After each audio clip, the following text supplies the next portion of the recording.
Hi there. Hello. Yes, I'm back. Yes, it's late and stuff and whatever. I'm here.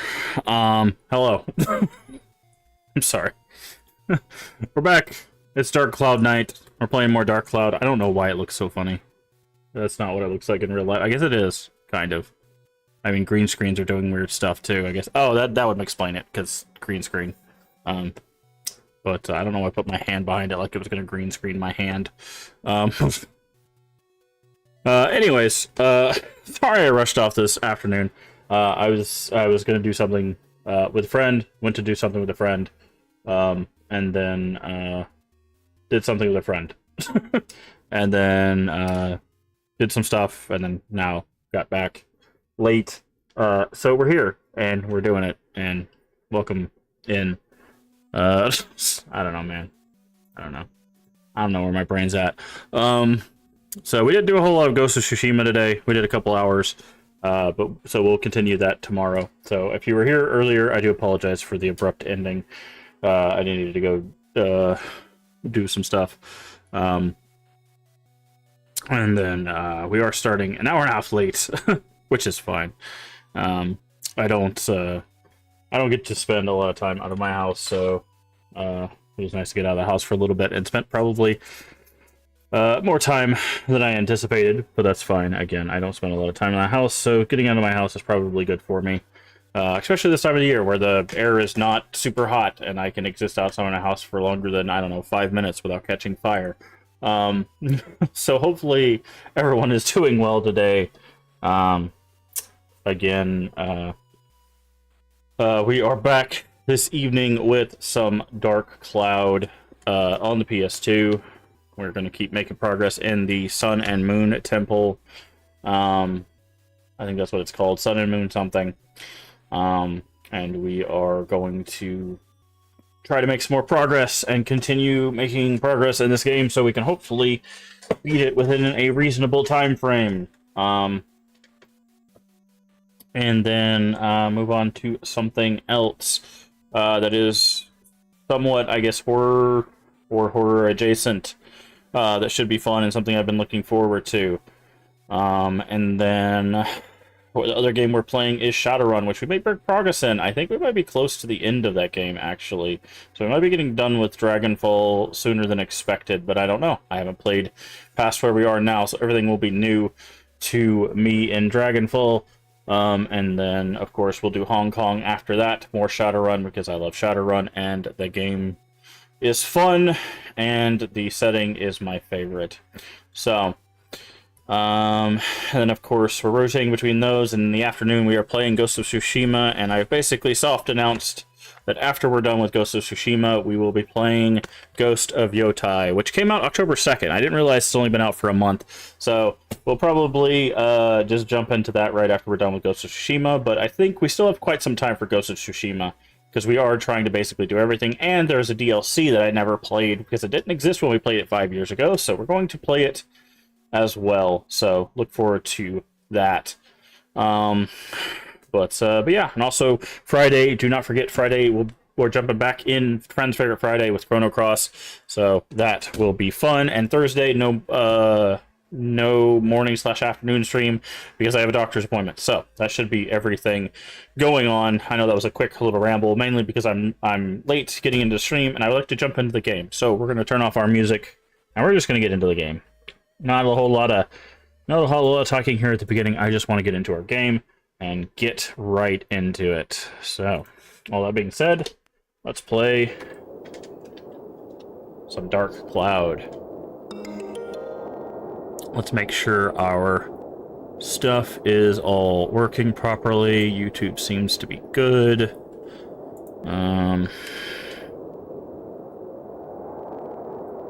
Let's check that. Good. All right, everything's good. Let's go. Let's rock and roll. Sun and Moon Temple. Yes, we are trying to make the Desert Warrior happy, and in order to do that, it looks like we're gonna have to keep diving into the temple. So we need to go buy supplies, which means we're gonna need to go to other area.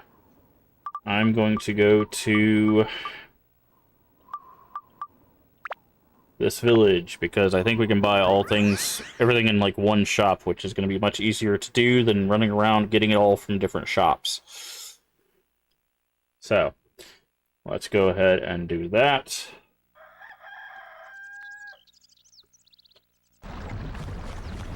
Ooh, we fast. Okay.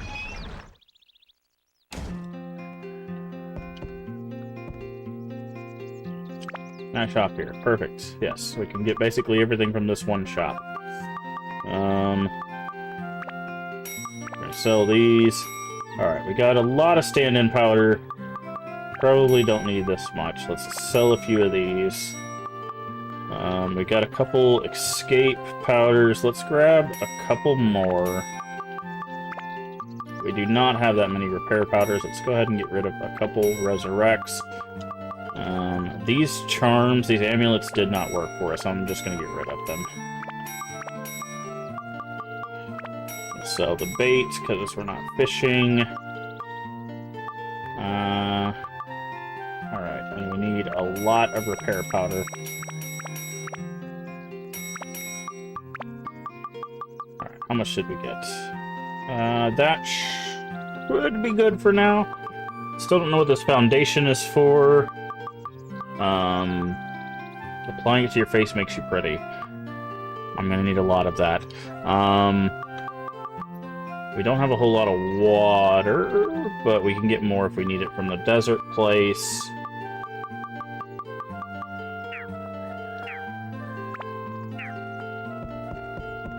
Okay.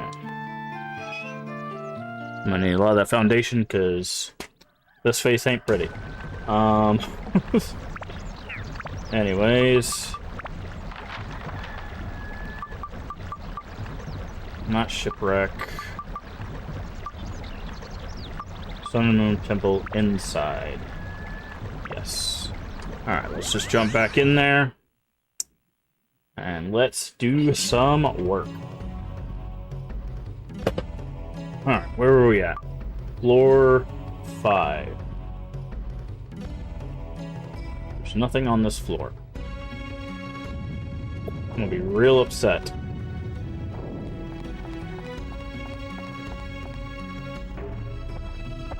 Goro and other characters are available. This is not good for us. Okay, so we just need to get the thing and get out of here, because there's nothing really to find here.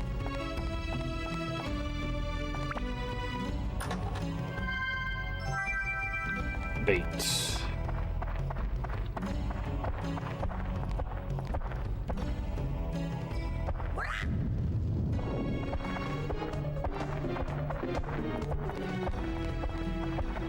Check the chest first.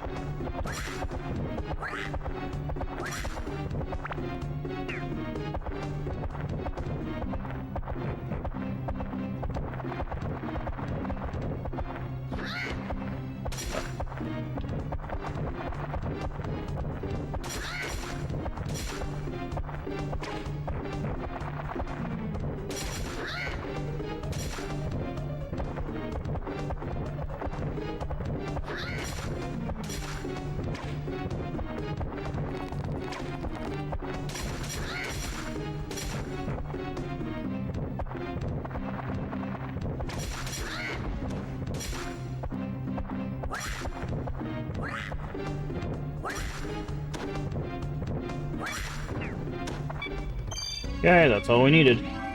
Perfect. We might as well see if we can open any more chests.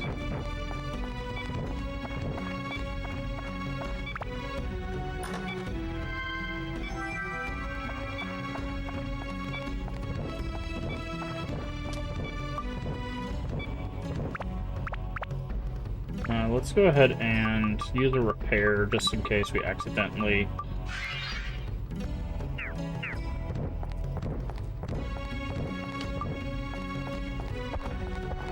I just want to open some chests. These are going to be free items, essentially. Okay, that's a key.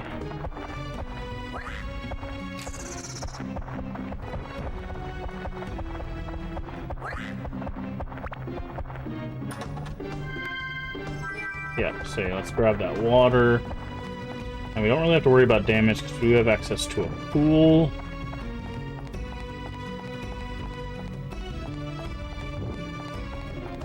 No, thank you.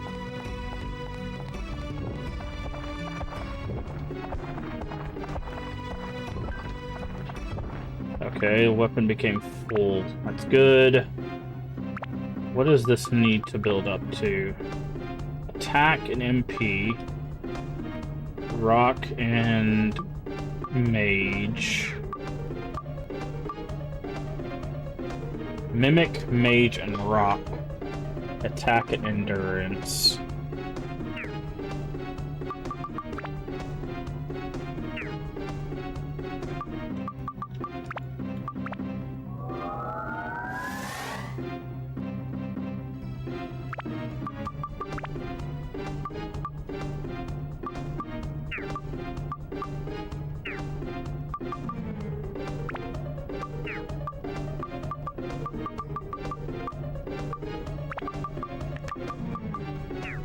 Actually, let's not. We're not going to really use this character that much.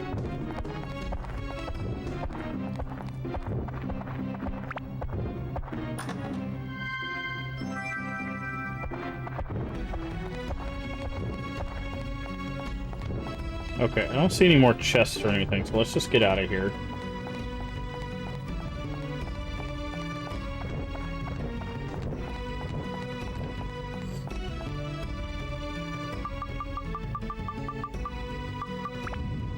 Alright, easy peasy level. Let's just hightail it on out of there. Alright.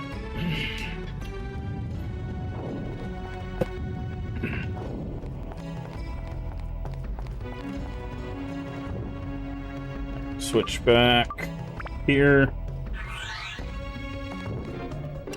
Of course it's you. Alright.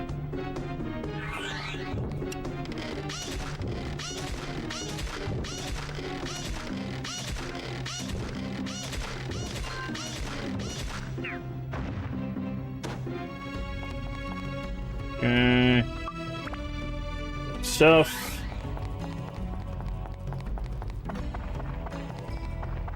Chest. Let's see what we got. Perfect. That's really good to get early on. Mr. Blair.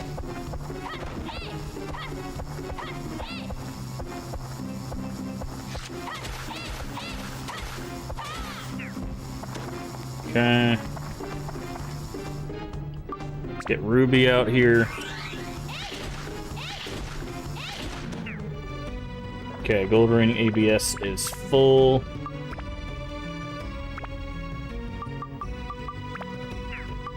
Upgrade. Yes.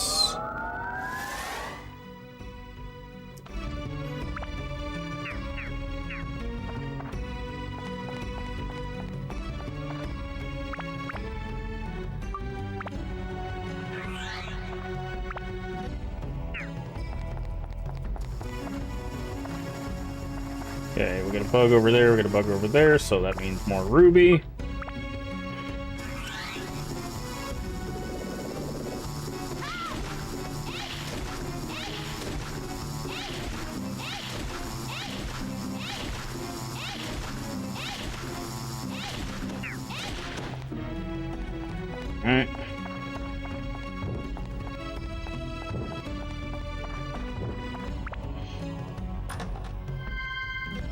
Water, that's fine. I think this is going to be a golem. Okay, golem. Golem's best taken with our slingshot, because he gives us repair powders when we steal from him, so...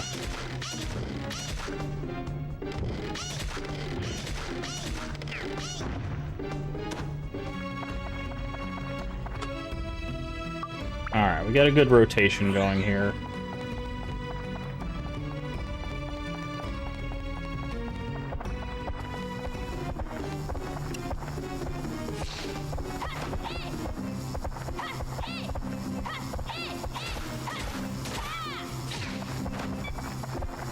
Okay, can't exchange weapon, that's fine. Item. Care about the curse, I care about the repair.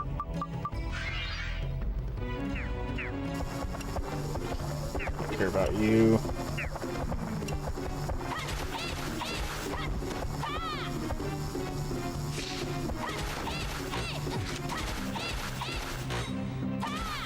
Ooh, that block was doing some work. Okay, that gets us that. Okay, so we have our exit and we have our map. That's perfect. Is this ready to be upgraded yet?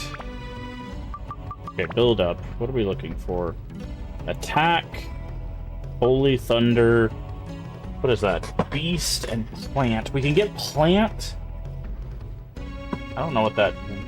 What is that one? What's that one under... Is that Metal? No. I don't know what that one is under the Beast. I think we can get those from... We can get Plant from the second area. Thunder and Holy. What do we currently have in there? Plant. Yeah, we had a bunch of plant anyways.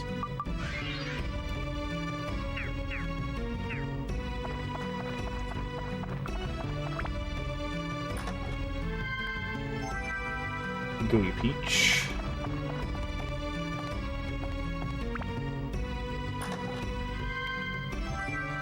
Secret Path Key. Okay, that's the first one of those we've found.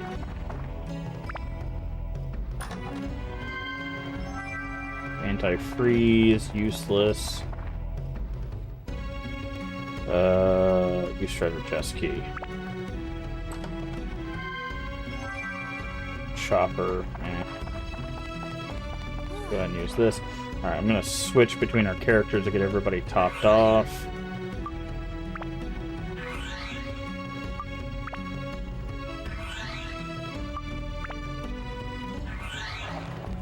Okay. An orb. Mini totem. Got it. Alright. Running. Let's get going.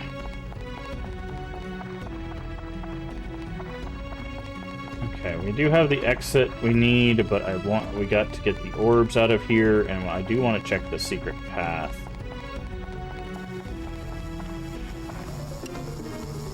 I also want to level up our weapons. Fireball, fireball, fireball, fireball. And one more. Weapon. Repair. It feels like it's quicker to do it that way, to be honest. Okay. I'm going to we're going to try a different character on this. I wonder what, let's see what happens if we steal from this guy. Fire gem, no, that's what I figured. Also, he really doesn't like that weapon.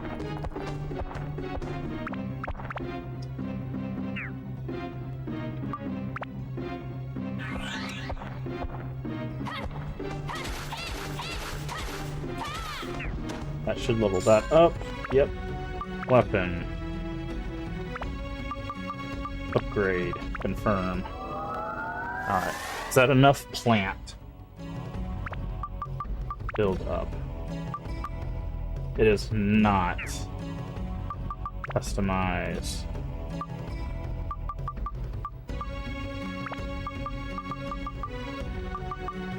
Okay. Plant.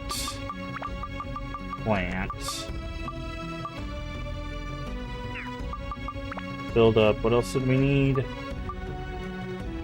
Beast and... oh, that's Sky. Okay, that's what that is. Customize... Sky.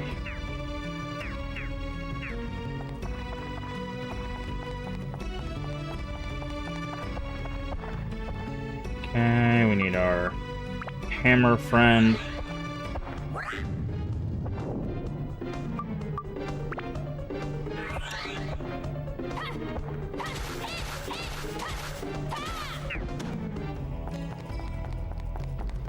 Alright.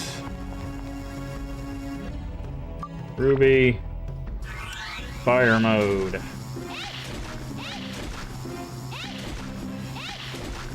And done.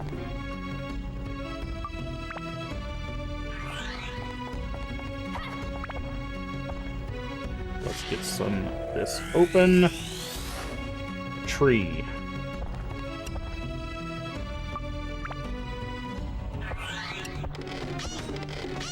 Okay.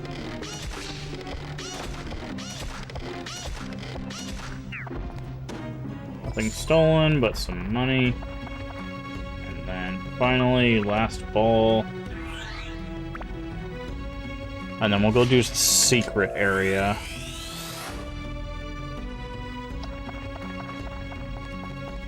We've never done a secret area in this area before, so...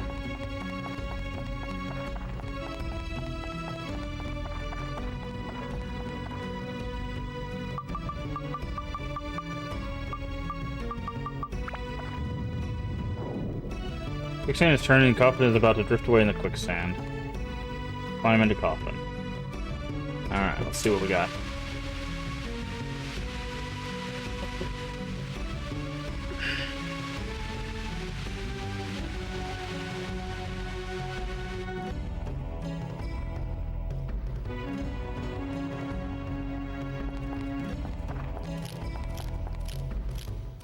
Hell is that sound?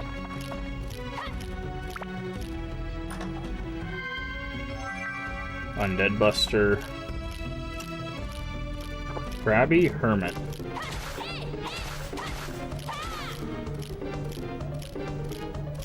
Okay, let's try Ruby and see what...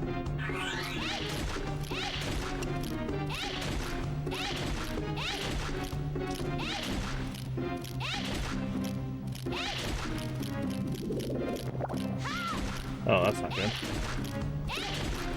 Okay, we probably need, like, Thunder, which we do not have. Okay, but that is a lot. Okay. Let's try... Actually, let's try this guy.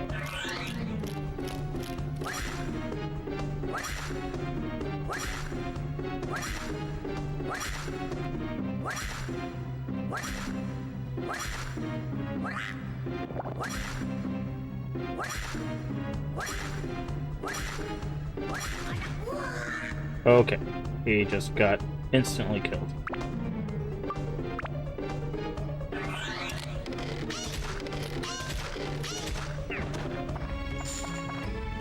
Okay, these guys do not mess around. Got it. Speed, perfect. Yeah, this is why I wanted to do the back end of this level, because this is where you get all these gems and stuff. Metal Breaker. Brand's feather disappeared. Took it long enough. That's good. It's fine, we have 3 more.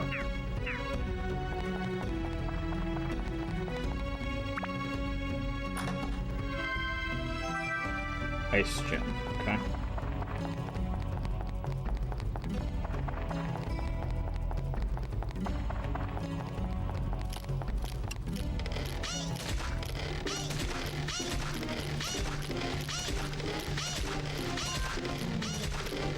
That's a weird sand monster.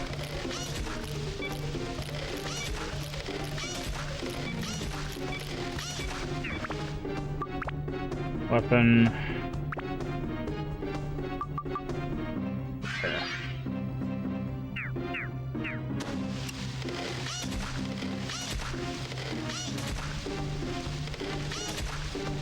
Okay, you seem to actually be taking good damage, so...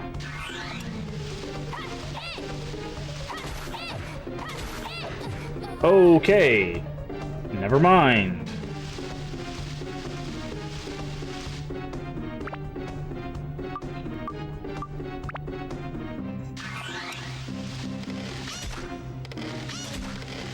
He has a sand spike that he uses to mess you up. Good to know.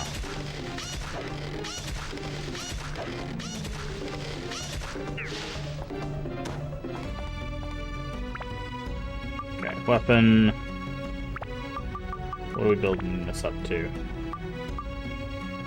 Metal and rock or fish?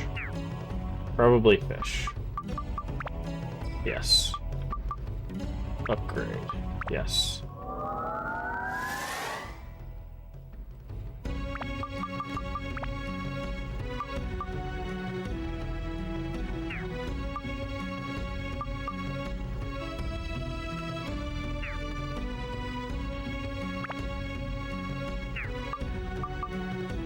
Oh, it's fish and mage. Customize. Fish and mage.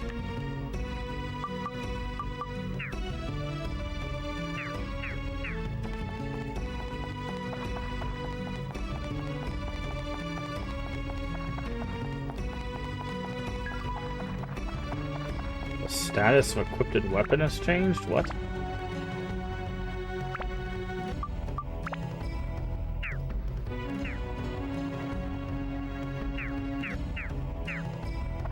I don't know what that means.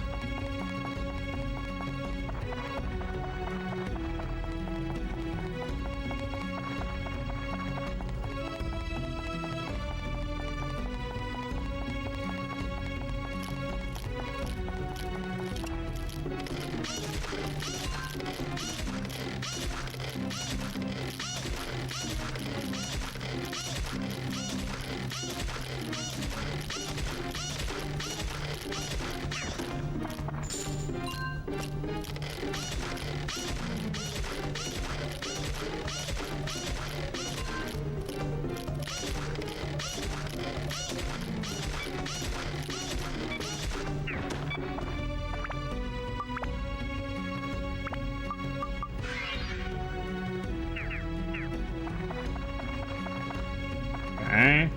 What do we got here? Hey, give me that. Chest. Pearl. Nice. Okay. Refill your water. There's no reason to really fight these anymore. So let's get on out of here.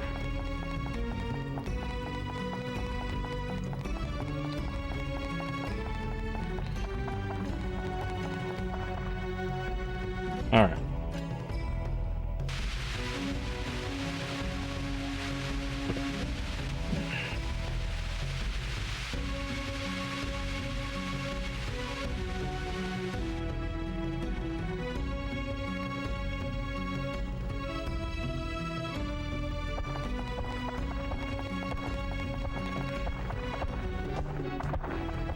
Alright, we're gonna go use the key, and then, assuming we still have it. We do. Okay. And then we're gonna go back up and then come down the floor. That way everybody will be resurrected.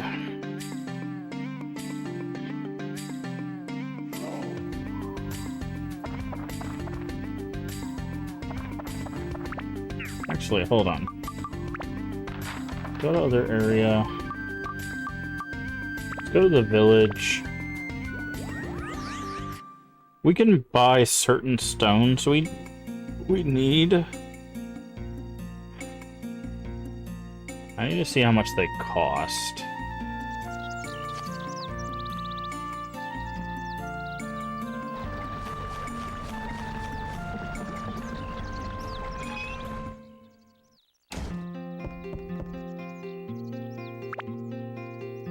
How much does this cost? 300 for plants.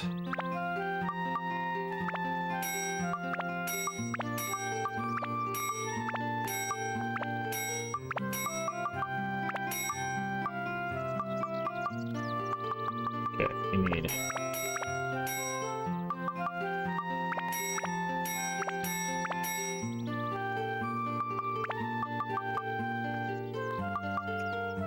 Okay.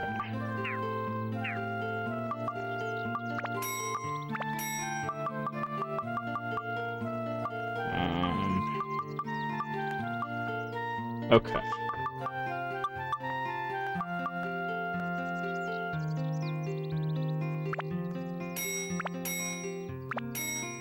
I'm gonna do 3 of those.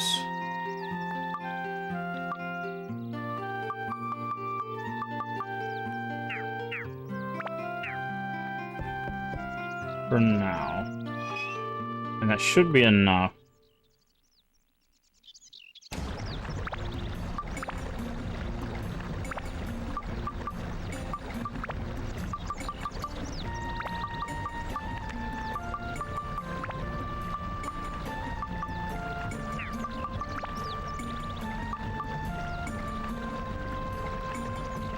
I'll get it up to 30, I think is what it said. And then we need Beast and Sky. I wonder if...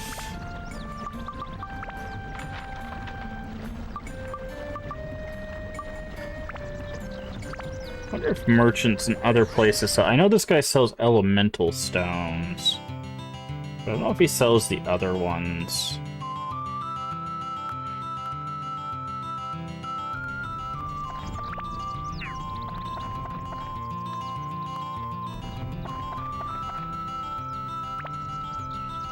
He sells Dragon, Holy, and the Elemental Close, and Endurance and Attack. Okay, so we could do that here, but no...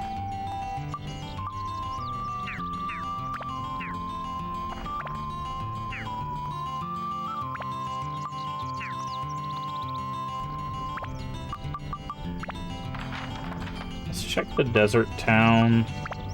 Check Queens and see if they have any here.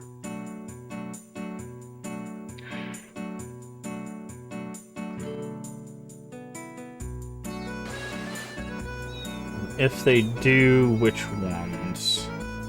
Okay, let's check these stores first. None at the fish spot.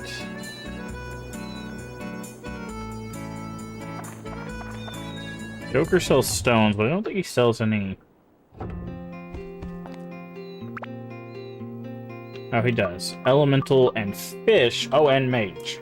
Okay, so fish, mage, dragon, plant. So we haven't seen rock. What are the other ones?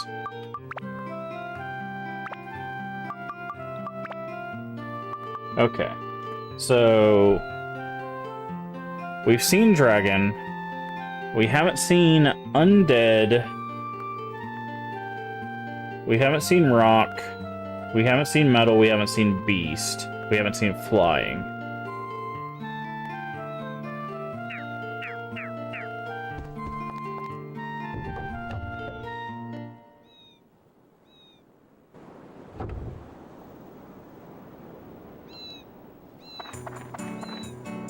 Let's check this store.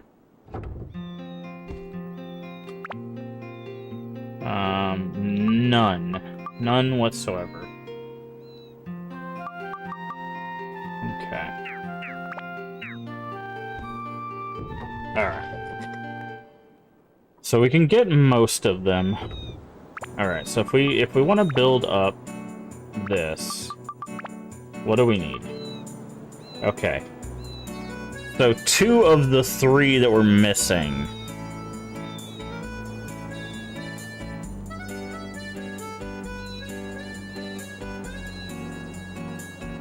We can't get from stores. However, we could buy bombs, and I think we could go to the first area and farm beasts. That wouldn't be too hard. Flying? I'm not sure. Is that any flying creature? Because we have bugs here, right? We'll have to try that. If we see a bug, we're going to throw a bomb at it. If we see a bug, we'll throw a bomb at it and see if it drops flying. Because if it does, we need to get some flying off of it. And then beasts, I think we'll only be able to get out of the first area. So if we have to absolutely farm for that, we could there. Because something tells me the power-up version of this sword is probably pretty strong.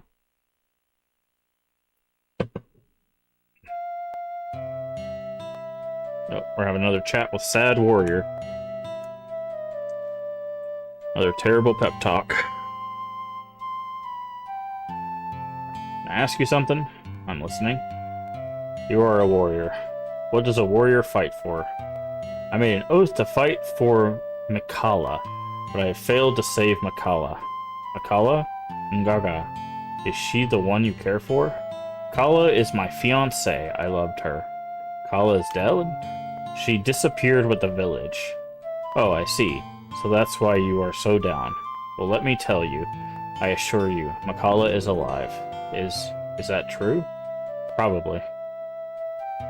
Look, a shooting star. Lucky Cookie Zucchini.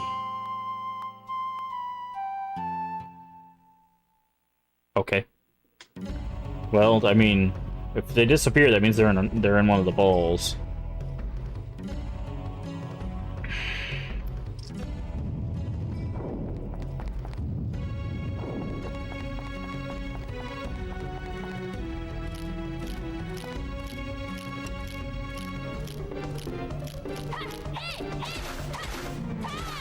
Yeah, I figured you guys were gonna be pretty tanky.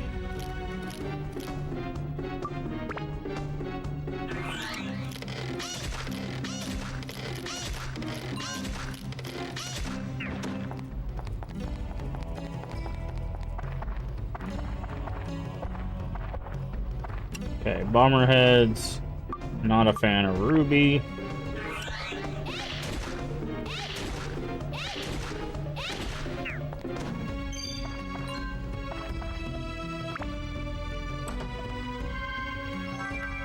Ooh, battle axe, nice.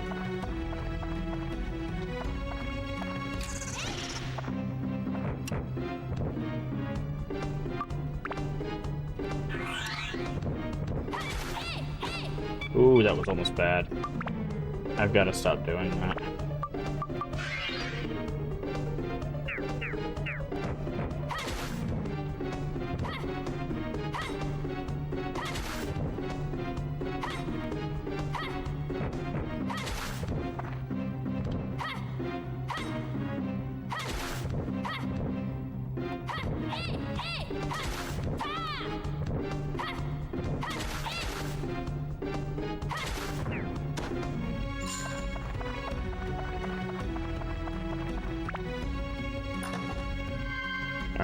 That is a really good thing for us to get.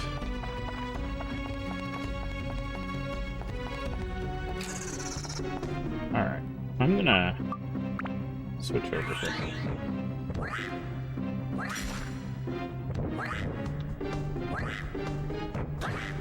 Okay.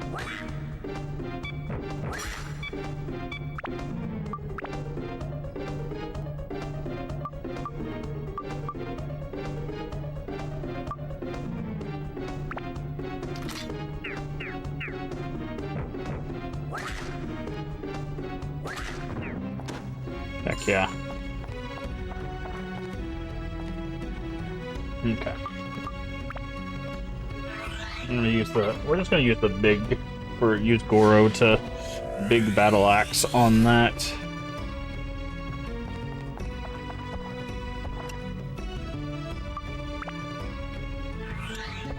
Alright, Ruby, your time to shine.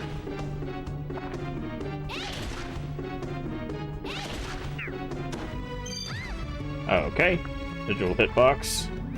Got the slate, so that's good.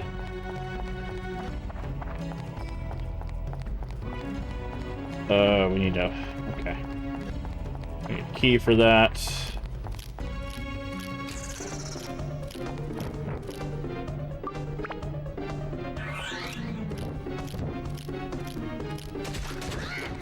Ooh, nice. Come here. Stupid chest.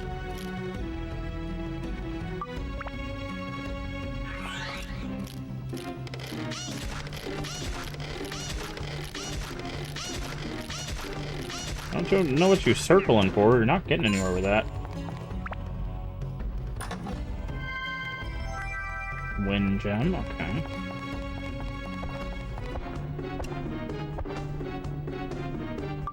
Ruby.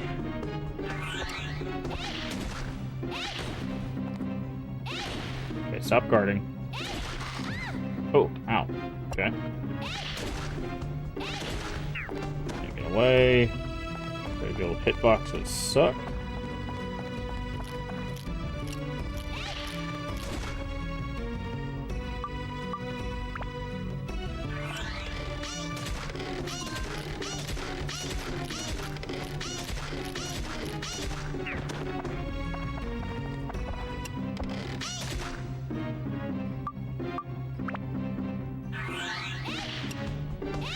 Oh, nice dodge.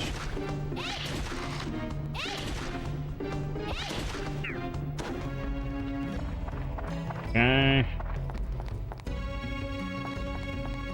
So that's the exit.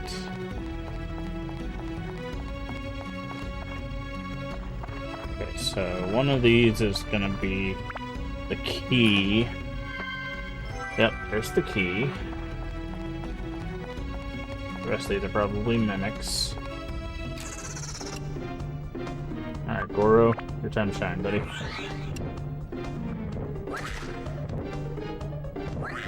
Oh.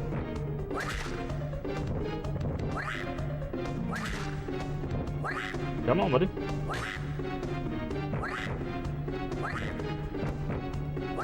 There we go. I don't think he's a big fan of that battle axe. There we go. There's the map.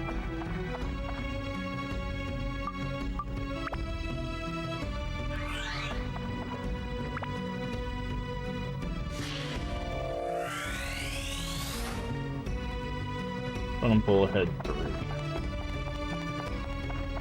Alright, so we have our way out. We have the key, which that is a pool over there. That's good. That'll give us some free healing.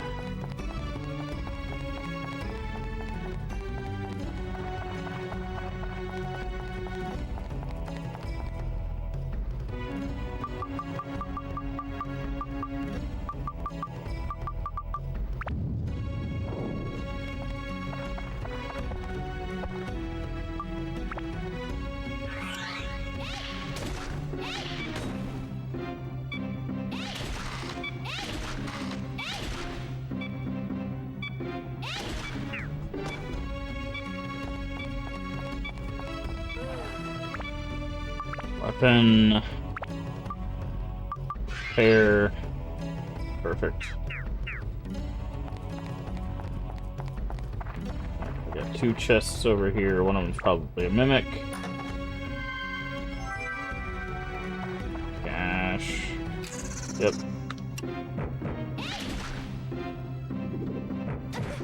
Okay.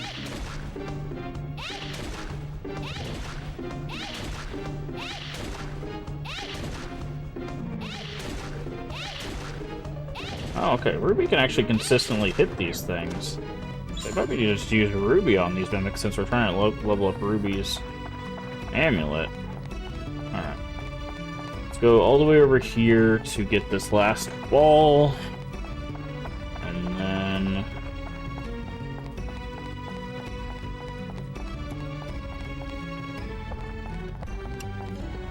Alright, I want to try something. I want to try... What happens if we use the bomb on a bomb? What did they give us? Do we have any... Actually, let's use the wind gem. Because you can use anything. What did they drop? Not a gosh darn thing. Okay. What I figured, but thought it was worth trying.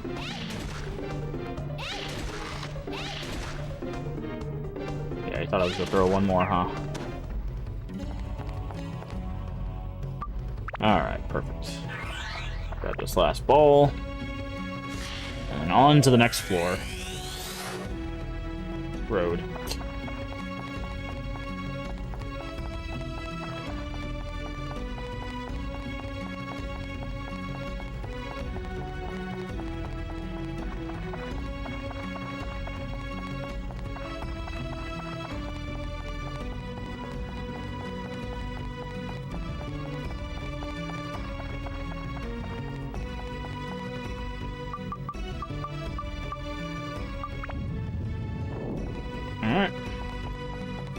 Doing good so far. Nice floor.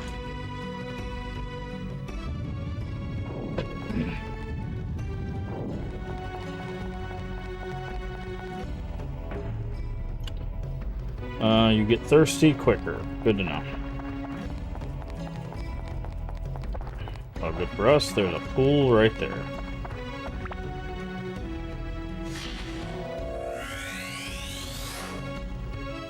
Kara.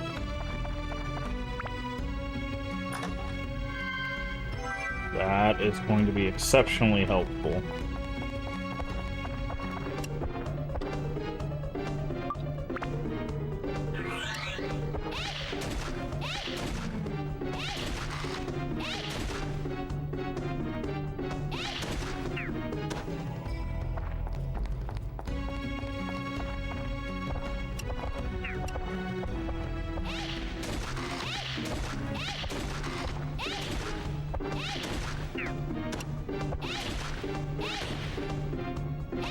Did you stop walking?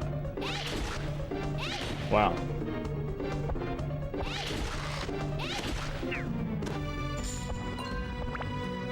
Okay, weapon. Upgrade. Wait, do we have any? Oh, we don't have it. Good thing I checked. Okay, what does this do? Endurance. That's a lot of endurance.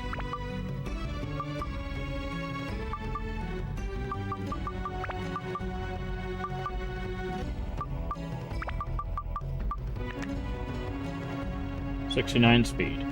Nice.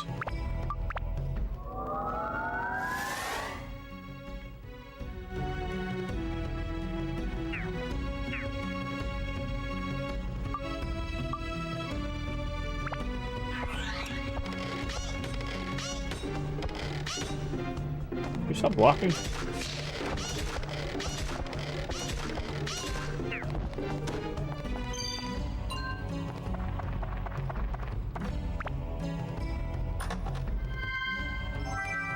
Potato cake.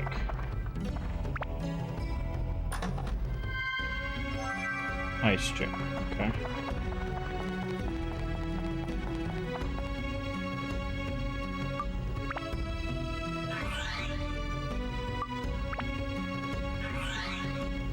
Okay.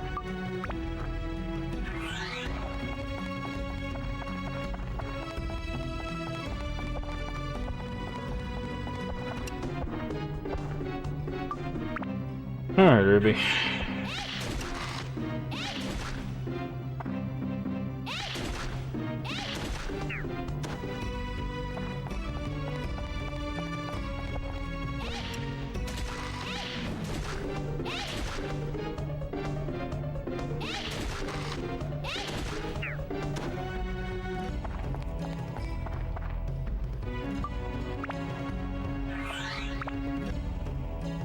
Alrighty. Open this one. Odds and ends. Okay, fair enough, I guess. Okay, there's our exit.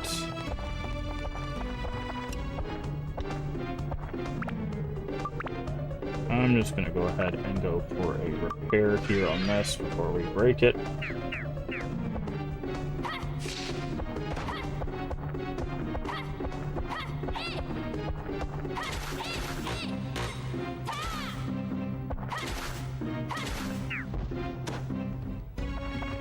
That was a lot of damage.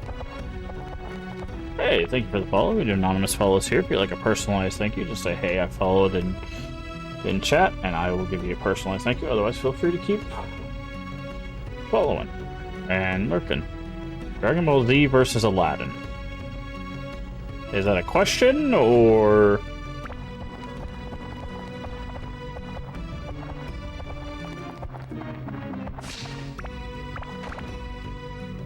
Are you asking that, or are you just stating that? No, not you.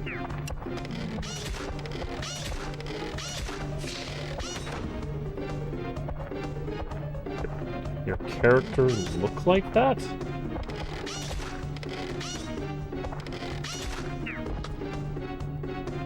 Oh, this character? Um,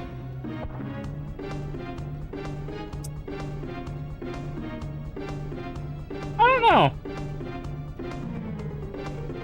It's the character on the front, right? I don't think it looks like either one, to be honest. I think it looks like a generic fantasy character, to be honest. Like, looks more like a Link ripoff if I'm just making comparisons.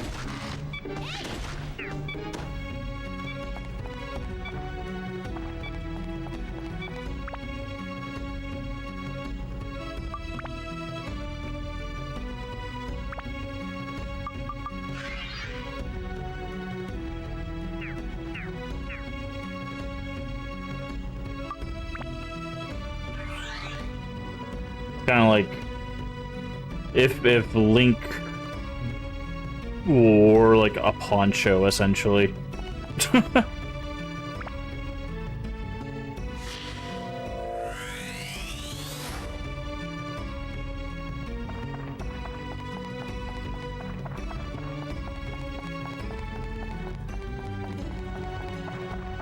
But welcome in, Medellin? Is that how you say that? Hopefully I said that right. Welcome in. Hopefully you're doing well today.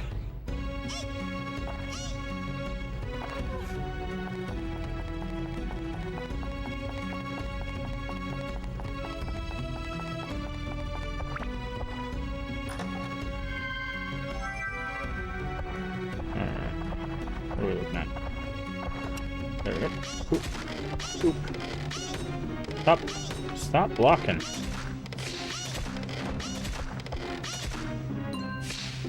Oh, I thought it died. You just dropped the thing.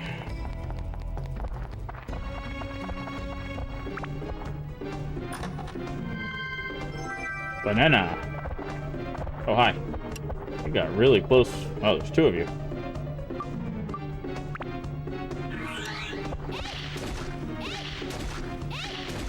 Yeah, body block for your buddy. See what happens. I'll take both of you out at the same time. Oh, there's our exit. Got the king slate. Alright, what is this? Pumped with energy. Okay, that's not going to have any effect because it's also fire.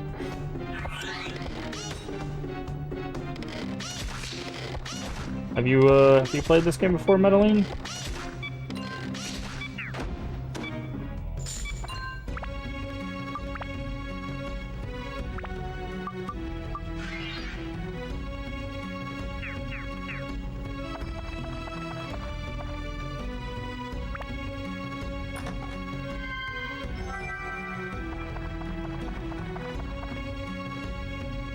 Oop. This.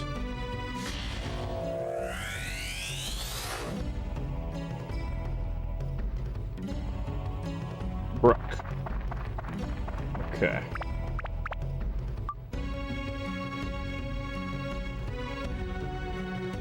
What was it doing? Oh yeah, it's gonna put another feather up here.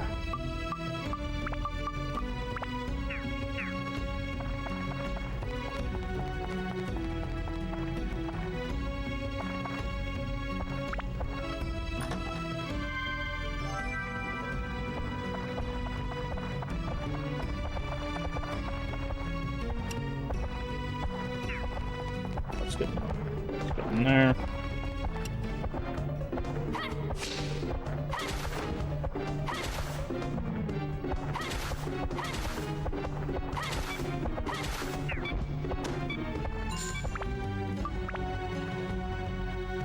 Alright.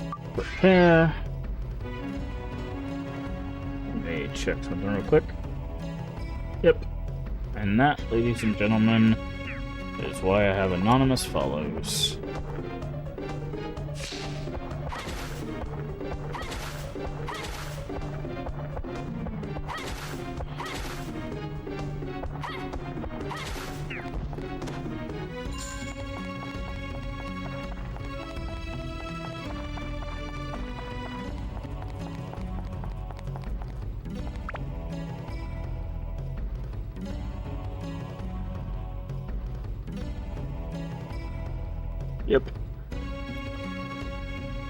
Some people come in and follow, immediately unfollow, expecting to get their name on a thing, and leave.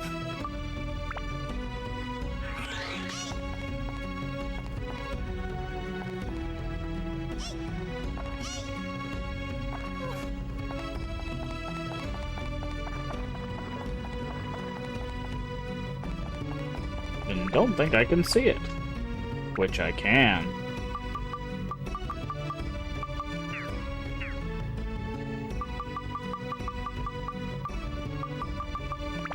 Surprise.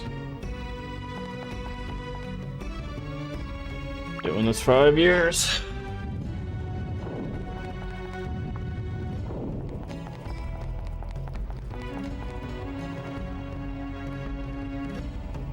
Oh boy. Goal, bro. Something's going on up there. Looks like some geek snuck in. Rude. Wanna go get him? Take it easy, brother. Let's just have a talk to settle this. Poor geek must have a good reason to have come all the way here. Oh, you're such a wuss, Goal. Hey, bro, do you speak that human's language? I have no choice. This is our destiny. Let's do it, brother. Yeah.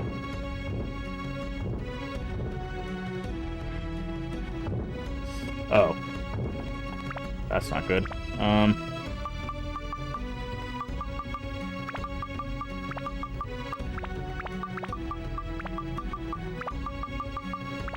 do that. Fish bait.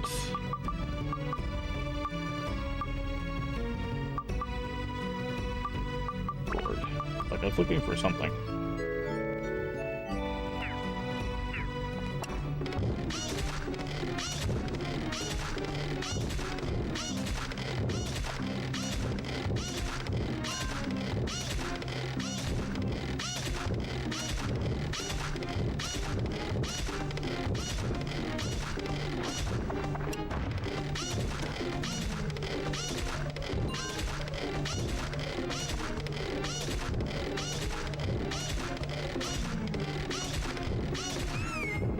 Ow.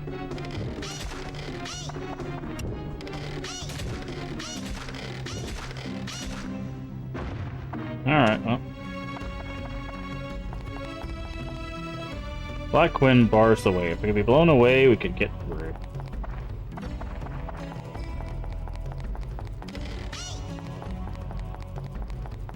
Okay, so that is, I'm guessing, the Desert Warrior's power.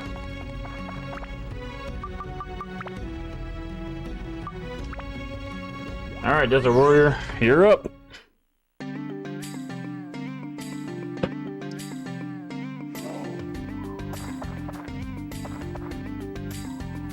I didn't save Mikara. Oh, we have Mikara. Okay, I'm so sorry. Save her now. Saw a shooting star. It's a good sign. We might get lucky. Maybe Ungo will regain his confidence. Really neat.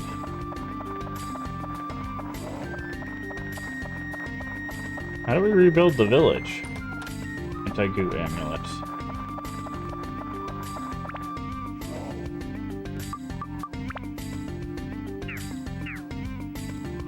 It won't let me build. Muskaraka. Assemble parts in edit mode dungeon. Not here.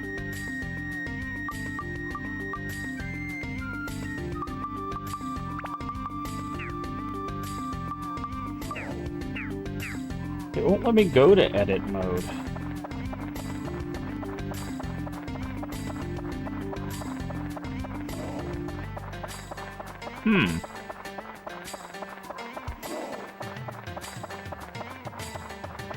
Maybe if we go out this way?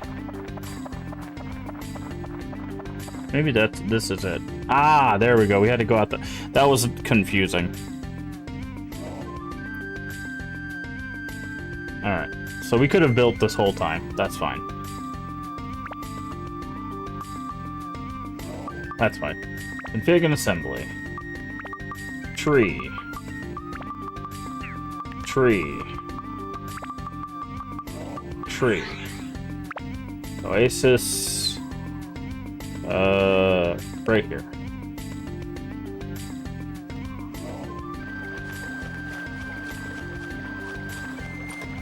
Fruit of Eden. Mighty healing.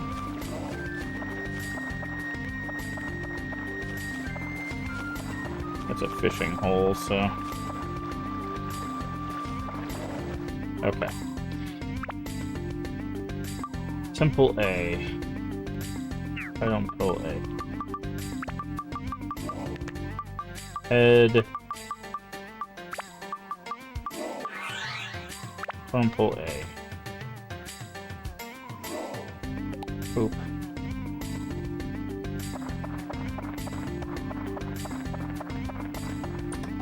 Fluffy donut. That's a defense item for us, right? Yes. Would have had that before.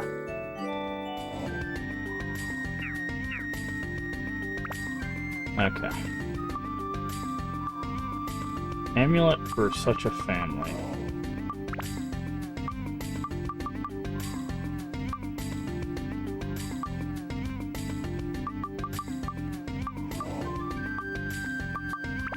Oh, that's okay. That's what the mini totem poles are.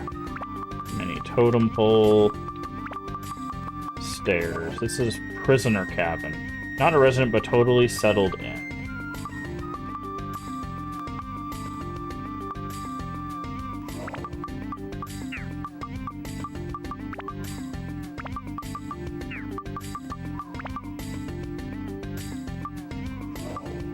Okay.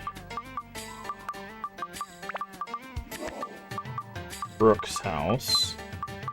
So we need Brooke. 3 sisters. Middle sister. Youngest sister. Eldest sister.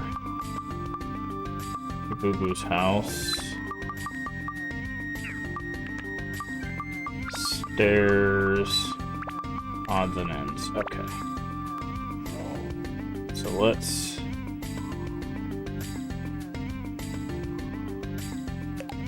Boo Boo's house. Okay, let's move the Oasis over here.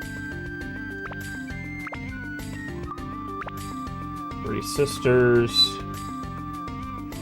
Where's the entrance? I think it's that way. Brooke's house.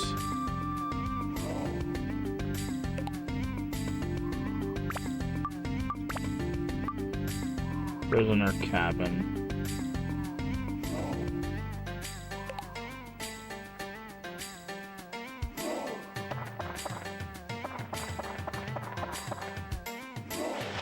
Oh, is this what's his face's house?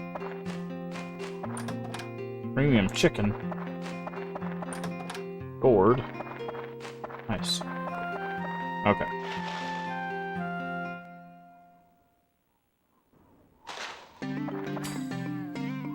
Okay, nothing in the prisoner cabin. Let's talk to Brooke. What do you need for your home? Storage cabin. Okay. Brooke could use cabin.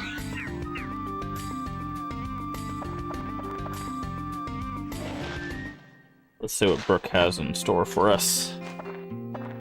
There you are. Today I have something I want to tell you. Come over here. When I first saw you, I knew right away who you were. You're the son of the warrior Aga. Aga once came to Muskalaka. When I first saw him, I sensed something special in him. Aga was an amazing man. Something about him drew everyone to his side, just like you now. He fought well, especially with swords. He told me he was making a journey to find amazing treasure. I don't know if he found it or not, but when he visited here again, he left the golem Gosuke here. He said you were on a quest to defeat the Dark Genie. Your father left you a tip for defeating him. I think Aga knew this day would come. The entire purpose of his journey could have been for exactly that. I believe that's true. I have faith in you. You can do it. Really do believe you can defeat the Dark Genie. Here, take this. Attack +3, nice. Do have a stock of some items here, not much though. Take them on your adventure. Do have to charge you for them, yep. Okay, so this is our merchant. Premium chicken. Fruit of Eden. Okay, what do you have? Okay, here's the stone and the flying. So the only one we don't have access to is Beast. But that is really helpful.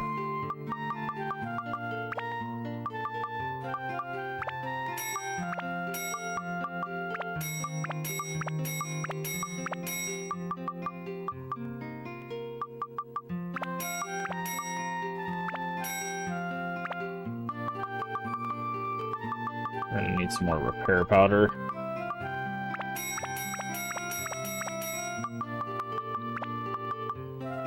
There we go.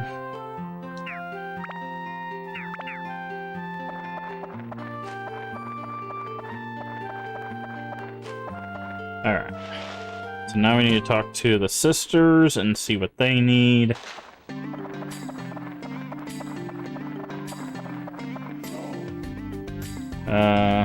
Eldest three sister, don't you forget it.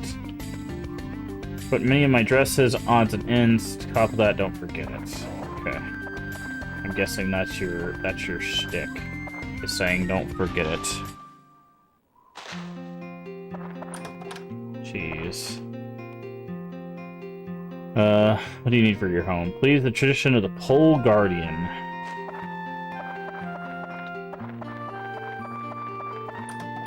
Gourd. Mage Slayer, perfect.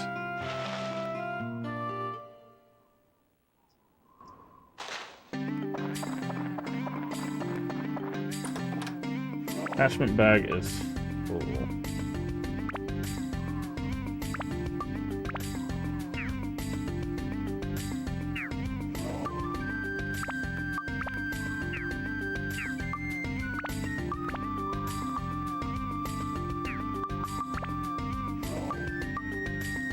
This needs fire.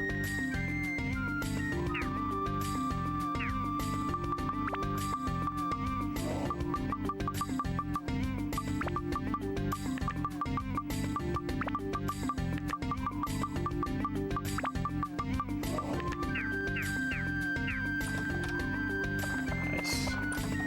Undead Buster. Oh, who are you? What do you need for your home? Storage space, okay. Let's go ahead, since you're out here. Never seen you before, stirring things up. Jaboo-boo. What do you need for your home? Place the hay on the roof. Antidote, amulets. Okay, well, thank you, day-night cycle. I'm kind of in the middle of something. Dino Slayer.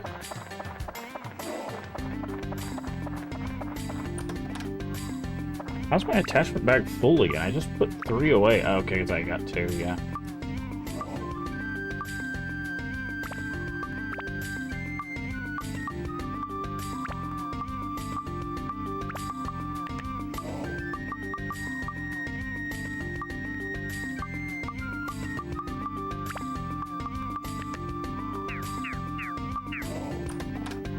Undead Buster. Parfait. Okay.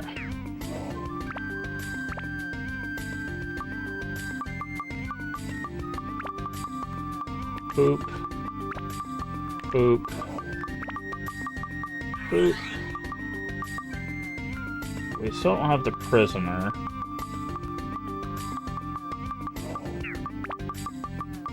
Boop.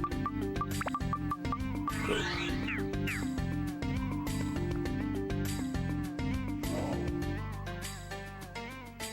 There's Jaboo-boo. I don't understand. Why, but why? Oh. Hi there. Looking at my house return to normal, I just felt like screaming. Why don't you come in? Because you were just screaming, buddy. You seem a little, on edge. I can have an ordinary life again. This is to show my gratitude. Nice. Fruit of Eden. You know something else wrong here? Aesthetic sense they have in Muskalaka is not very good. They're regarded as handsome and desirable. I'm regarded as plain looking. Shouldn't they take a better look at me? I mean, come on. Definition of beauty. Anyway, such a thing really exists. Because it's derived from people's personal views. Therefore, seen as beautiful by people is beautiful. Wait, that means the plain looking after all. No, that can't be.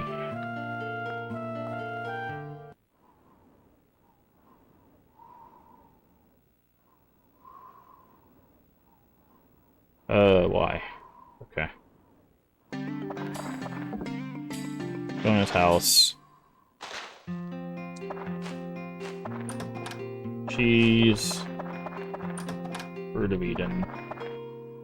Okay. Now we need to go talk to the three sisters. Let's check behind his house, make sure there's nothing hidden. Doesn't look like it. I'm guessing once we talk to three sisters, they'll probably tell us.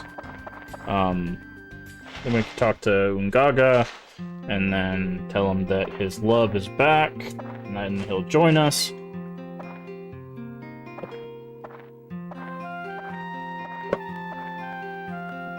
Come to collect the reward already. Sorry, can't help you.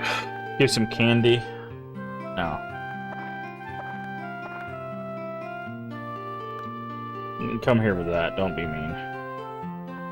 Here we go. Makaro's got this bad habit of vilifying people. Both of you two are always fighting lately. Hey, there's Ungaka. Makara, you're alive. Ungaga. Oh no, not this guy again.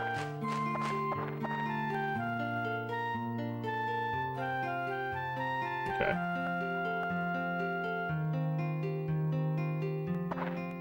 Please, not here. No mushy stuff. You tell me, why Minkara? I'm better at everything than Minkara, so why not me? Wow. You should hook up with the guy next door. You both think you're way better than you are, apparently. There are other things Minkara does better than you, Nagita? So she's who I want to be with. Do better than me, exactly. Okay, I'll tell you all. At last, the secret will be known. It was a year ago. I was stung by a scorpion. Uh-oh. Not the scorpion sting story.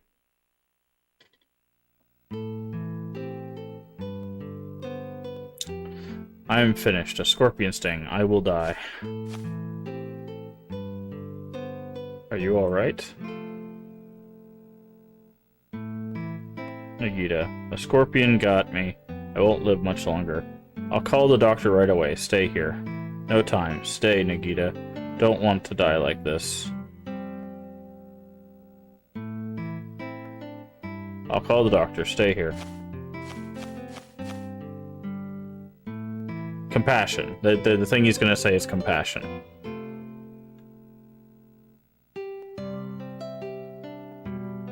What are you doing here? Scorpion got me. I will die soon. Stay by me for a while, Mikara. I won't last much longer. It's my last wish. By a dying Ungaga. Thank you. Wow. Okay. Never mind. I mean, it's different kind of compassion. Strongest warrior in the desert.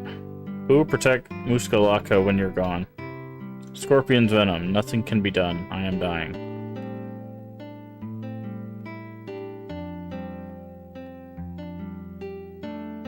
Mr. Ungaga, we need you here in Muskalaka, and I need you too. Oh, she is gonna suck out the venom. I figured that's where this was going, but... Don't do that. You'll kill yourself. Ah. Wow.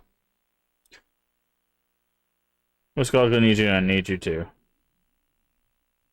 Jesus Christ.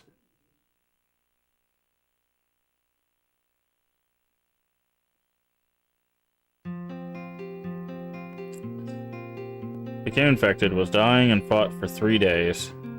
Risked her life to save me. If it weren't for Makara, I probably wouldn't be here.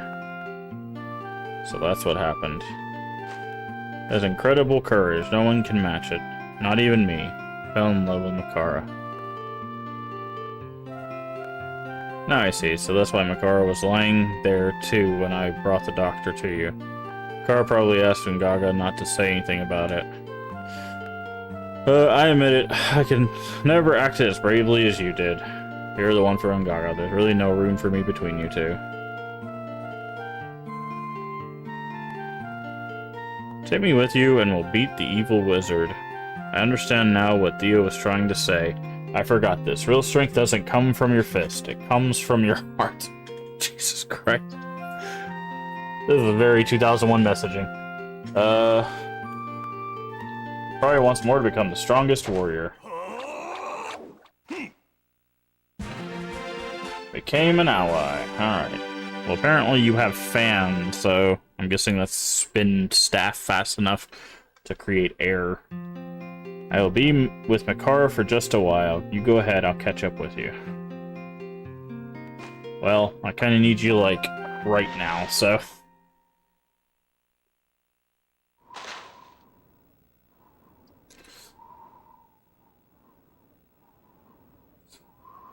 Couldn't help overhearing outside.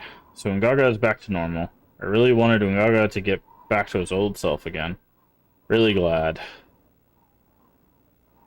No, it's okay. I'll say goodbye to Ungaga from here. If we talk too much, it may be hard for me to go back to the village.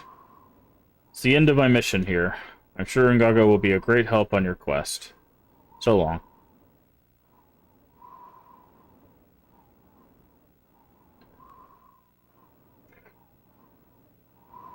I almost forgot. To enter the last chamber where the moon ship is kept, you need both the sun signet, which is kept by the sand warriors, and the moon signet, which we moon people control.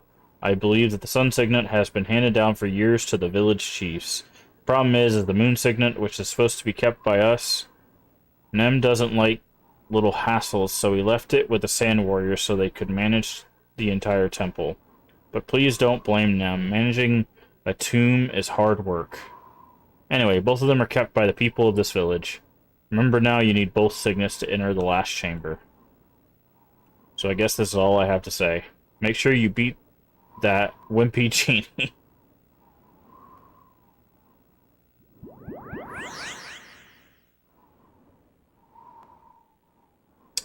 Okay.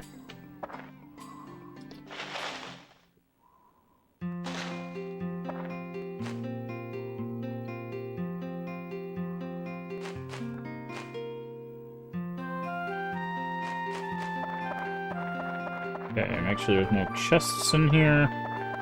Doesn't look like it. Alright, I think we are good to head back into the temple. We already bought our stuff. Can we do any more assembly? Doesn't look like it. Alright, so all we have is a sign. And I'm guessing that probably goes on the prisoner cabin, but we do not have the prisoner. So I think it is time to head back and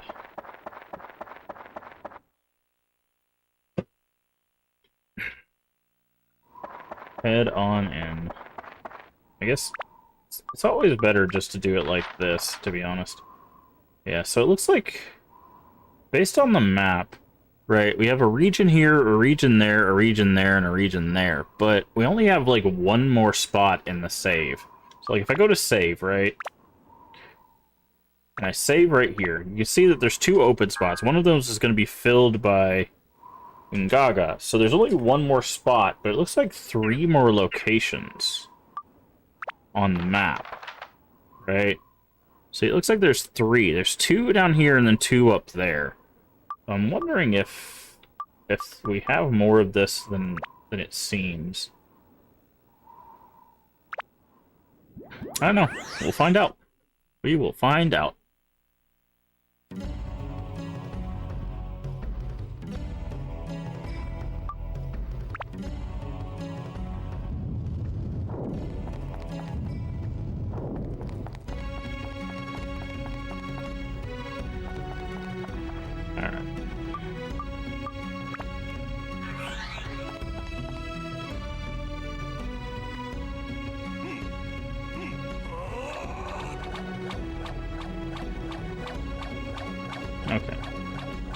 go.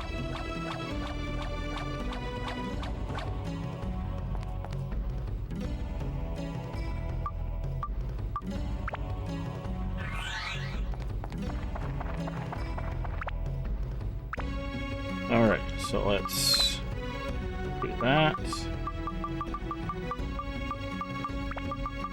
Grab this, put that there. And head on down to the next floor.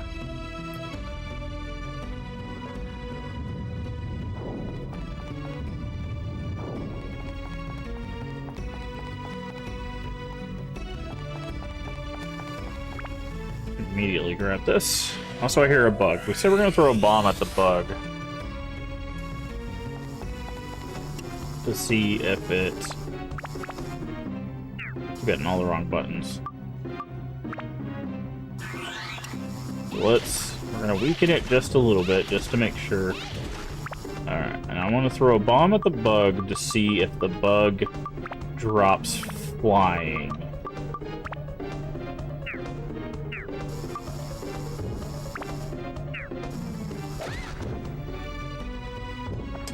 Okay, does not look like it.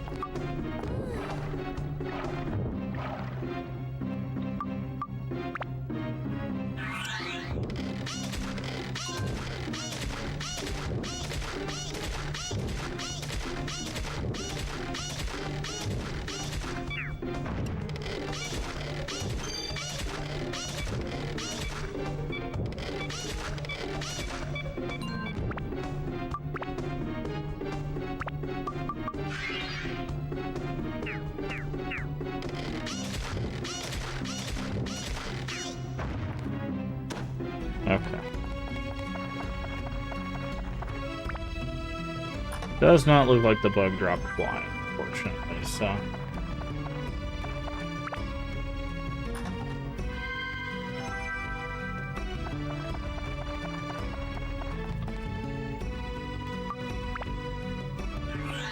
Let's go.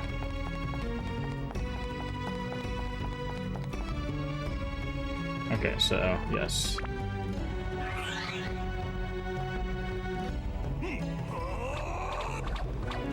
Oh, interesting. Like, it's the cutscene every time?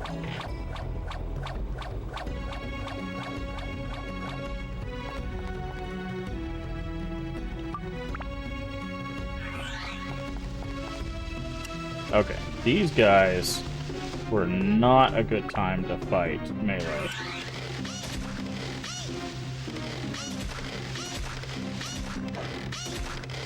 Because of their weird sand spikes. I do need to check something real quick. Okay. Sorry, I was just checking. Make sure things are still working on YouTube and everything. Does look like they are, so.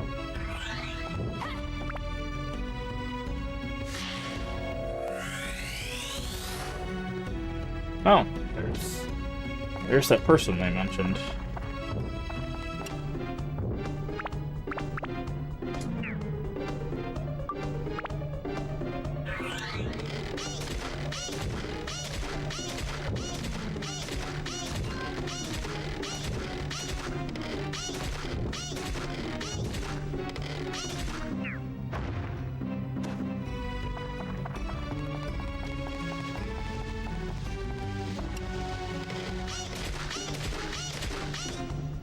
Oh, they can block with the sand too. Interesting.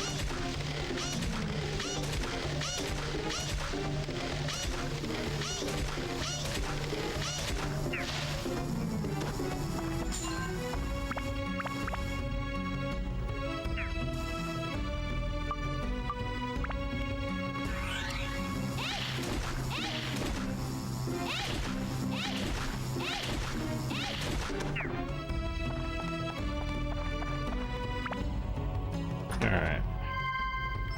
The hell is that? Thunder King. Okay. Alright. Just need a key or something? That does. Okay. I think we have the stone key, but I'm gonna go check this room instead. How do you do with fire? Okay, fire, not super great.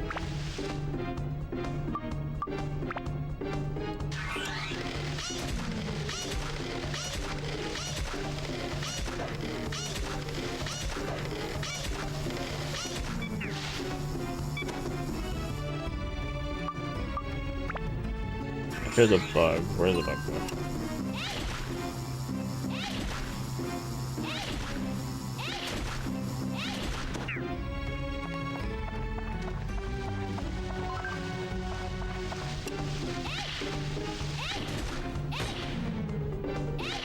Pump of energy, so we might as well. Nice shielding. Can you stop that, please?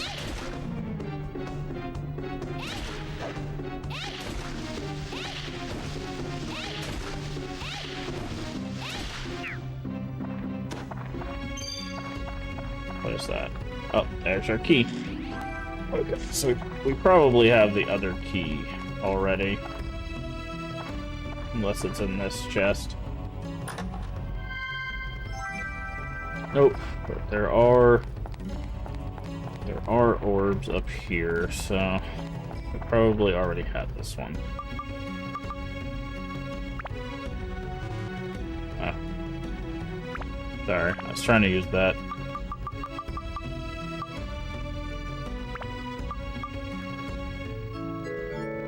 But she needs to use that anyways.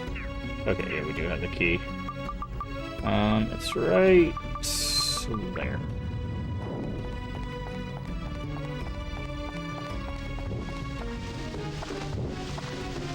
Okay, no. Okay. Trying to see if there's anything she could fight before we switched to,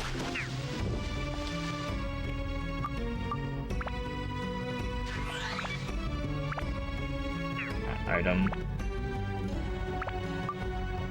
Repair. Okay, 95. I'm curious how much experience like these guys give. So 95. Let's see how much that guy gave. 99, so that's 4 from that guy.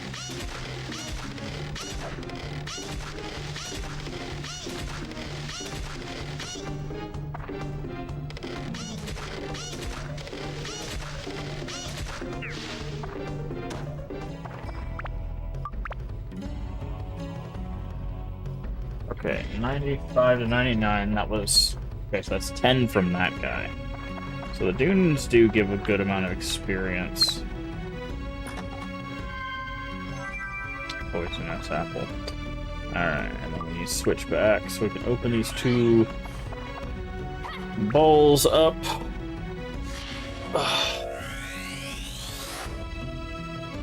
Totem pole B.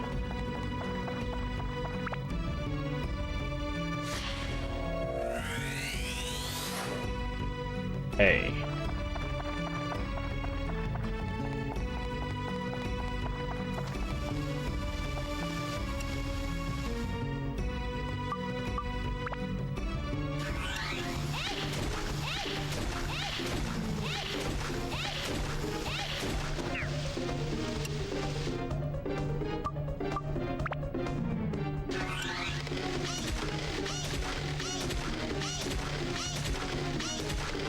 Hey D-Man, how you doing?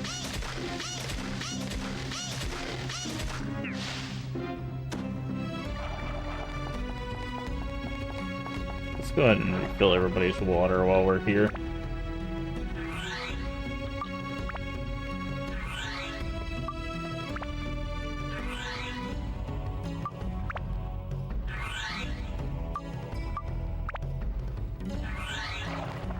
Alright, let's head to the next level. But good morning, hopefully you're doing well today. Hopefully you got yourself some good coffee or tea, whatever you have in the morning.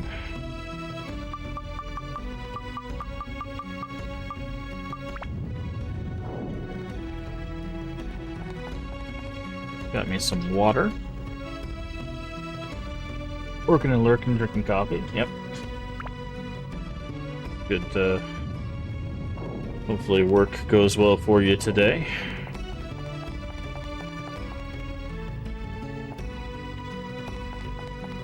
Just making more progress in good old Dark Cloud.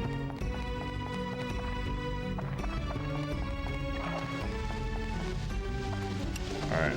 I do not want to fight these guys without using range, because I think they, like, wrecked us last time.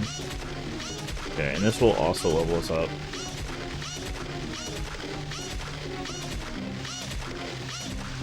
And bam. That'll be level up. And a stone. Okay. Customize. Attributes. No. Build up. Not that one. Okay. Fish and made. Customize. Alright. Upgrade. Yes. Build up. Do we have enough fish? Okay, we have enough fish, so it's just mage from this point on. Customize. Okay, so we're gonna go mage and mage.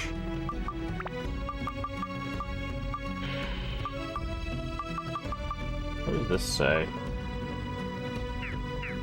I don't know what that says. Alright.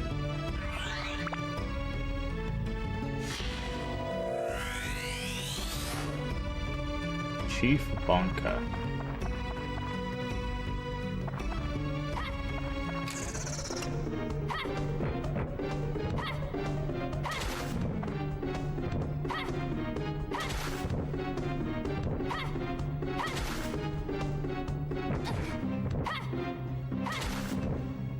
I don't mind taking some hits here as long as we get some hits. We want to kill this thing because we need the experience. Oh, and there's our exit stone. That was pretty early. Fair. Good.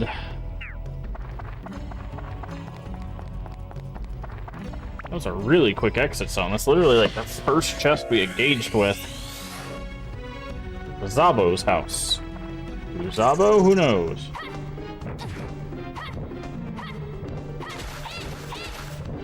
Okay, that was a little living dangerously for us. We gotta be careful because we don't want to quick hit too much. Because if they block it, we'll do a lot of damage to our weapon. Okay, and the reason why I'm not worried about taking damage is because that water refills our health.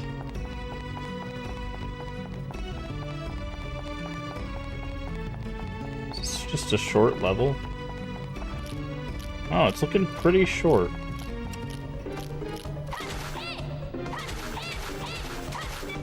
Oh crap, it broke.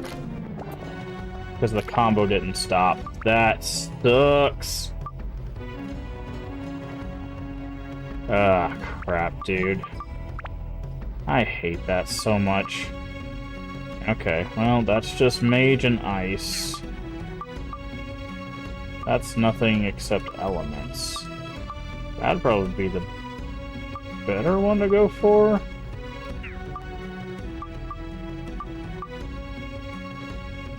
We have access to mage.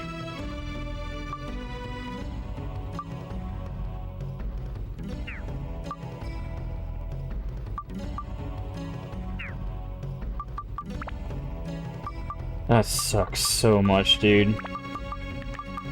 God.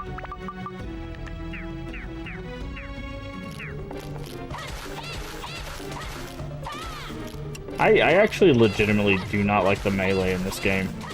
Because, like, right there, every swing is taking so much. But, like, if we use, like, a ranged character, one shot does as much damage, and it only takes one, right? Like, this is so unbalanced. Like, they legitimately incentivize you using the ranged characters in a melee game, right? Like, because I can just stand here and do this. Like, that would be super annoying to deal with if we weren't using a ranged character. Also, a lot of these chests are going to be mimics. Okay, so this level's a little bit bigger than I thought. But the fact that we lost the Wise Owl Sword really sucks, because we've been working on that for a while. That sucks, dude. See, like, because even the fire bracelet, like, won.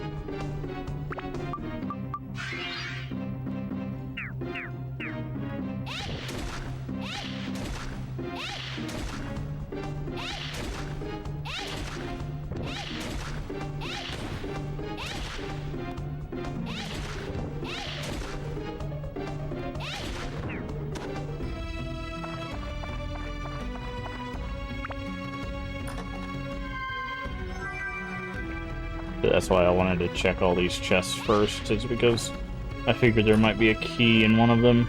Okay, we got both of these items in there. That's helpful because that'll tell us where the enemies are and where the remaining items are. Escape powder.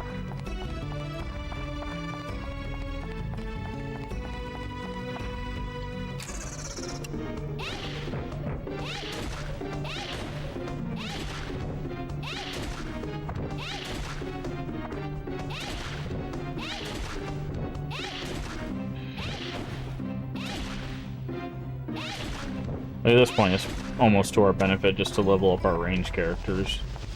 Because we've already lost, now we've already lost 2 swords. 2 really good swords to breaking, because it takes 3, like, repair for 1 swing of those swords, where it takes only 1 shot to do this, which is almost the same amount of damage.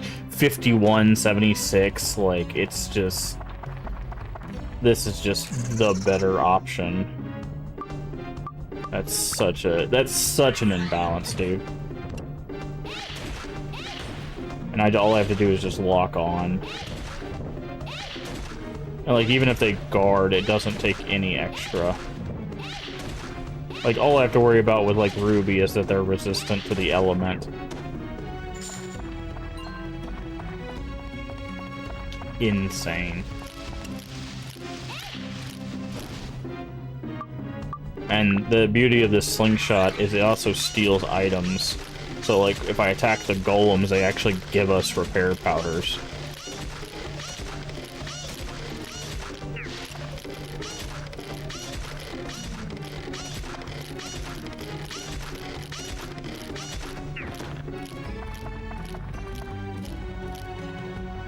I'm actually gonna do something here.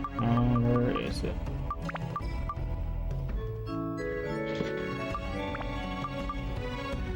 Technically, you can use those to heal. I just want to give her a little bit of extra health. She's probably going to be our main character now, because the melee in this game is so stupid.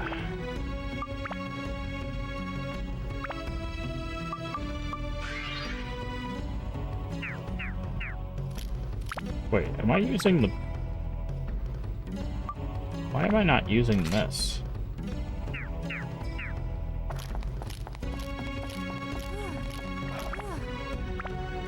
Item... Do I have... I don't have any antidote, do I? Yeah, even more reason not to use this character right now.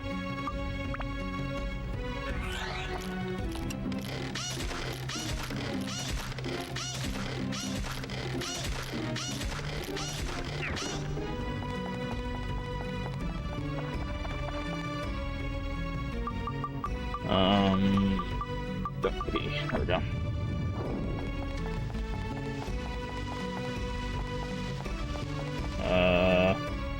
We don't have green. And this is another problem we're running into, is we're getting, like, they want us to do, beams that we don't have access to.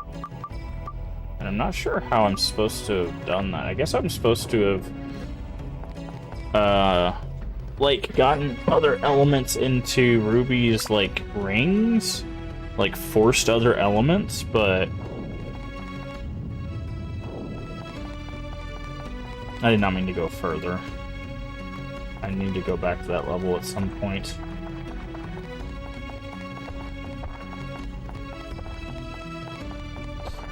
What am I looking at? That is a lot of mummies.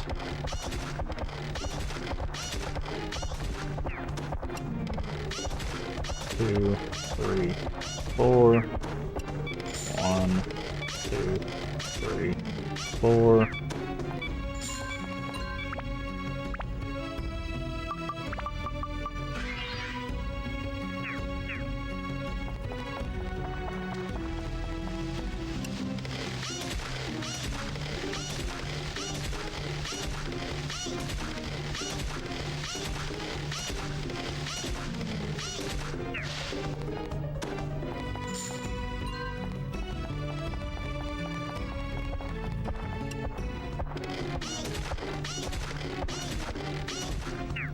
I love how them getting close to me is more detrimental to them than it is to me at this point.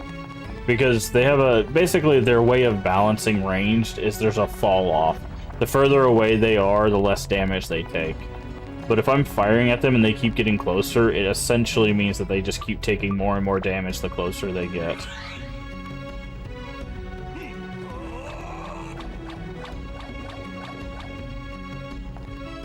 What?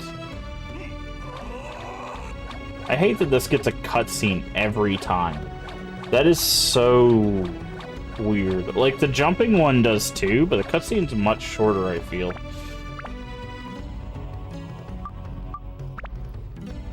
It's so strange to me. See, this is the jumping one, right? So, like, if I can... there we go. 1, 2, and then it's done, right? Like, it's just quicker. See, 38, 45, 46, 46, right? Like, you can see that it goes from 35. Oh yeah, these guys come back after a certain amount of time.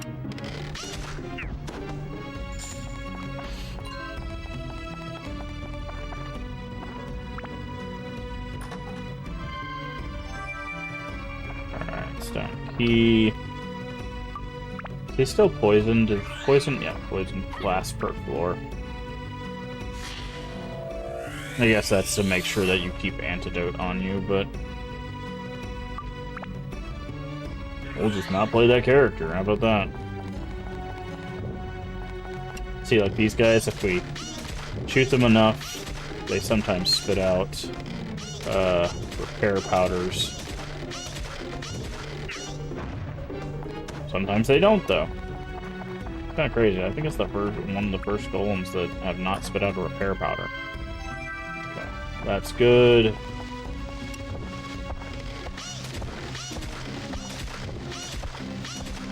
I say you don't want to go to the left, dude.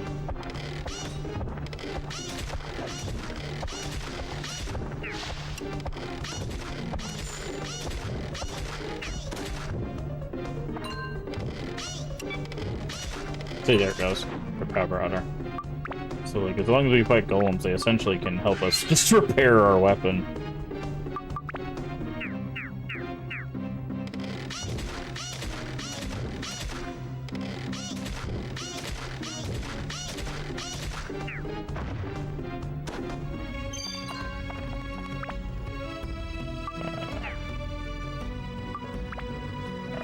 You to open that ball. Enga's, whoever Enga is.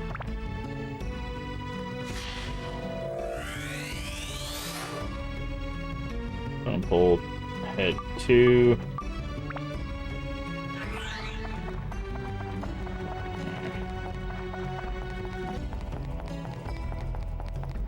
So technically, we don't need to go back to the other side.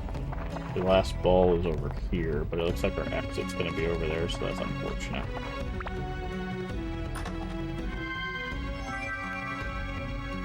No, the exit's on this side, so we could technically leave.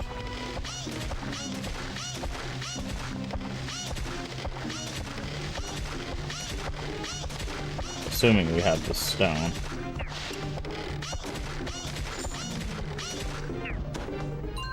Yep, and there's the stone. So, technically, once we get this ball here,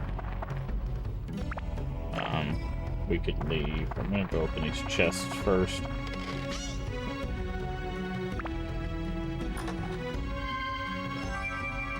Fire.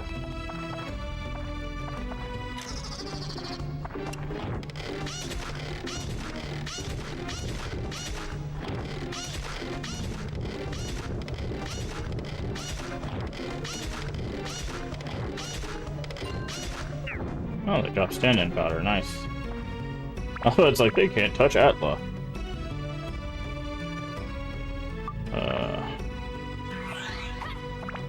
It's like, okay. Cool story, bro. Bruce. Alright.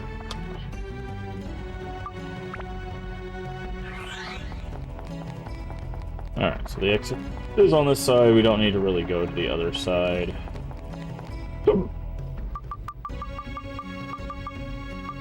Alright, so what I'm gonna do is I'm gonna go further. Then I want to leave temporarily. I want to go back up to that floor. So what we'll do is we'll go back up to that floor, we'll leave temporarily again, and then go down to the floor that we just unlocked. It's actually quicker to do this.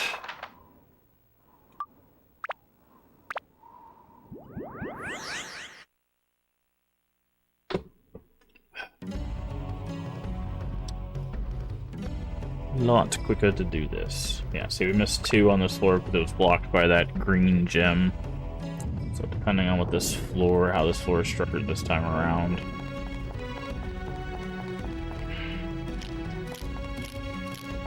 Alright. Alright, let's try thunder on these guys. Okay, they don't seem to like thunder too much. Well, there's our exit.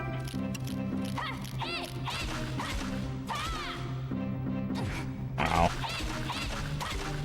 You see what I mean? Like, look how quickly that weapon's damaged, right? Like, it's insane. It's such a drain on resources in comparison. It's so dumb.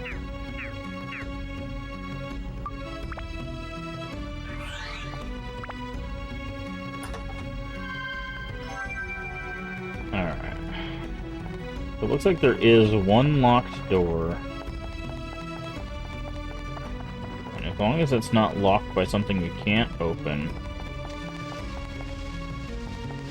Okay, it's not. It is a smash door. So that means we are good to go.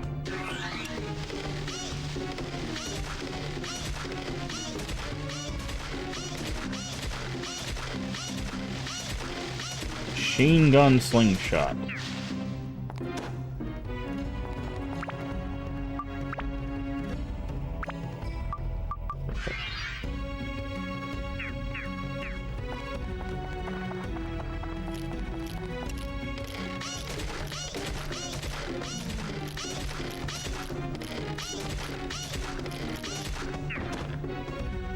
Is full. Okay.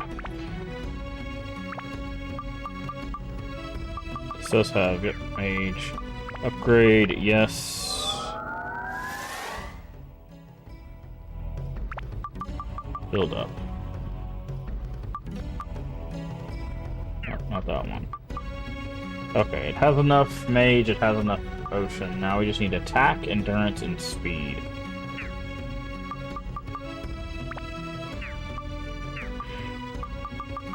Okay, well, we have attack 3. And endurance 1. Actually, it looks like we have endurance 2.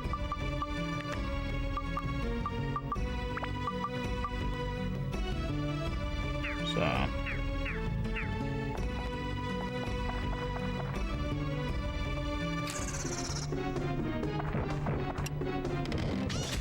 hitting these guys... Oh, I think guys also drop repair powder. But the slingshot is a bit of a pain, because you have to hit them, like, on certain places in their jump. I did not realize that these guys also drop repair powder. It's kind of cool. See, if you hit them when they're at the apex of their jump, you can't hit them. You have to hit them when they're on the ground. You see that guy slide? That's hilarious. So, it just takes timing. We can definitely fight those guys.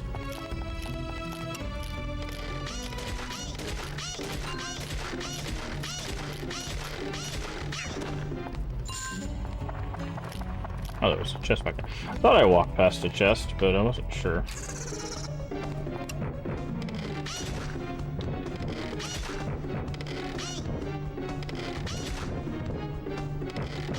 Oh. See, the problem is she aims down by default, so that's a little bit harder to hit. But might as well attempt to level this up.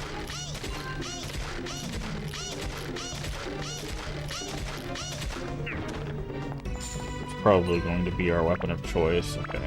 We're gonna do two things here. We're gonna do a gourd. And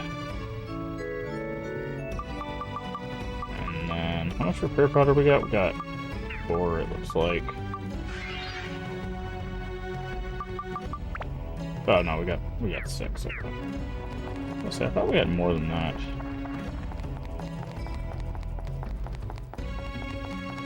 Alright. So we still need to find the 2. Okay, there's 1. There are a lot of mimics here, dude.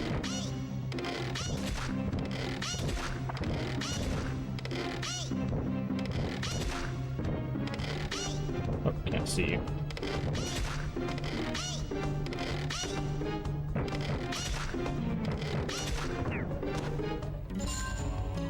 This is just Mimic Center. Okay, one of these has got to be a Mimic. Or both. I didn't even think about both, but...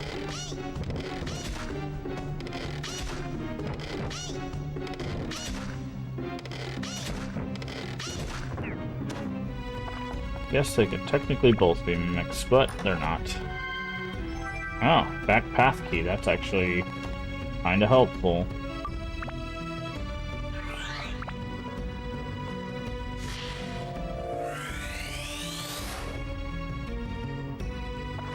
There is a back path here.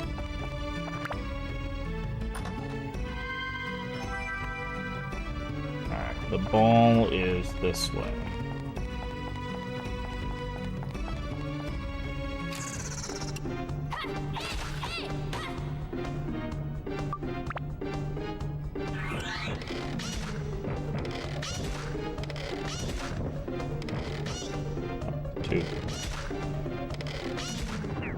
Too soon. Okay, let's check this other chest. Okay, it's probably going to be a Mimic. This area seems to be chock full of them. Not too early.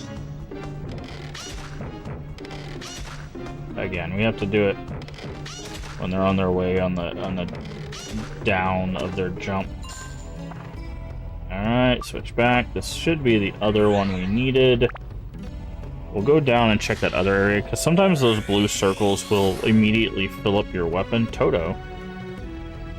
Hey Dorothy, we found Toto. So it's worth checking these blue circles down here. And we have a key to the back area of this stage, or of any stage really, but...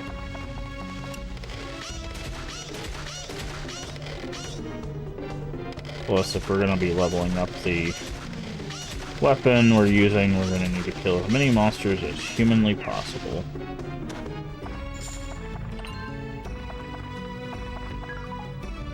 Status of the equipped weapon has changed. Don't know what that means.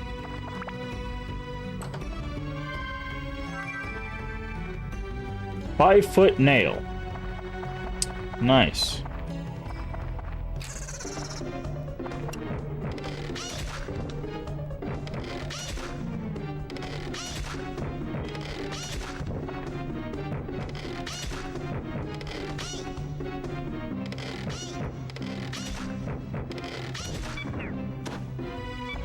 Okay.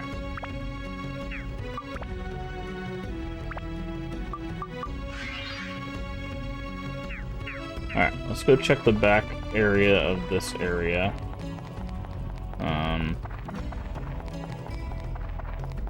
see if we can get some more upgrade materials, more experience for this weapon, all of that fun stuff.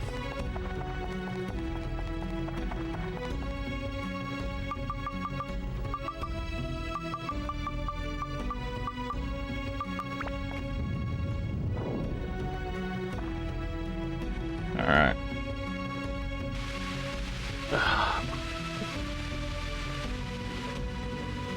It's funny because as soon as we got this, like, cat girl, I have mentioned that, like, they're probably going to be the most, like, powerful character in the game because of ranged attacks in a melee-based game. And someone was mentioning that, like, oh yeah, that's probably, you know, going to be balanced out. And, you know, there's other things. And it's like, no. I know how game design, especially older game design, works. They don't balance that kind of stuff. And lo and behold, ranged characters are starting to become inherently better to use. Because of how much... Hold on. Oh, hold on. What does this do? Oh, that's big endurance. Hold on. You can have the fire upgrade. Yes. Because the thing with older design is they didn't. Sometimes they don't think long term, right? They think like what would work for this game, like right now. What's cool right now? Okay, so this is 2 endurance, but this is 10. Yeah, that's what I thought. And sometimes that leads to certain decisions. You actually see it if you look at other games, like they end up shooting themselves in the foot by adding certain mechanics or certain items in games too early, and then all you end up doing is using just that item, right? And you stop using other items and stuff. Ooh, Sky Hunter, nice. And this is kind of indicative of that kind of idea, right?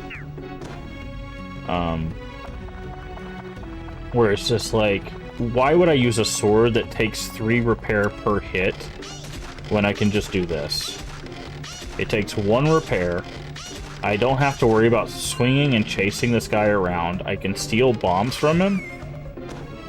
He can punch me. No. And like, it's just gonna get stronger and more efficient as it goes on. Like, the only defense we have to really worry about is if they're like resistant to this, right? As long as I'm like taking a step back, I don't even have to think, right? This is so much quicker and more efficient with my repairs, with like my resources. Like, and it's unfortunate, right? Because ideally this is not how you want to play, because there's 3 melee characters so far, versus the 2 ranged characters.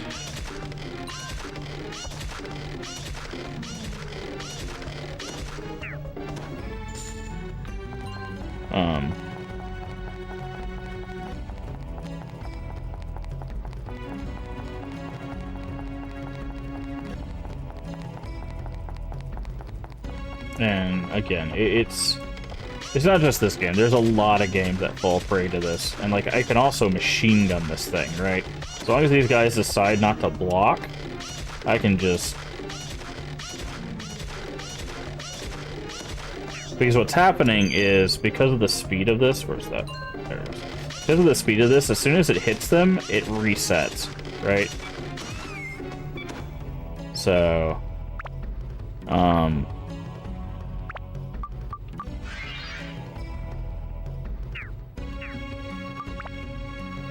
I'm also using this as an excuse to give her Fruits of Eden, so she has more HP. Because I could have just used this water to heal, but I didn't want to. I want to give her more HP. Emerald. Those gems are really useful. The gemstones go into the weapons to give you even more of a boost to a thing.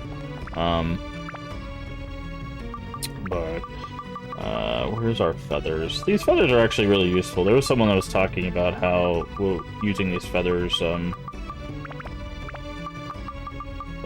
really speed up stuff, and I hadn't been using them, to be honest. I was just like, we'll take our time. But no, given how much you have to run through some open areas you've already explored, it's actually really beneficial to have these feathers. Because, like, this whole area, there's nothing in here except these two chests. So there's not even a reason for me to take my time. Wind, that's fine.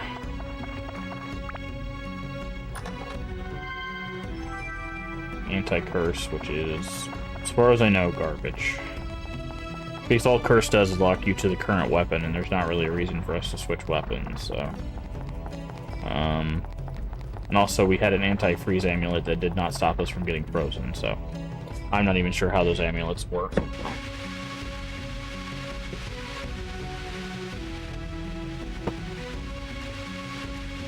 Huh. I guess Lee's not getting on tonight. I thought Lee was going to be getting on tonight.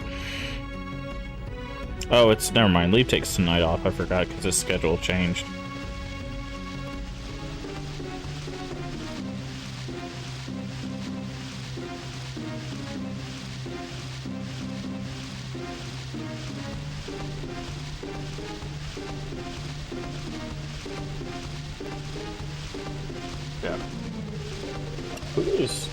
Someone is gung-ho about saying hello to us. Let's say hello back. With a machine gun. See, like, I'm not even... This is all I'm doing, right? Like, this game is definitely not intending you for just to do this. Like, obviously, I should step back to make sure he doesn't hit me, but it's just like, hold back and spam attack. Okay, slingshot is full. Okay, build up. Double impact. Okay, let's upgrade. Yes. Build up. Double impact. Build up. What is double impact? This is our first build up, I think, by the way. Okay. Build up, double impact can turn into... Alright, we need more wind and fire, and we need a whole bunch of stuff. We can get all of those except beast. And sky, I think.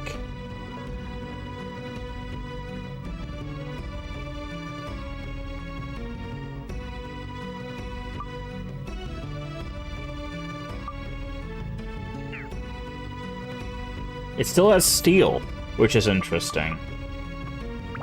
And it has 3 now. So... let's go with wind element. Since that will be the easiest to do, since we have 3 of those. And we'll probably go with the endurance, honestly.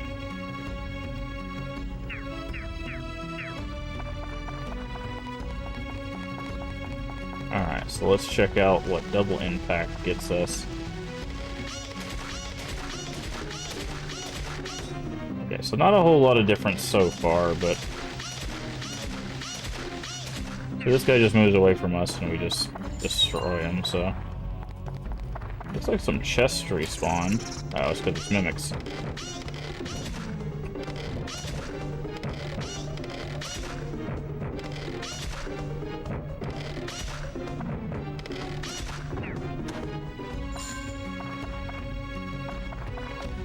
Okay, so all of these are going to be mimics, right? Yeah, because the only thing that respawns is enemies, not items.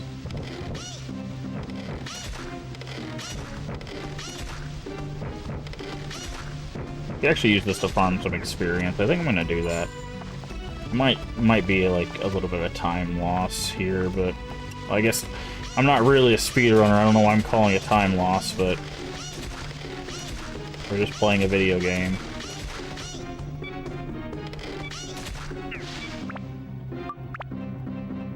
I don't know, sometimes I think like that, like, I'm like, oh, maybe I should just be pushing through quicker. Hey, we got 69. Nice. Sometimes I think like that, like, oh, am I wasting time doing this thing? It's like, I'm just playing the gosh darn game, dude. Does it really matter? Thanks for the repair powder, chump. Thanks for sliding all over the dungeon floor. You on grease mode, or like, what is going on? Plus, we're also getting cash, which we can use to buy the stones, because we're gonna need money to buy the stones that we're gonna need. Ow.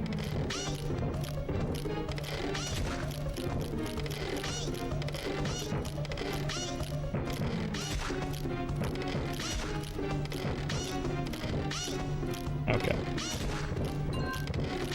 Nice repair powder. Hey, you can circle me all you want, buddy. You're not going anywhere. Throbbing cherry. Alright.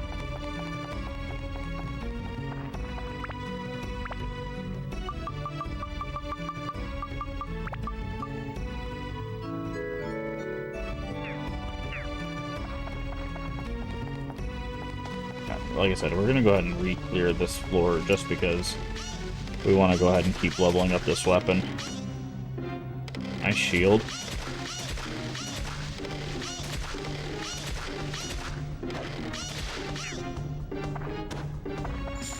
Oh.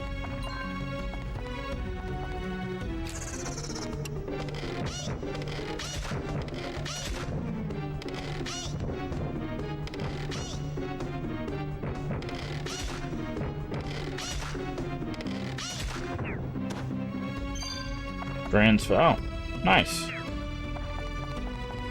Just hooked us up with a new feather. What a nice mimic that was.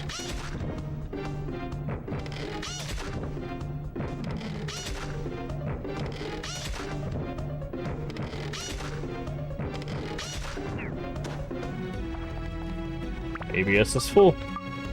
Easy peasy. Upgrade, yes.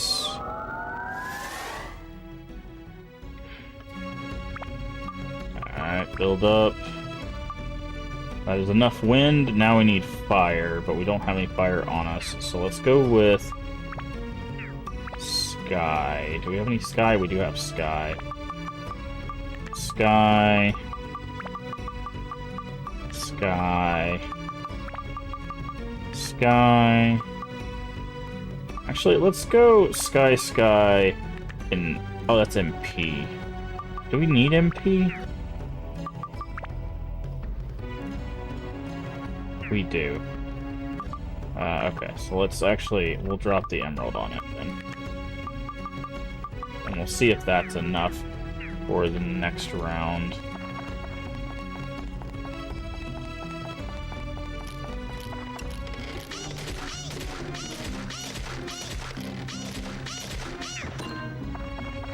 Throbbing cherry.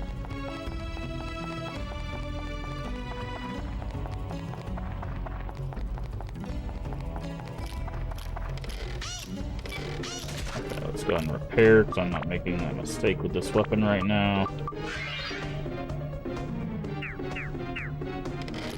Not when we're starting to actually do some work.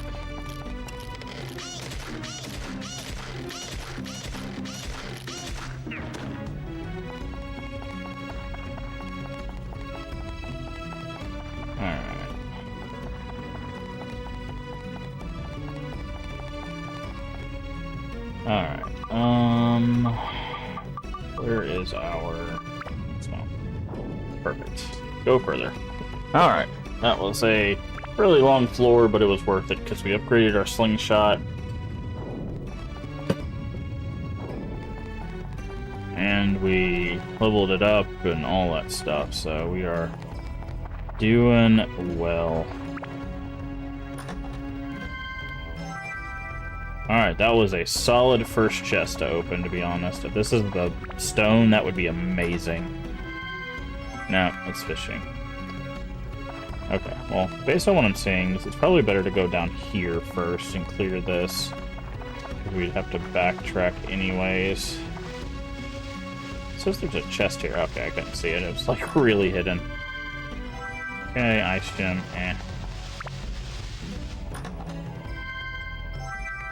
Poisonous apple.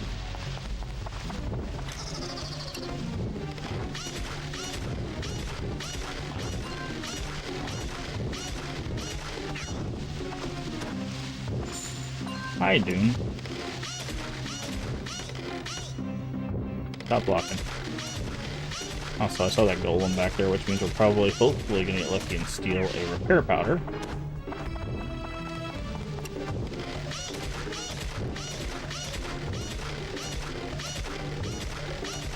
Nope, we did not get lucky with the repair powder.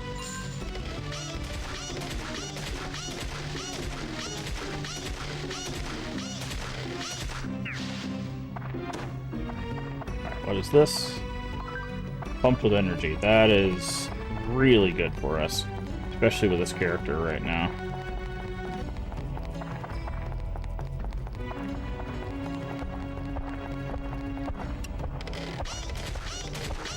Yeah, I was about to say, three-shot that mummy. Is there really nothing? I was about to say, is there really nothing else in there?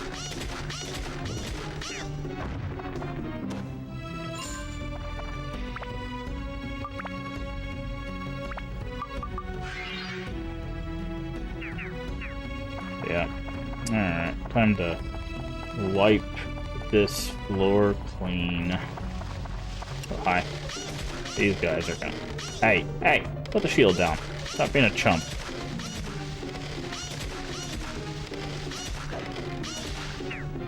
Getting thirsty. Are you now? Sure would be nice if I had a gourd. I believe that's the max water that you can have.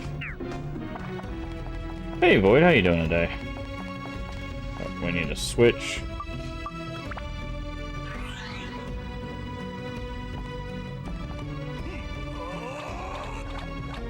Back to 5, yeah. Like I said, I'm sorry you lost it. I don't know what happened there. There must have been like a hiccup in one of the streams and something happened, or like I started a stream and it ended early, or I don't know. Streaming's weird, man. Streaming is weird. Did I stream on Halloween? Yes! I'm pretty sure I streamed every day. Except Saturday. Hey, put the shield down. That's probably one I missed. I thought you were there for that, though. 'Cause that's the one where I wore the Fiend mask. I thought you were there. Because, yeah, no, you were there, because I said, that's when I made the joke that, because you were saying you were hanging out with everybody, and I said, let me in. And I was like, wait, no one there's gonna get that joke. You were there for that. Yeah, you were there for that. Like I said, it was probably just a stream that had like a hiccup and it like cut it into 2 streams or something, because Twitch is stupid like that. But they will be fixing, they're gonna actually be fixing the streak thing. You'll actually be able to watch VODs to continue streaks. It's one of the things they announced at TwitchCon. So people will be able to watch VODs to continue streaks. Is one of the things they're going to be implementing soon. I think within the next few months. So like people that like can't watch every stream, they can go back and like watch a VOD. I'll have to see exactly how that's supposed to work.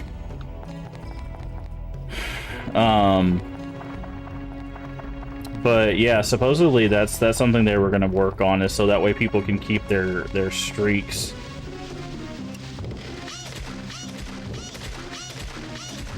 Wait, is this weapon ready to be upgraded?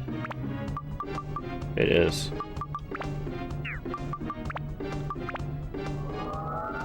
Let's not waste any, Okay, build up. Okay, so it has enough MP now. Okay, fire. We still need Sky. Sky, Dino, and plants.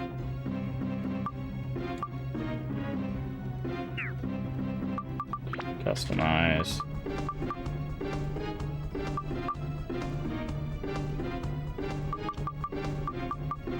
Okay, so let's go plant and the Sky that we have.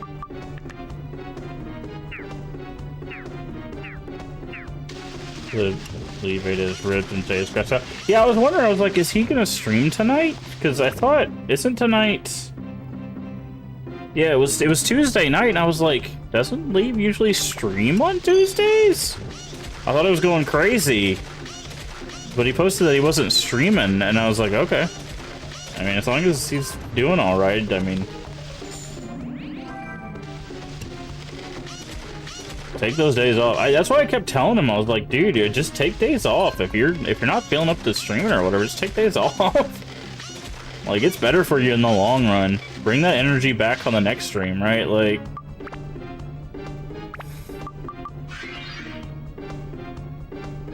Oh, okay, so he's taking Tuesdays off then. Okay. Yeah, it's also confusing because, like, because the evening streams go from Tuesday to Wednesday, it's like, technically it's Tuesdays and Wednesdays off, but, you know, yeah. But yeah, no, I get it. Yeah, Tuesday nights. The stream starts on Tuesday nights. Wow, these mummies just get absolutely destroyed by this, dude. That's nice. I like that. Okay. Yeah, I wasn't sure if he was going to do Tuesdays or Wednesdays off. Because I know we talked about doing, like, the divisions on Wednesdays, potentially. So I didn't know if he was going to want to do division on stream, or what. Because I know he did Banjos on Wednesdays before your schedule changed. So...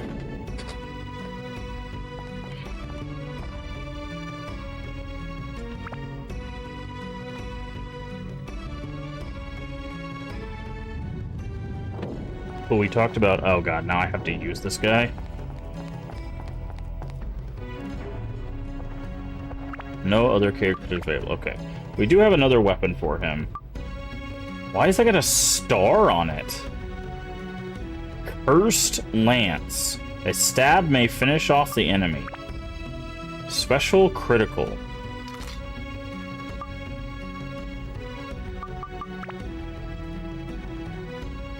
That just needs attack. And a lot of stuff, okay. That one's probably the easiest. Well, except the Mimic. I don't know. We'll use this. We have not used this character. So this is not going to be a good thing.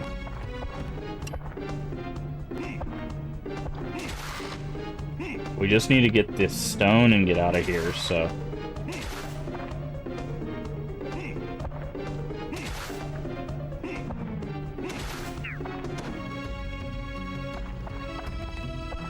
I think he's gonna be doing morning stream tomorrow. Okay, yeah, he mentioned that in Discord. Oh, I meant to ask, and maybe this is too public of a space, so don't feel free to not answer this question. But did you know who ever like respond or anything to that post that happened in Discord? You know who I'm talking about. Because I didn't follow up with that after I saw the post. I don't think they're in the Discord anymore, so I was like, oh, I think that it's finally handled itself, but I wasn't sure if there was anything that followed up after that. And again, feel free not to answer that if it's too public of a space.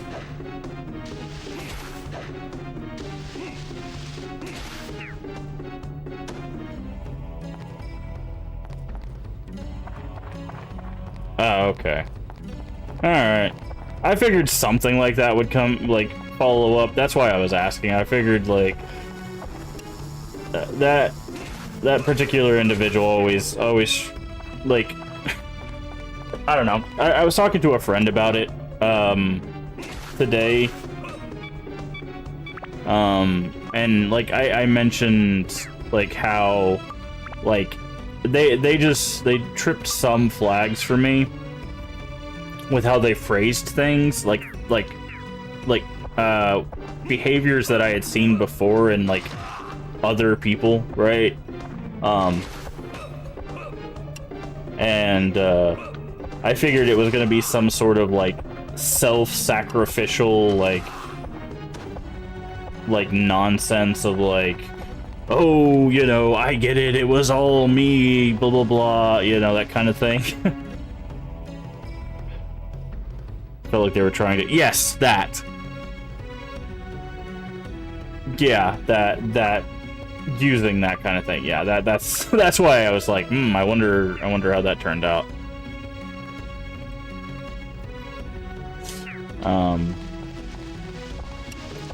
But yeah.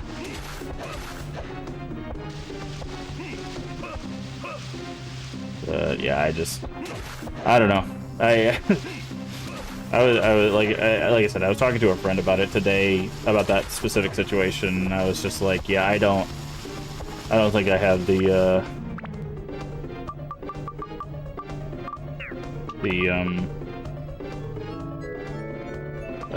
patience, or, well, I have the patience for it. It's just like I don't know. I just I cut things off earlier than I used to because, like, I don't know. I know people follow patterns, right? And I saw the pattern developing very early on, and I was just like, I don't want this pattern to go any further, right? For me personally, but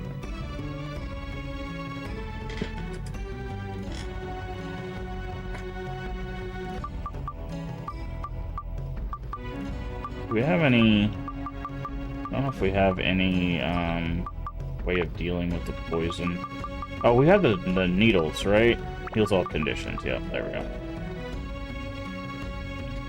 Hear me? Yeah, no, like, absolutely. Yeah, that last thing was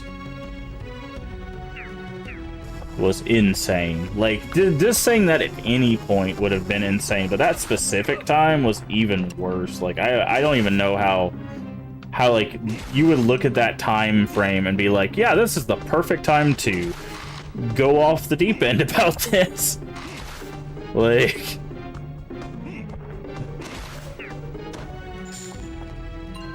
but yeah, that was astonishing timing. Like, Jesus. Like, I mentioned, I'm autistic. Like, I don't have, like, the best timing in the world, but Jesus Christ. Like, even I know, like, read the room. And then when you're done reading the room, read it again. Because Jesus Christ. Yeah.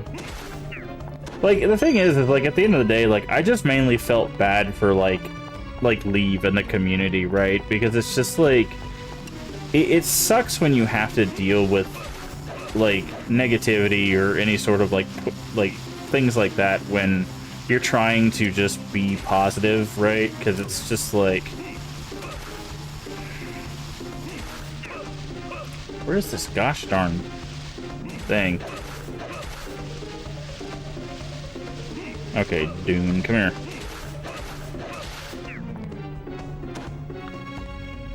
Okay, the ABS is full. Top of that message, leave directly and be like,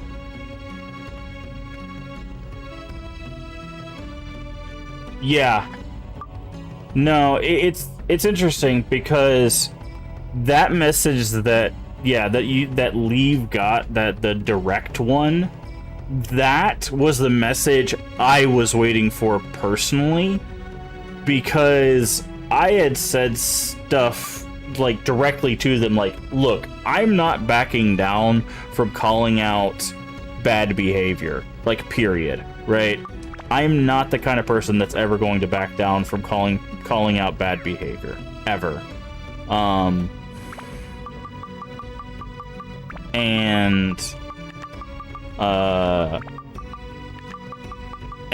when you know, when Leaf said that was like the message that he got, I was like, yeah, that's what I expected to happen at some point. Again, that it sucks that it happened, but again, I've seen the pattern of behavior before, so like I had to cut it off early, and like kudos to Leave to wanting to give more benefit than that, but I don't know. I was just like, I've talked about it before. I have a three-step thing when it comes to people, right? Basically, the first time like we have something, it's a discussion, right? We have a talk about like whatever the thing is. Like it's like, hey, did you know like this is a problematic thing, or this is something we need to talk about, right? That's the first step, because sometimes people legitimately don't know, right? And then the second time something comes up, it's like, hey, we talked about this. Here's a reiteration why this is a problem. The behavior needs to change here, right? So after 2 conversations, it should have sunk in. If it happens a third time, gone. It doesn't matter if we've been friends for 10 years. It doesn't matter if you're a part of the community, whatever, right? It's done.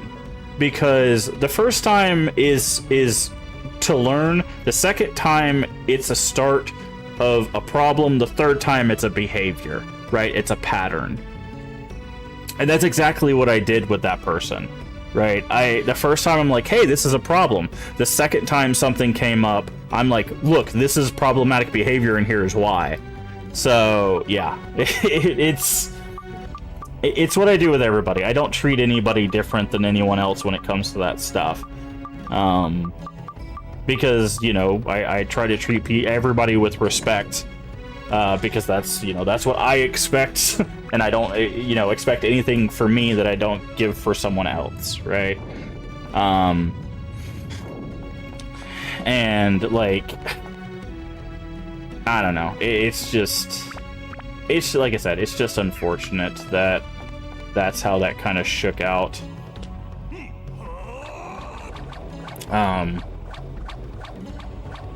But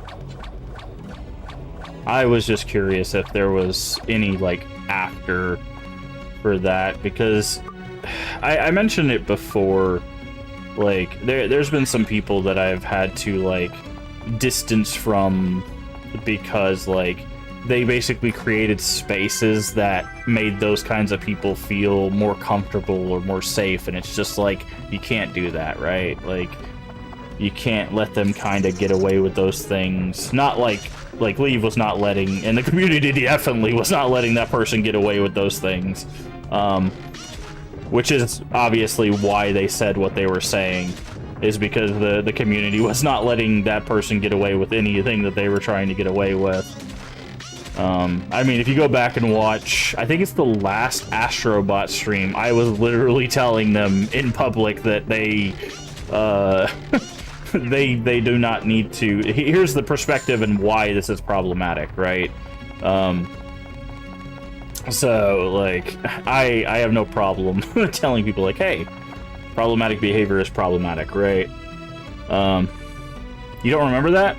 Oh yeah, like the last Astrobot stream, they were talking about their own content, because that is one of the things that they love to do.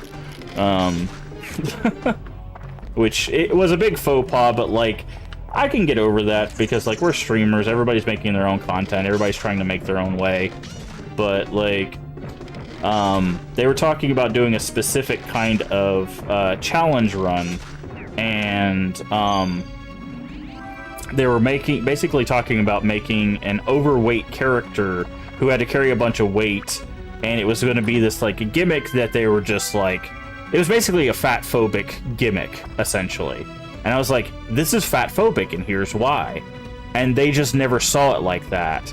And it's just like, that's the problem, right? You not seeing like that means that you're extending these problematic behaviors forward, right? And, like we had a same person. It's the exact same person. Same person. Yeah.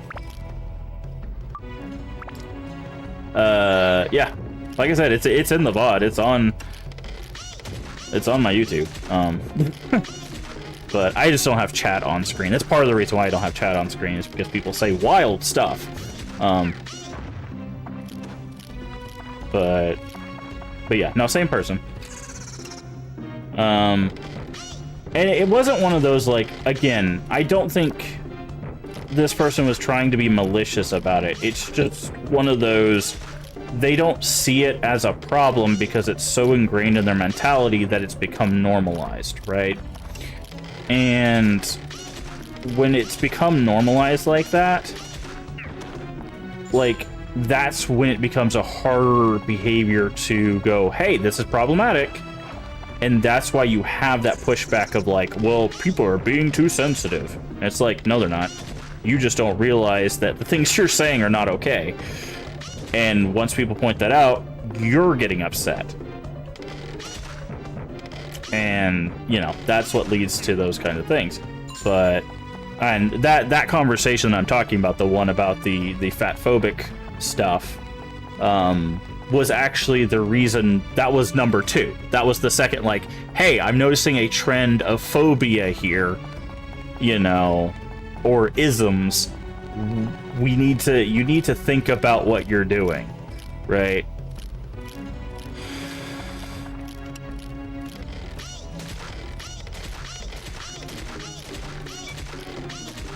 Make it good. Oh yeah, like, yeah.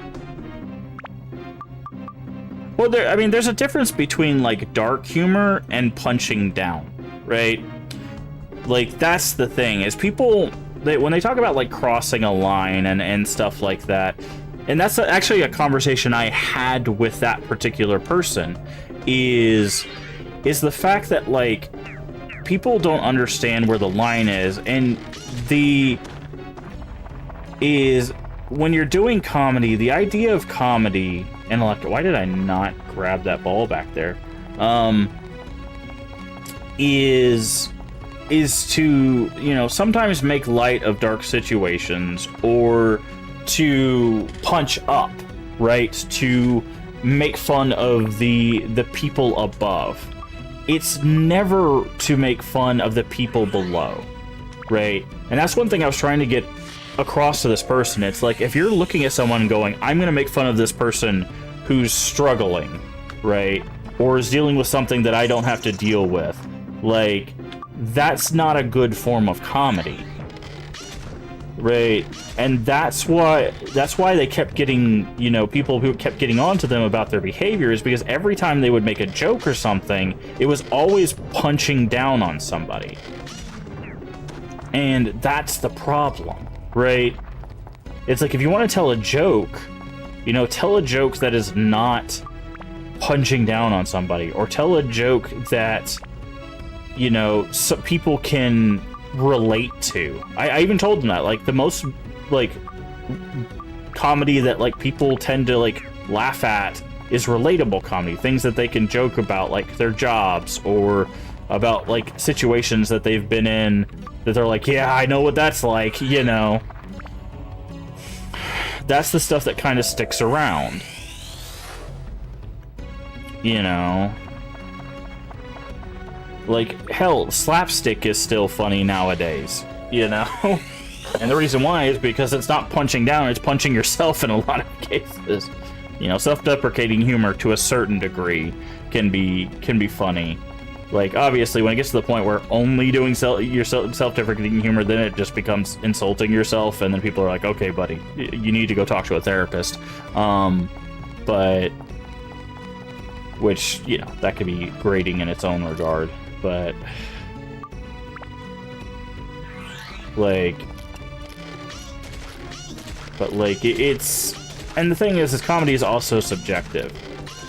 So, and again, I literally talk to them. Everything I'm saying is literally stuff I talk to them about. Like, hey, you've got to think about these things when you think about your audience. Think about what you're saying, where you're saying it, Think about, like, what they might find funny, what they might not find funny, right? Because if you're just like, oh, people don't get my joke because they're too sensitive, then you're not telling a good joke, right? And any comedian that uses that as an excuse has failed as a comedian. Like, that might be my hot take of the year, but that to me is the truth. Like, if your audience goes dead because you told a joke that really didn't land, you don't know your audience. Because the first thing they tell you in, like, improv or comedy is, like, read the room. You're not going to tell the same jokes to every room because they're not going to land in every room. You don't tell a New York joke in San Francisco, right? You don't tell a San Francisco joke in New York, right? So, think about the kind of people you'll attract. Like, if your content is making fun of people that are struggling, it's not that... Yeah. Hey, Inquisition, how you doing? It's early for you. Well, I guess technically it's early for everybody. There ain't no tough crowd if you roll properly. Yeah, exactly. Yeah, it comes down to knowing your crowd. Okay, so we still need flight, plant, and I think... Is this dragon? It's called both dragon and lizard, which is weird. Because we have dragon, but we also saw, like, lizard. I'm gonna put Dragon Slayer in here.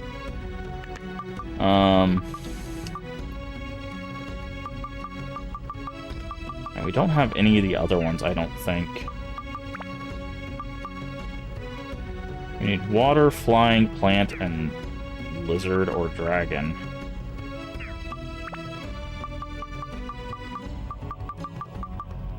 Okay, we don't have any of that.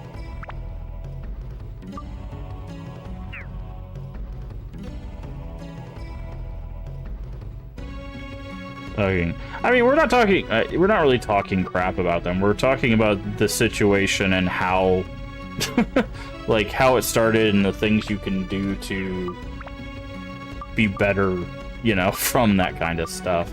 Like, for me, like, talking crap about someone is insulting them, and we're not really insulting them. We're just talking about how they got into that situation and how it could be improved, right? At least for me. I'm not intending to talk crap about someone because I don't really do that. Oh, like, we got Beast. We need to put Beast in there.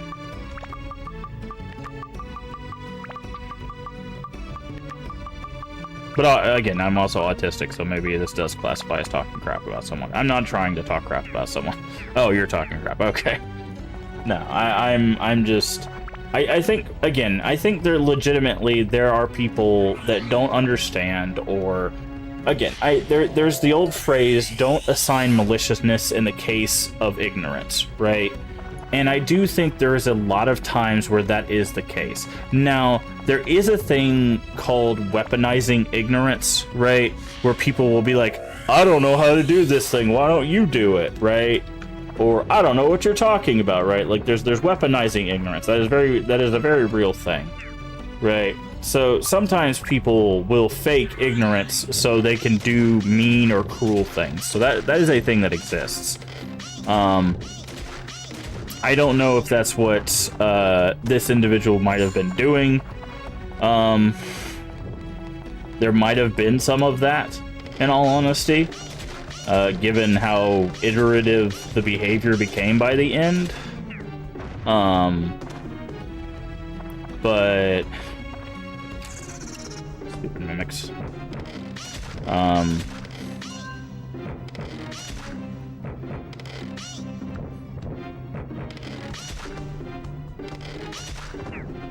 But, like, there's some people who genuinely don't know. Like, again, I was a college professor for years, and I've run into enough, like, oh, I didn't know, to have those engagements of, okay, let's learn, right?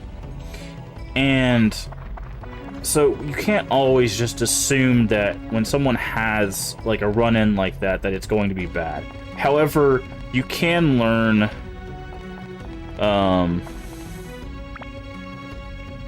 like, that, you know, what to look for, right? You can learn the difference very quickly.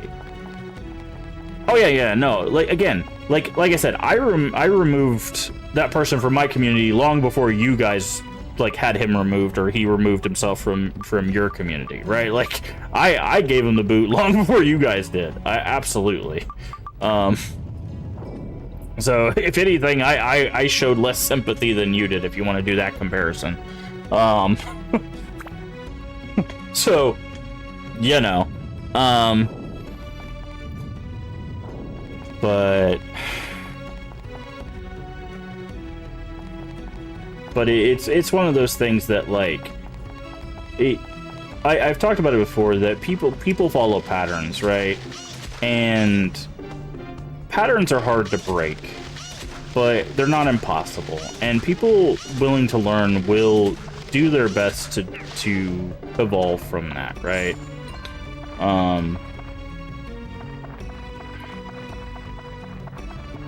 But it's very, at least for me, it's become very easy to know the difference based on how people phrase things and what they actually do. I've mentioned it multiple times on stream. Don't look at what people say or listen to what people say. Look at what they do, right? And what they do will tell you all you need about that person, right? That's why I even for my streams, like, look at what I do, and that'll tell you the kind of person I am, right? Because I can talk all day about kindness and caring and all that stuff, but if I'm not doing things that are kind and caring and sympathetic and empathetic, then I'm not doing what I'm saying, right? It's the practice what you preach kind of thing, right? Jesus Christ, 2-shot. Hello. Steel giant. Ooh, we've evolved. And he is tanky as a son of a gun. But, you know, look at what people are doing, and that'll tell you all you need to know.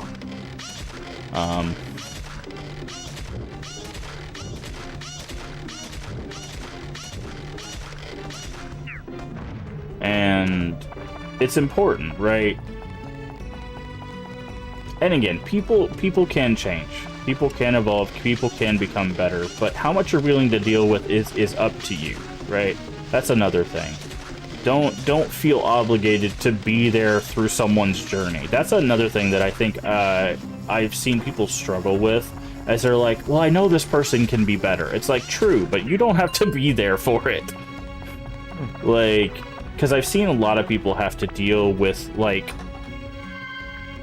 other people's growth. And it's like, sure, that's a nice thing to do, but if it comes at the detriment of your own health, mental or physical, or both, God forbid, don't.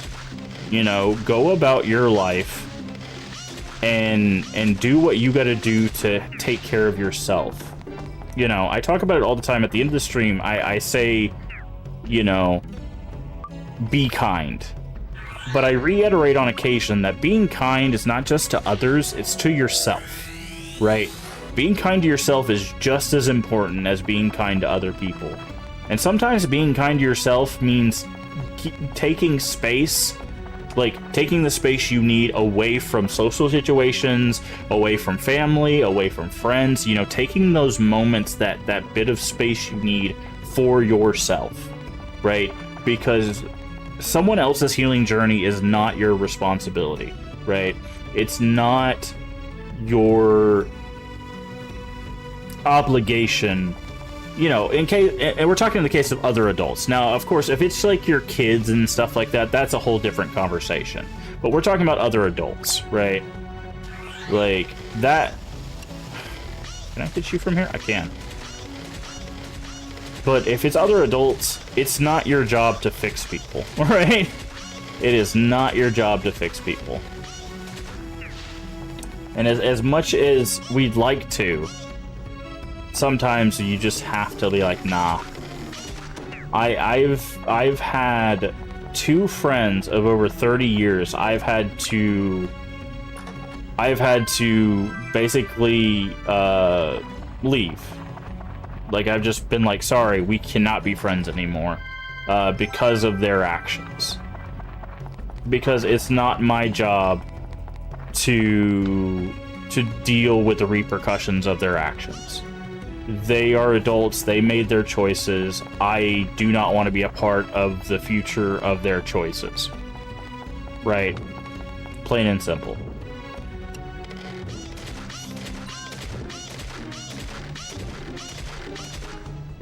And it's hard. It's very hard to make those kinds of decisions. In some cases, it's not possible. Some situations for some people, it's not possible to do that. But, you know, if it is a possibility, obviously, you know, sometimes you just got to do that.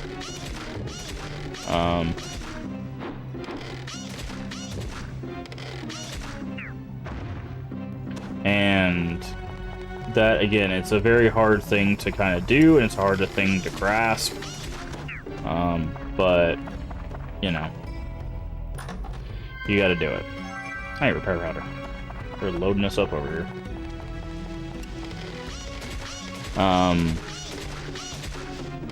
Man, people are going to go back and watch this VOD and be like, what the hell happened? People are going to be so lost. Especially a year from now, when people actually watch these videos.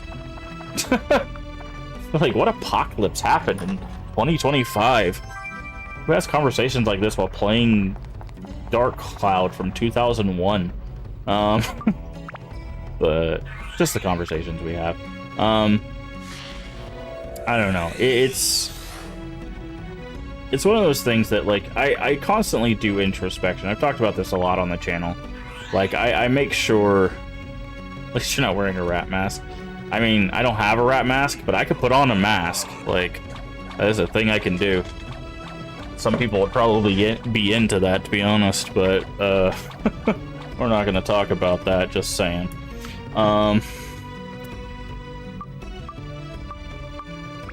But you know, it's one of those things that, like, it's important for our growth to... Jesus Christ, what this guy is holding the strafe button down. It's important for our growth to, like, make sure that we're not only, like... Okay, this is full, hold on.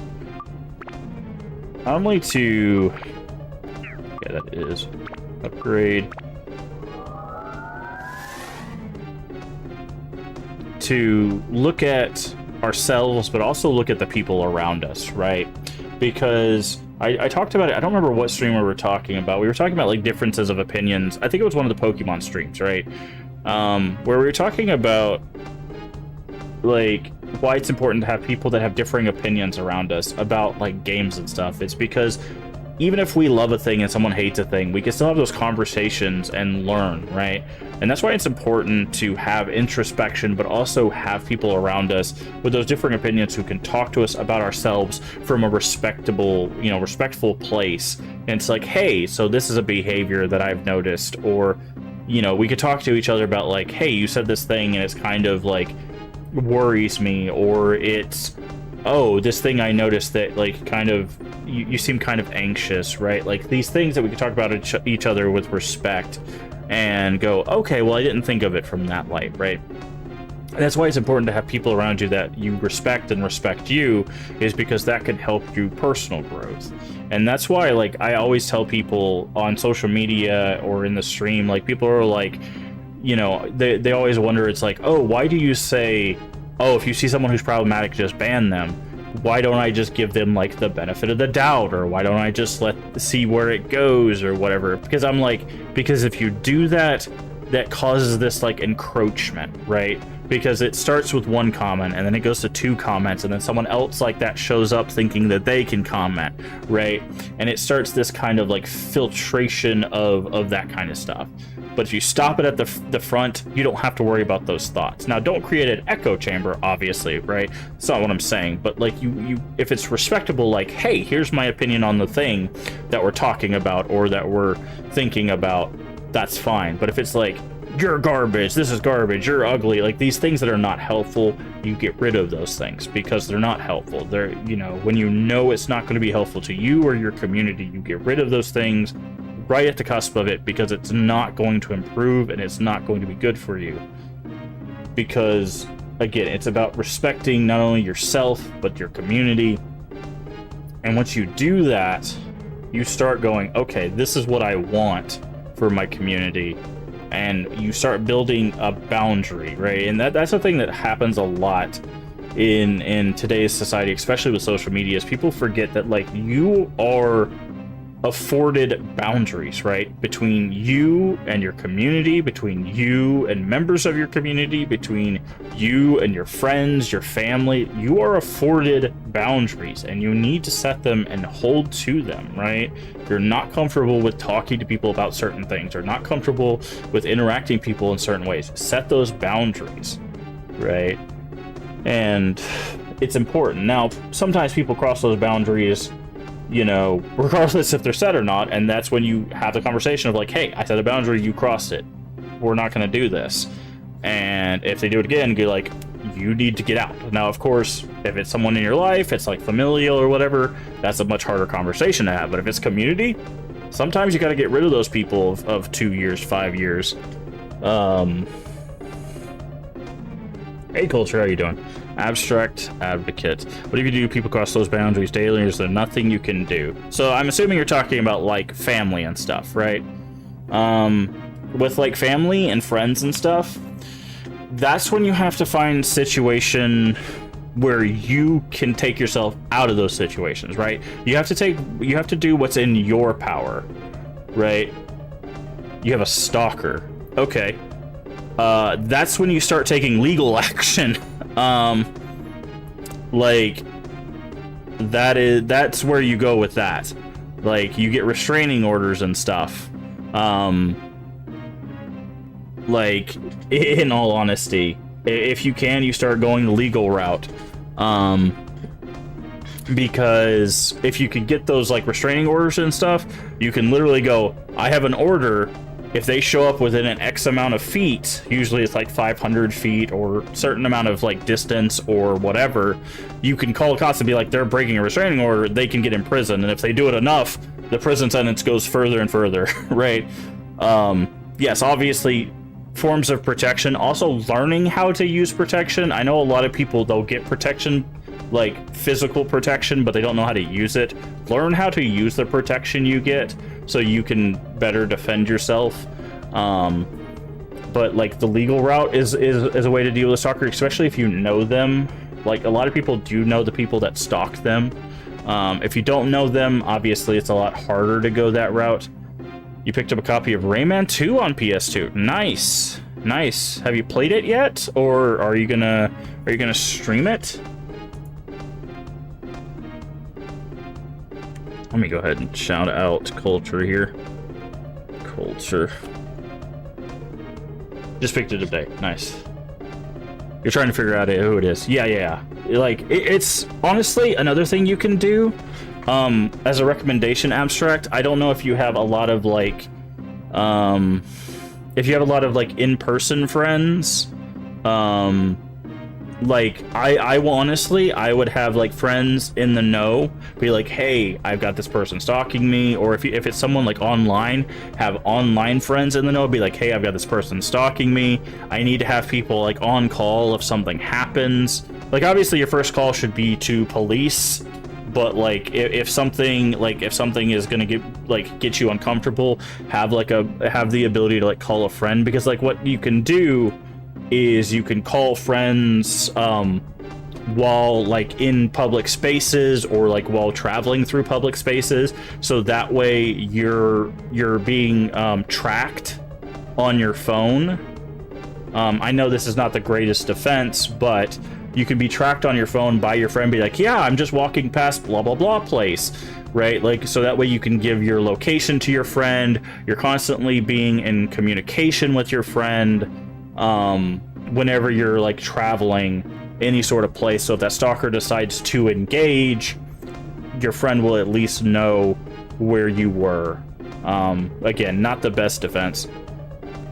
They stalk you across the internet, thankfully social media. Yeah.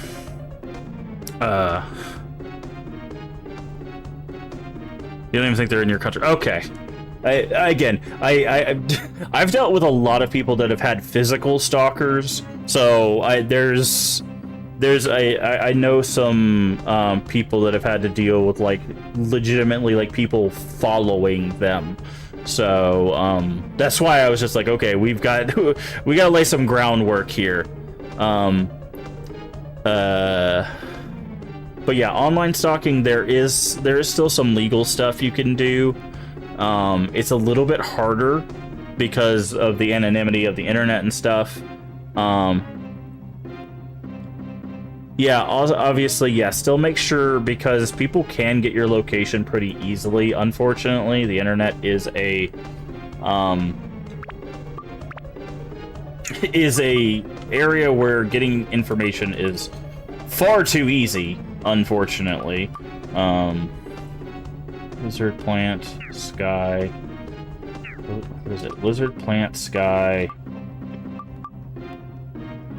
Plant. Okay, it's lizard plant, sky, beast. I don't know if I have that. I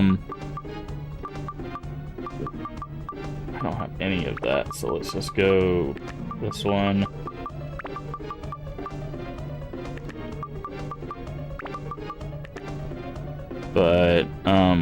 But make sure, yeah, you're still doing some protection. Yeah, take screenshots, get their screen names. Make sure you have like a doc of a list of their screen names. Make sure you're taking screenshots of their interactions. Like you want as much paper trail as possible. They're part of community, which is why I end up here. They're currently streaming, having. Is to get people to raid into... Wait, what? They're part of the Dark Cloud community, which is how I ended up here. They're currently streaming, having a mental breakdown over you. I usually try to warn people because their goal is to get people to raid into them.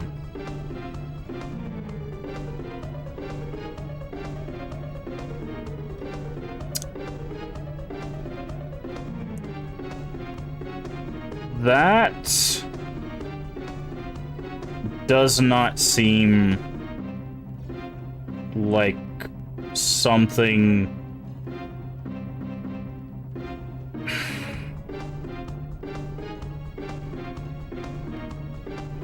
Do not click on their stream.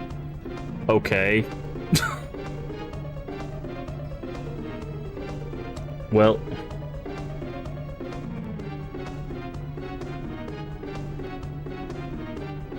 Oh, okay.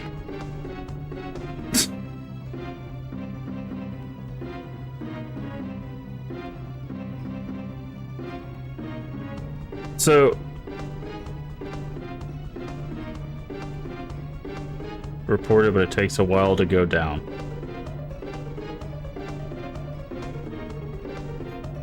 Is there anyone actually streaming Dark Cloud at this point? Like, I don't know if there's anybody live playing Dark Cloud. There's one person playing Dark Cloud right now in English. Yeah, there's one person playing Dark Cloud right now.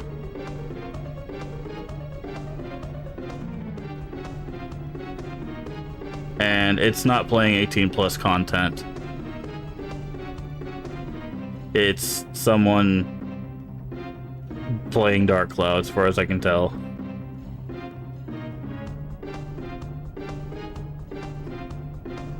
They're under Dark Cloud 2.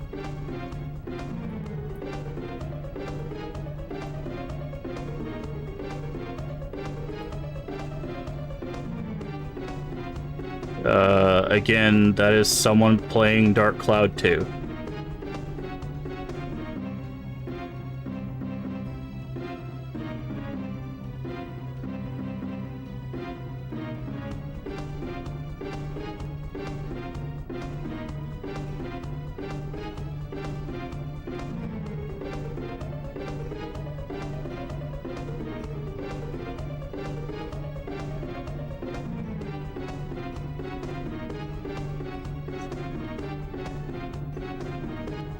I don't see two people. No, I see one person.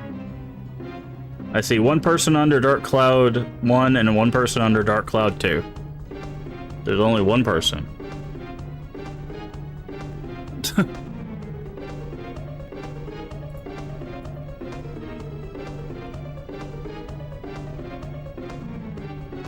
So, like...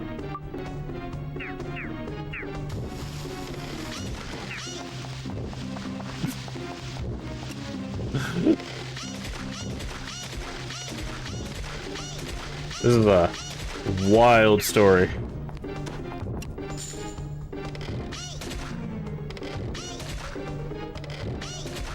I'm not under Dark Cloud, Abstract, and if you, I'm not under Dark Cloud, and the story is becoming less and less believable by the second.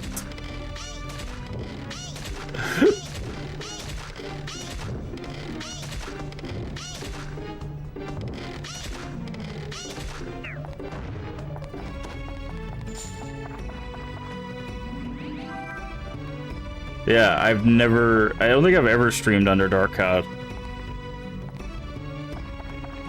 Like, just, you could just say their name, like, I don't... There's one person under Dark Cloud 1, one person under Dark Cloud 2, but I don't stream under Dark Cloud, I stream under Retro. That's what I do for most of my retro games that don't have viewership. Like... like, I don't understand why...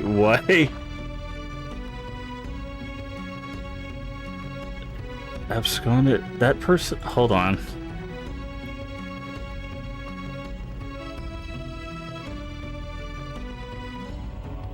Let me look up the... Okay. That is... What a name.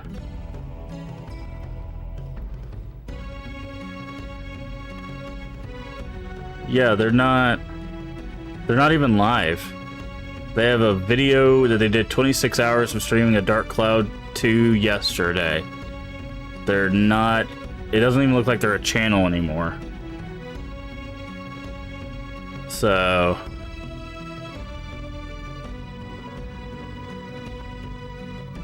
Like... I don't... So... Out of curiosity, like, why only come into Dark Cloud streams?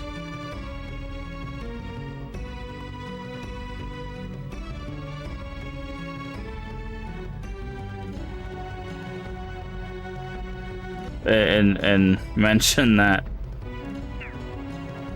wouldn't it be better to, like, post that on social media? I'm very curious why the Dark Cloud streams are the go-to.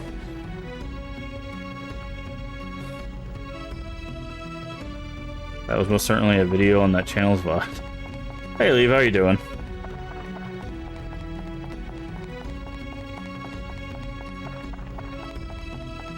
Was it really 18 plus content there? I'm guessing that, given your... The whole community protects them. It's the family member of someone. What in the world is happening over there in the Dark Cloud community? This is the weirdest, like, I mean, I'm sorry you're dealing with this stuff. I've never in my life heard of any of this stuff before. We've been playing Dark Cloud, this is like our 5th stream and never heard of it.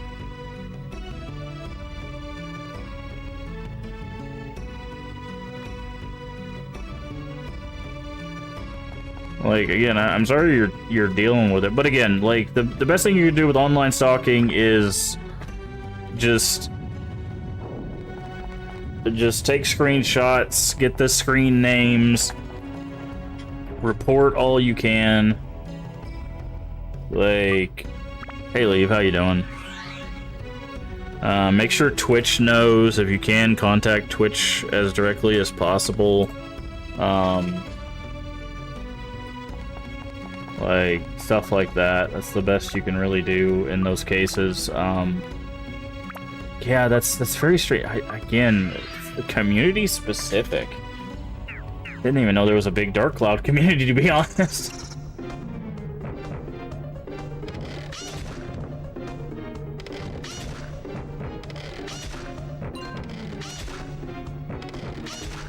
Apparently it's accessible. Yeah, apparently. I'm just over here just trying to play this game for the first time.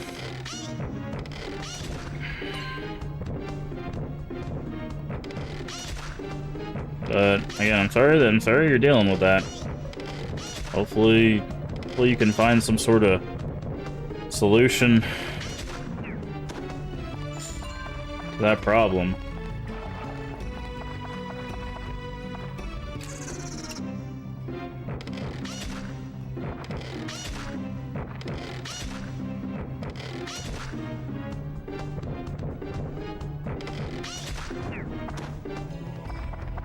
But yeah, online stalking is very much a problem for a lot of people.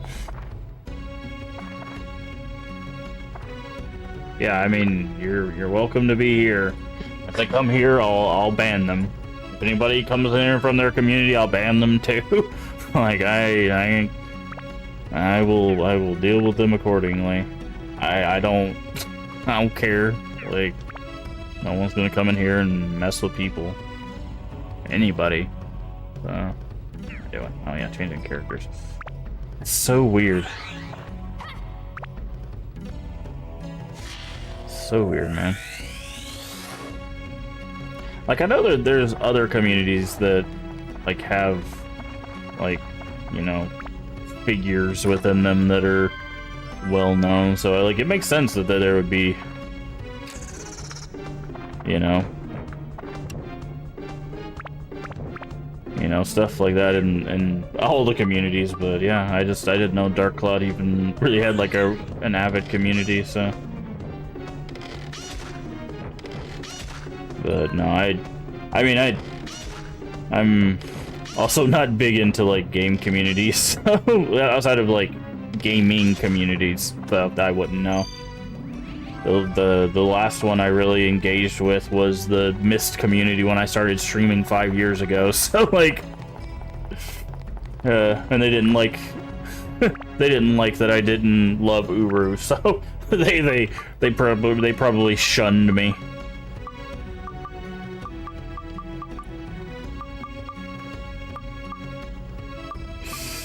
How dare you not love Uru? What is wrong with you? By the way, Uru, for anybody that doesn't know, is the Myst MMO that they were making. Yes, Myst was going to have an MMO. And they still run fan servers of it as of like 4 or 5 years ago. I don't know if they still run them. I'm sure they probably do. But, yeah. Wasn't a big fan of that, and people were not happy. Love what you love, man. Love what you love.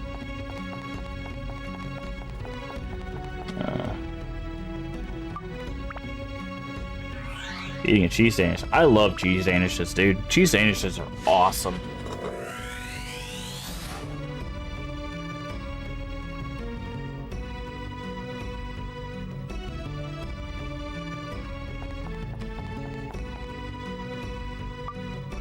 Watch the video, the resurrections of the Borderlands MMO? I feel like the Borderlands MMO is just Destiny. Like, it's just Destiny with bad comedy. Like, if I'm being honest, like Destiny has like really good shooting, but like no comedy. So like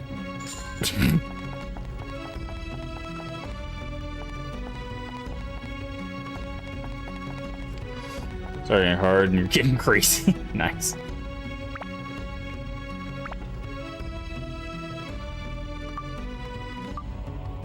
Do you meet up at San Antonio? Should bring some cream cheese.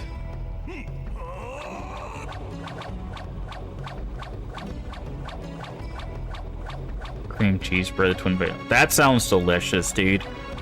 I would absolutely eat that. cream cheese bread sounds amazing.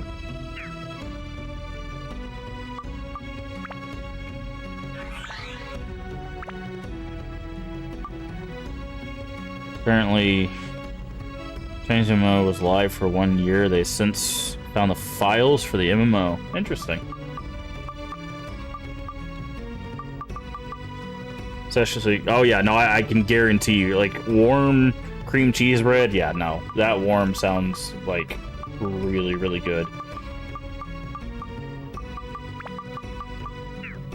Okay, so she can't get any more water, so we're gonna have to use this. Seen pictures of the twin bread make. Oh, nice. You wanted to play the Shenmue MMO? Shenmue? I see. Just everyone, that's it. You get one emote and it's just I see. Like that's what everybody goes around saying.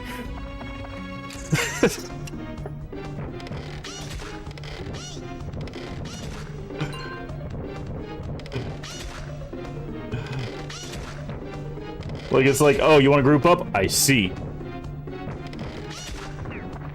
Oh man. I'd do it. I'd absolutely do it. Like, honestly, it's kind of surprising to me that we don't have a Yakuza MMO, right? Like, or even like a Yakuza multiplayer, because like, honestly, Yakuza is the advancement of Shenmue. Like, Yakuza only exists because Shenmue existed. Right? You better be able to have a cat follow you. Absolutely.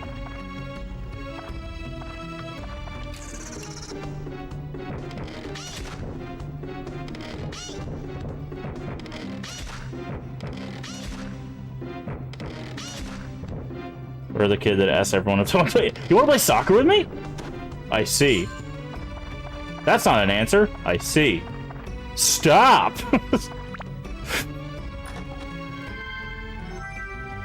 God, I can't wait to play Shenmue.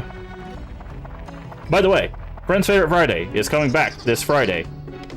And we will be continuing Chrono Cross. And once we get done with Chrono Cross, the wheel will select for us. But eventually, we will be playing on official hardware, the one, the only, Shenmue, on the Sega Dreamcast. So,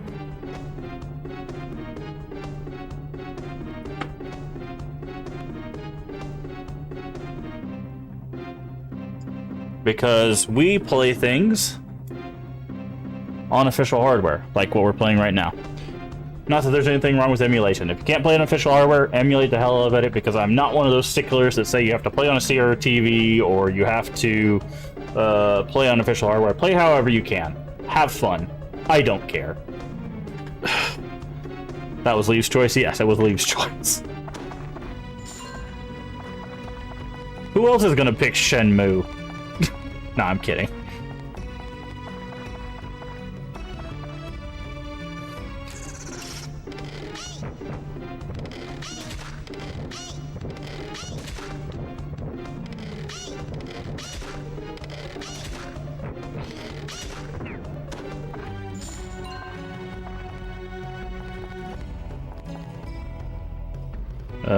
Conker's Factory was a cost of a kidney. Is the raw cartridge really that expensive? I didn't think Conker's raw cartridge was that much. I know the complete is expensive, but how much is this cart?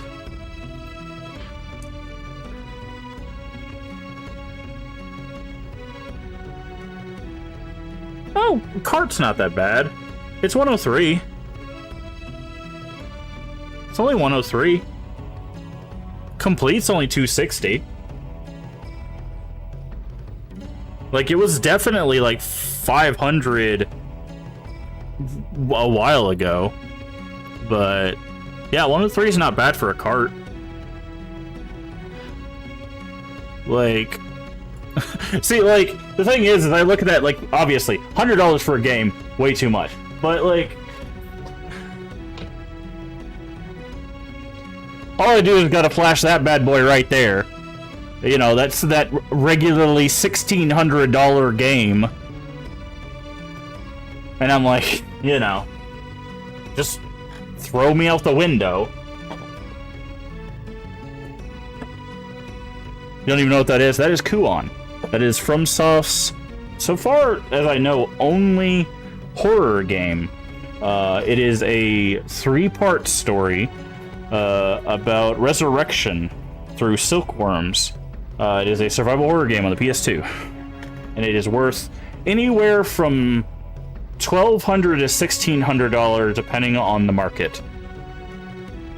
Like Hollow Souls? It's not a Souls game. It is closer to like Silent Hill or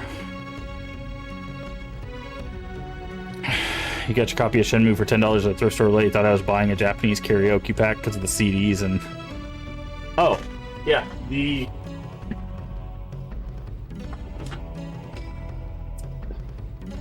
are you talking about the passport? That disc? Yeah. The passport disc. That's why I joked Hollow Souls.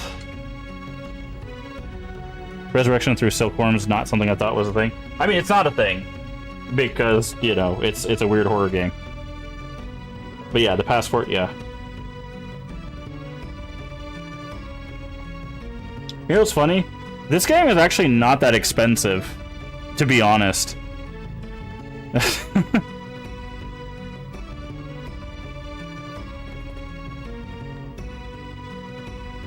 anybody want to take the guess what my most expensive Dreamcast game is?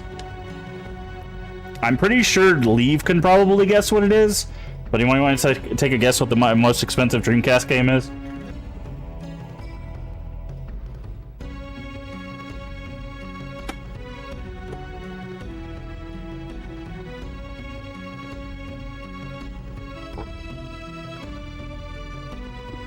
Ultra's probably right with the price. I was talking about guess what the game is, not even the price. Just what the game is. Let me check what the current price of it is.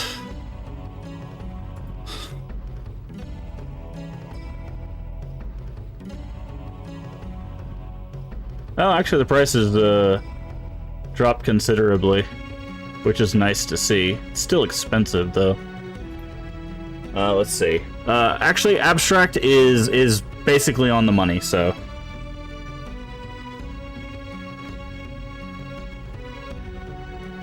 So, anybody want to take a guess which game on the Dreamcast is my most expensive? It's a deep cut. You really gotta know your Dreamcast games. Not many people know about it. Like I said, Lee probably knows what it is. I'll give you guys a little while to figure it out.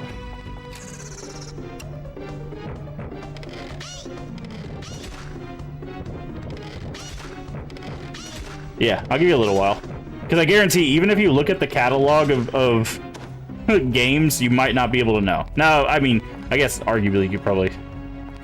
Ring or Zombie Revenge? The Ring is close, but it's not the Ring. But it is in the same genre. It is a horror game.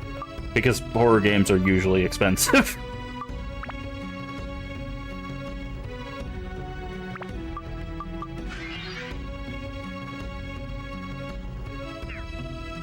But no, Zombie Revenge has gone up in price, but it's not that one either. I'll give you until we finish this dungeon level, which means just clearing this area and then running back up to the top. So you got a little bit of time because these mimics are really annoying to kill.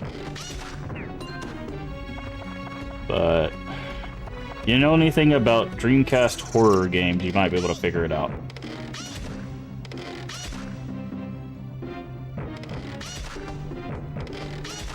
Yep. It is the one. It is the one Coulter just said. It is, in fact, Illbleed. It ran, at some points, ran up to $350. It's currently running $220. Which is good. The price is coming down. which is good because this game, for what you're for what you're getting, like this game is really not worth that much. Like this is a game that just wants to kill you over and over again. It is.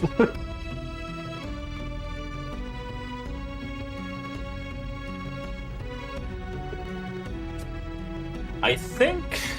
Let me check. I think my next most expensive game, no one will get. Let me see.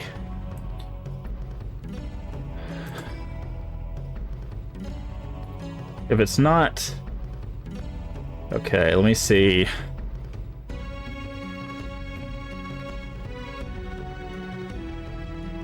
Yeah, okay. So there is a game that is more expensive than the Ring Terror's Realm. There is a game that's more expensive than the Ring Terror's Realm. My second most expensive Dreamcast game is another obscure horror game, and I don't know if anybody will know about it. I will be honest. It is a game that is like even deeper of a cut than Ill Bleed.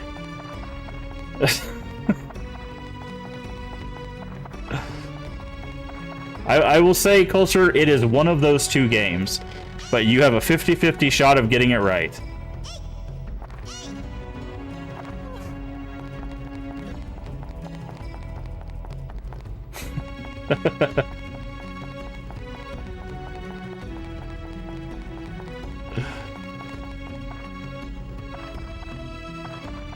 Blue Stinger or Carrier? Well, let's let Culture flip the coin. Flip the coin, Culture. Which one is it? Is it Carrier or D2?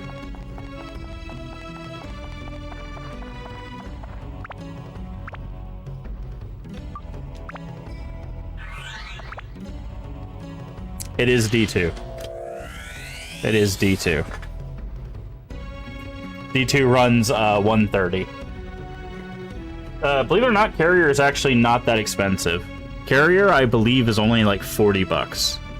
Last I checked. Carrier is actually not that expensive anymore.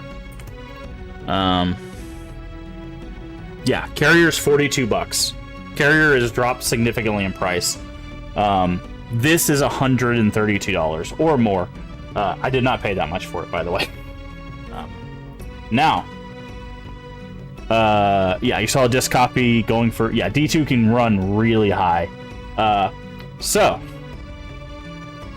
a little history about this game. We'll talk about D2 in just a second. A little history about D2.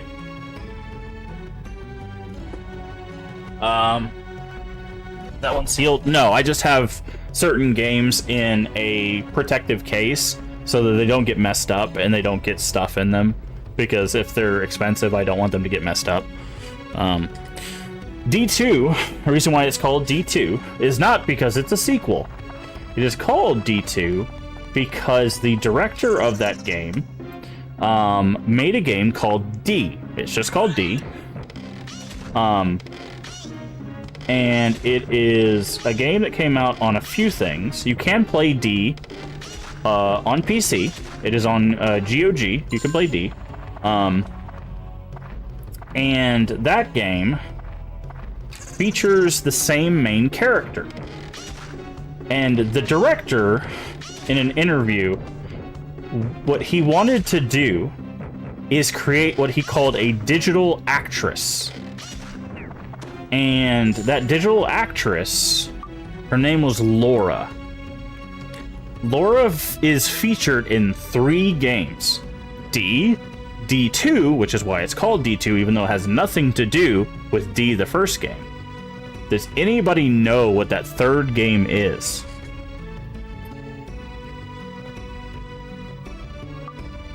Fun little quiz for you. DAI. No. It does not... It does not even have a D in it. Surprisingly. The name of the game does not have a D in it.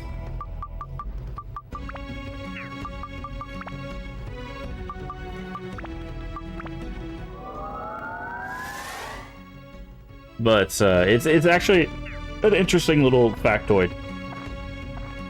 E. It does have an E in it. You can buy a vowel and it is E.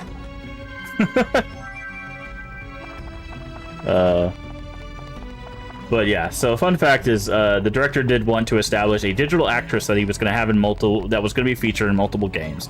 And Laura is featured in 3 games. The first one is D, the second one is D2. The third one is a game on the Sega Saturn called Enemy Zero. So, that is your fun fact for the evening. Laura is a... Yes! Enemy Zero is the third and final game that Laura the Digital Actress, as far as I know, is featured in. We should go do the back. Actually, no. This area sucks.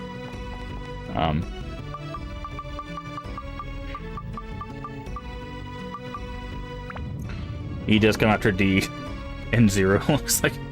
Yeah. But yeah. So that is a little bit of fun fact for you. Trying to think if I have anything else that I like to show off that's kind of obscure, other than the obscure games, which I do have. Yes, there are literally games called Obscure, and they are both horror games. They're also both on PC. Save yourself some money, play the obscure games on PC. The PlayStation copies are pretty well. The second game on PlayStation 2, not super expensive. The first game on PlayStation 2 is like over $300 of obscure. That is this game right here. This game is over $300. Usually. Sometimes the price comes down, sometimes you can find deals, which is usually how I get these games. I find deals, or I find someone selling them as like parts of things or whatever.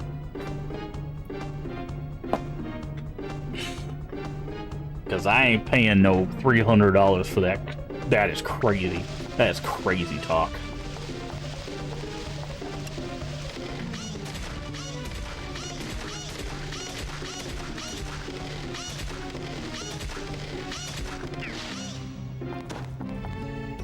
You bought Gen 2 PS3 for $60 because Dino Crisis was $100.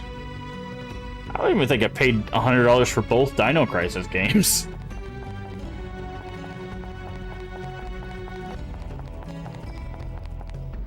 When? I don't know. A few years back? Falling asleep? Alright. Restful Void.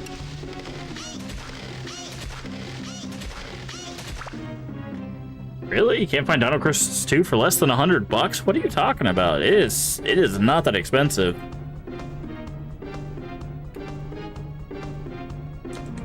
Unless the price is skyrocketed for some reason. Well, hot damn. Yeah, no, the price has gone up insane now. I did not pay that much for the Dino Crisis. Like...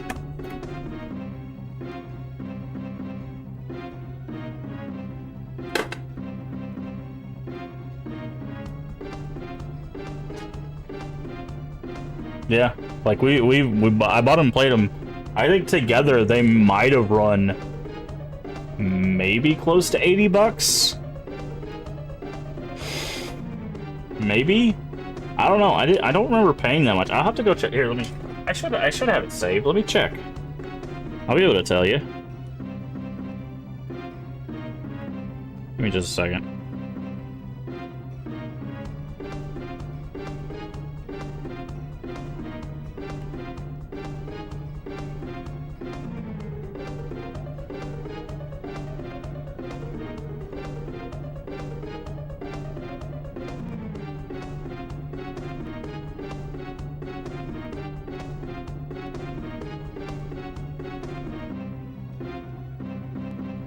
Okay, apparently I don't have it saved. But yeah, I got I got them, and I believe yeah.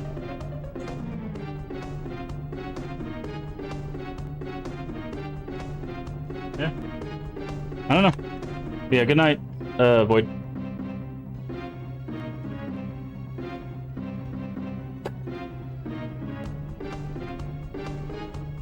I don't remember how much I paid, but I don't remember it being that. I have no idea. Oh, the reason why the price changes is because of there's a few things. So, one, time of year. There's basically like 3 major times of year that affect prices. I'm gonna teach you some pricing hacks. So here you go. You're gonna get some insider information. 3 times a year is affected. Right before summertime, when the kids are getting out of school, prices go up because kids are buying games. Right before, so like September and October, if you're buying any horror game, all prices go up.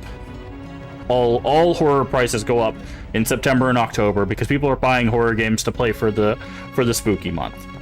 And then November and December because of Christmas presents.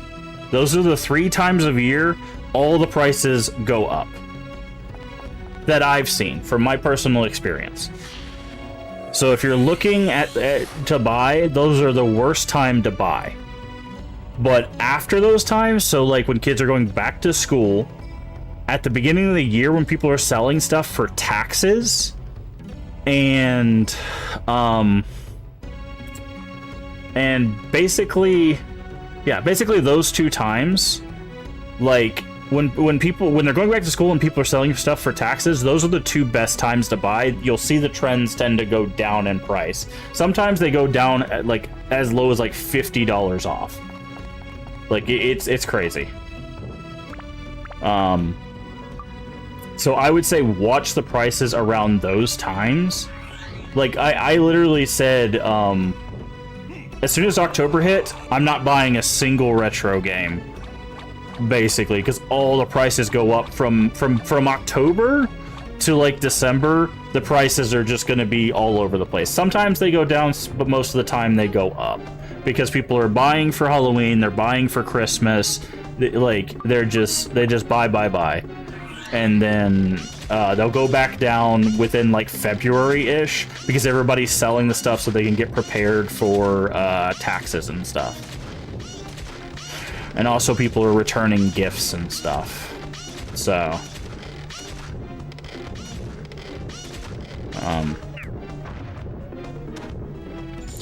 that is my piece of advice. Because Blue Dragon. This is a new enemy. Ow. Bye. Yes. I mean, bye is like bye repeatedly. Bye is it's an old American phrase.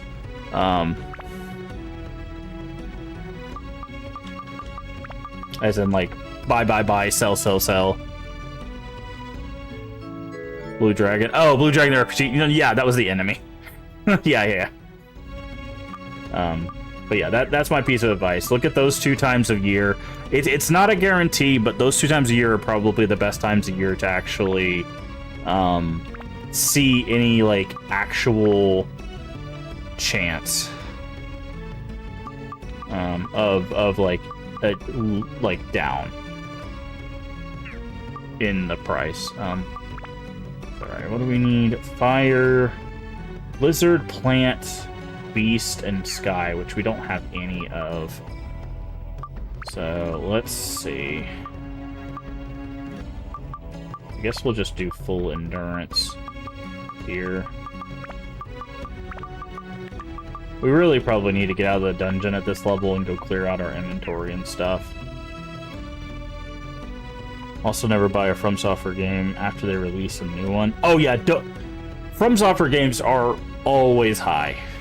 Also, horror games are always expensive. Like, they will still fluctuate, but horror games are always expensive. They're probably the most expensive genre in existence, with the exception of RPGs. RPGs and JRPGs are the only genre that are sometimes more expensive than horror games. I think some of the most expensive games on the planet are RPGs. But yeah, FromSoft games just don't even. Did I buy the horror games as they came out? Some of them. Most of the Silent Hills, yes. But some of the other ones, no.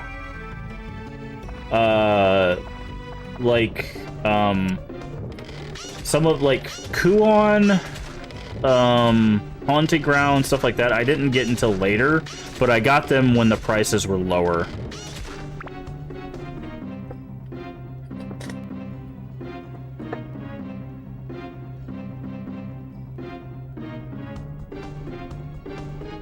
That?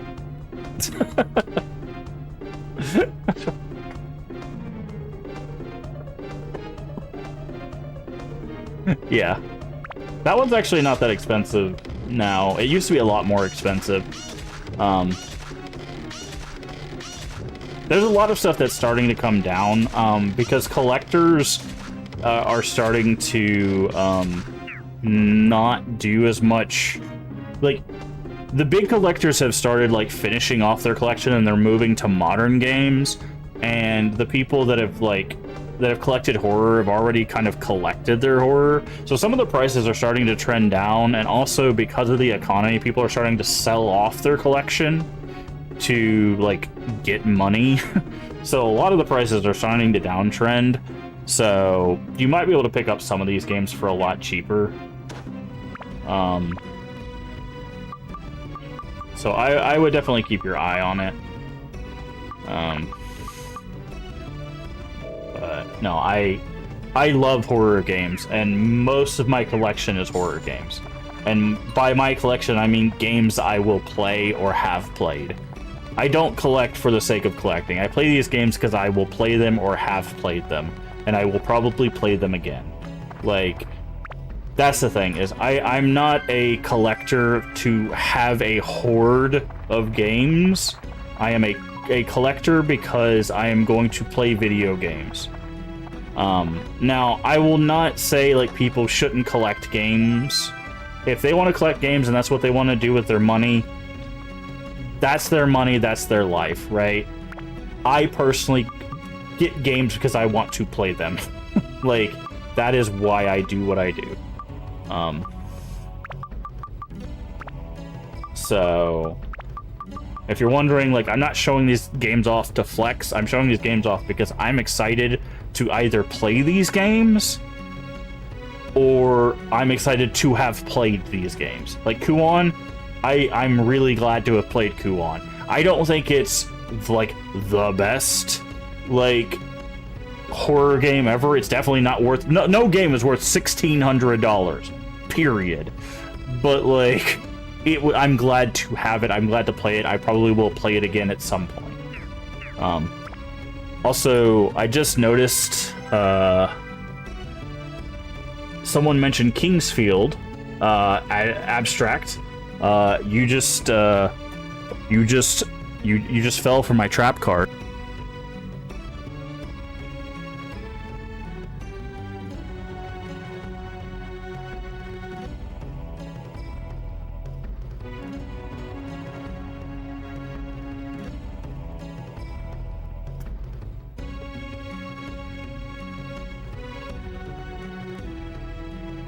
Kingsfield is one of my favorite series of all time. I love the Kingsfield games. Kingsfield games, legitimately, and I know people on YouTube are probably like, why don't you play the gosh darn game and stop showing off your games? Because I love Kingsfield 1. But there's 2. And then there's Ancient City. But this game, believe it or not, this copy of Kingsfield I have had since release. This is literally my childhood copy of Kingsfield 2. Which, I say childhood, but this game came out in 96. Well, I guess that is technically childhood copy. But this is my childhood copy of Kingsfield 2. You were one. Yeah. I love Kingsfield. This series, Kingsfield as a series, changed when we went back and played this, which, by the way, I've been streaming for 5 years. For people that don't know, I've been streaming for 5 years. And this series, Kingsfield, is the series that has changed the way I have thought about gaming. No kidding. This is not an understatement or an overstatement. Kingsfield has changed the way I thought about gaming. And because of Kingsfield, we are replaying... Like, this is how crazy it is. Because of Kingsfield, we are replaying Ghost of Tsushima. Like, that is how big the ripple effect is. We played Ghost of Tsushima on release 5 years ago. Because of Kingsfield, we're playing it again this year, the afternoon. That's how big the ripple effect of Kingsfield is. Because of Kingsfield, we replayed Sekiro, and it is one of my favorite games of all time. I have 100%ed Sekiro because of Kingsfield. Right? That is how influential Kingsfield is to me as a player. What is Kingsfield? What is Kingsfield? Culture asks. What is Kingsfield? Kingsfield is the reason why... Alright, we're gonna have a chat here. Okay. Dark Cloud can wait. Dark Cloud can wait. Sorry, folks. We're gonna have a conversation. Kingsfield is the reason why Dark Souls exists. Plain and simple. Kingsfield is the reason why Dark Souls exists. Do you see this sword right here? This sword right here is the Moonlight Greatsword. If you've ever played a Souls games, you know what the Moonlight Greatsword is. But it started here. Now, there's technically a Kingsfield before this one. There's a Japanese Kingsfield 1. This is the American Kingsfield 1. So there's only 3 American Kingsfield 1s, and there's 4 Japanese ones. This is technically the 4th Kingsfield, but it's only the 3rd American one. You don't have to play the first one. The first Japanese Kingsfield is not very well put together, unfortunately. It's more like a tech demo for the original, for the first North American one. But Kingsfield is a first-person dungeon crawl RPG, essentially. I'm trying to kind of... The reason why this changed the way I played gaming is this game in particular. Now, of course, it advanced through the series, but it started with this game, and it really kind of hits in this game as well. The third one, not so much, even though this is a really good game too. It's mainly these two. The 2 PS1 Kingsfield games. These games, you have to play these games how they are intended to be played. Now, what do I mean by that? Kingsfield has to be played in a very specific way, otherwise you will, guaranteed 100% of the time, die. The game does not care how you want to play the game. The game will want you to play it a very specific way. You have to move and attack in a very specific kind of pattern or movement way to deal with the enemies of the game, right? You do get magic, you do get swords and different types of weapon, and they all swing differently and stuff like that, right? If you interact with it properly, the game is a dance with the enemies. Now, you hear that a lot when you play Souls games, which, guess what? That's where that came from. Right there. That dancing with the enemies, that back and forth kind of thing that you get in the Souls games, it started right here. It is prevalent in this game. This game taught me, if I play the game how the game wants me to play it, which is the only way to get through Kingsfield, by the way, then I will be able to enjoy the experience. And I will get through the experience. If I try to play it my way, I'm not getting past the first area. Period. those first enemies will just destroy me. I will get chopped to pieces and I will restart. You know what happens when you die in this game? It puts you right back at the beginning. No, you died. No, hey, you can try again. No continues, nothing. It puts you smack dab on the first platform and says, do it again. That's it. No bells, no whistles. Right back on the first platform. You know what this game does? The same thing.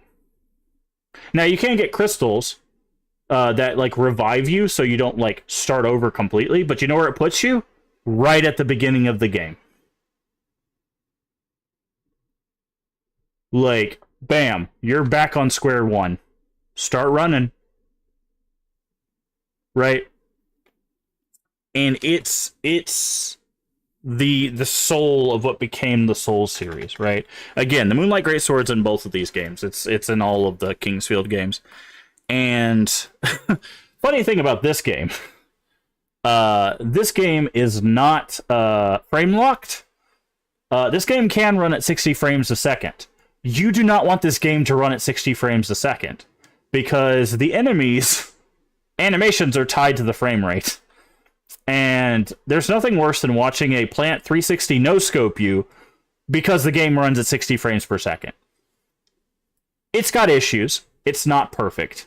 I will not sell this game as a perfect experience. I will sell this game as an experience that changed the way I game. That is how I will always sell this experience. It has issues.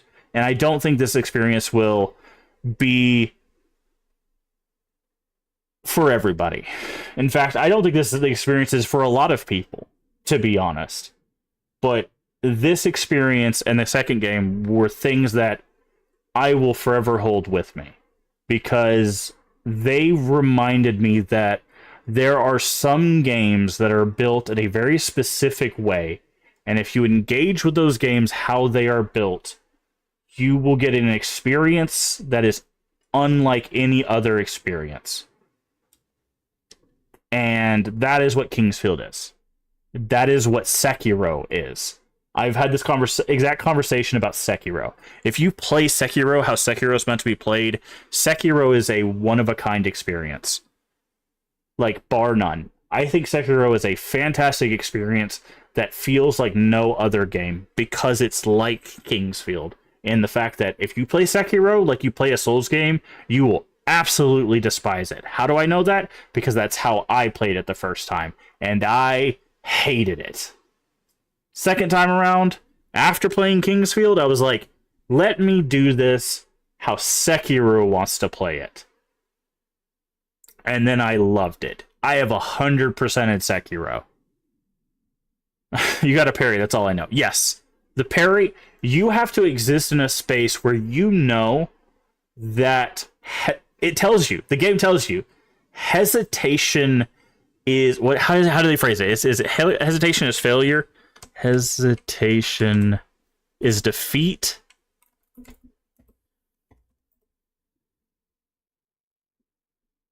Yeah. So Ishin tells you hesitation is defeat. That's what they tell you in Sekiro. That is how Sekiro works. You've got to parry an attack without hesitation. Because that game, literally, like, 98% of that game can be parried. You're like, that attack, can it be? Yes. Can that? Yes. If it is not one of, like, 3 types of attacks, it can be parried. If it's a sweep, it can't be parried. If it is a, like, lightning attack, it can't be parried. And if it's a, what's the other one? There's sweep, lightning, and I think certain tools. Like, those are the 3 things that can't be parried. Basically, everything else can be parried. And they expect you to do that. And once you realize that you have to be like, no, I stand my ground, I parry this, and I push into them because hesitation is defeat. That is how you play Sekiro. And once you master that, you feel like a literal god. I had this exact conversation with another streamer who's a good friend of the channel, Cammy, and they were playing it for the first time. I was like, once you get that down, once you get that parry and like how you're supposed to just go with the people you're facing, it is a feeling you'll never recreate with any other game. That is what Sekiro is about. That's what Kingsfield is about. Um, you might want to check out Pale Abyss. Oh no, if you like the Kingsfield experience, there's actually a game that came out by an indie dev that is a really heartfelt Kingsfield experience that is much easier than Kingsfield, that I can recommend, called Lunacid. Um, yeah, it's on Steam. It's usually pretty cheap, but it's called Lunacid. So it's Lunacid, Lunacid. And it's a really heartfelt project done by a developer who obviously really loved the Kingsfield game. It's about as close to a modern Kingsfield as we can get. But if you want kind of a modern Kingsfield experience without dealing with the difficulty of Kingsfield, check out Lunacid. I highly recommend it. But yeah, so if you want to know the Kingsfield experience and how that changed everything, that's the Kingsfield experience. So yeah, it is one of a kind for me. I love this series. And if you're wondering, well, is there Kingsfield but horror? Guess what? There is.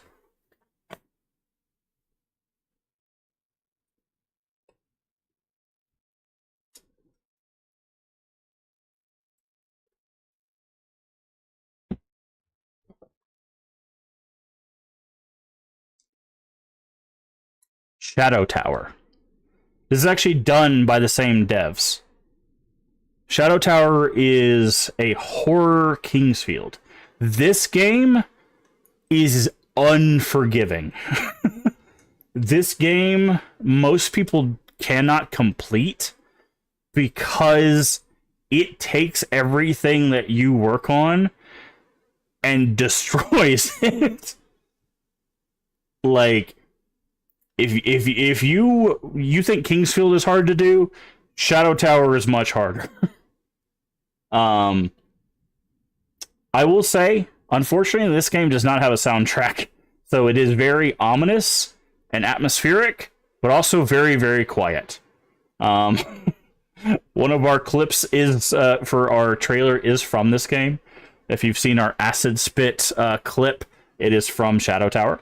Um, but this game is very unique.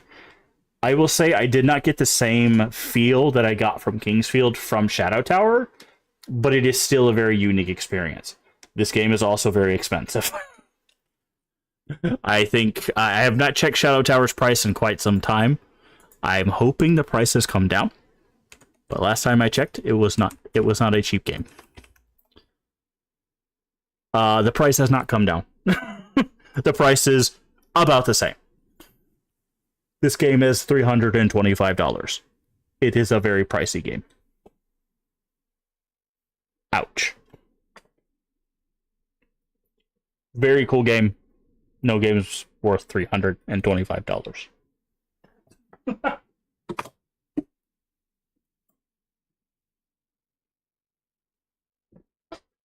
And if you're watching us here on Twitch or on YouTube, if I haven't scared you, did it say Realtek? It did.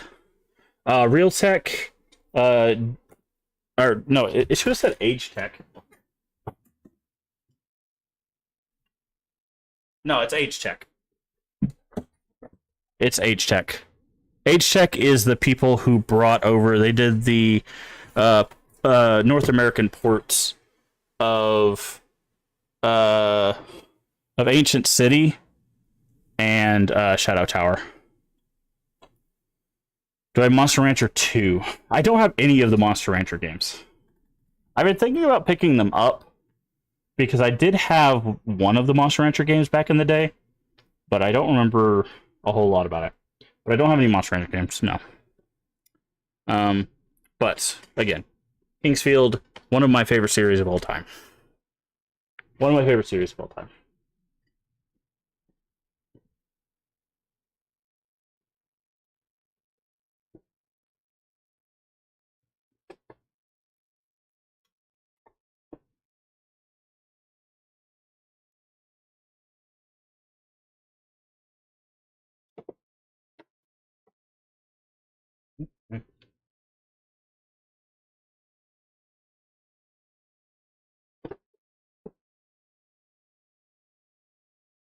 And again, none of this is to be like, look at my collection. This is because I love sharing those experiences with people. Those games are the reason why I game, because those are one of the kind of experiences. Like, if you can, emulate them. Like, if you can, you know, and you want to get a physical copy, that's great too. They're expensive. I don't think most games are worth the price that they are. That's why I constantly work for preservation. I try to push preservation initiatives so that we can get those games on like PC and stuff, or on consoles and stuff like that. But man, those games are one of a kind. And there's actually a sequel that we did not get in North America to Shadow Tower called Shadow Tower Abyss. I've not played it. I hope one day we're able to get like a port or something of that. That game's supposed to be pretty good too, actually. But unfortunately, don't have that and don't have a way to play it. But yeah.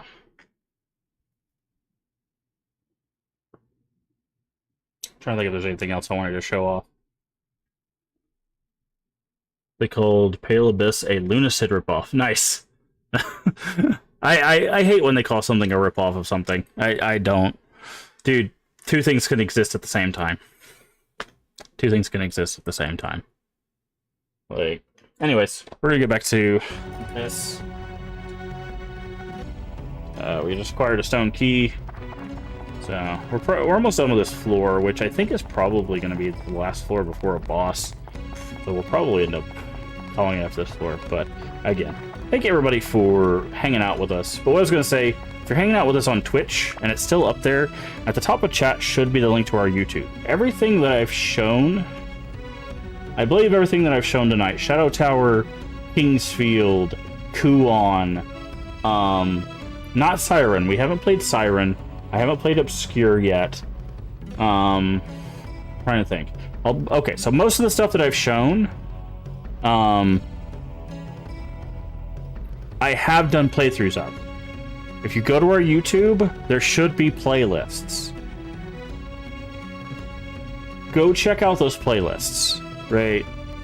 Like, go check out the Kingsfield, go check out Shadow Tower, go see what those games are about. Like, even if you can't play them, go at least check them out, because I think they're well worth. Like, hell, some days I'm not my own cup of tea. That's a joke.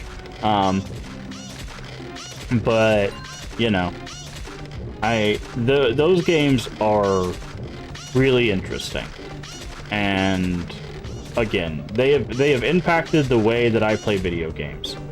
And I cannot just put into words how influential that is to me and how important it is to me that, like, I talk about those kinds of things, because that is part of the reason why I play video games, because those kinds of things influence how... Sorry, we have ads.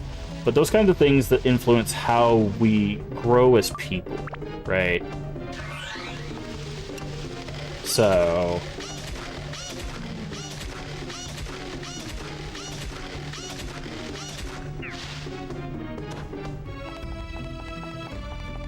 let me repair.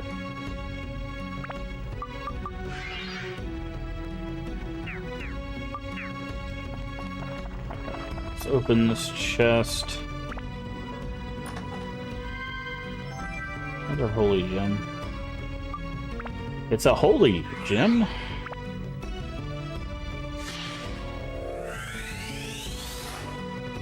Odds and ends.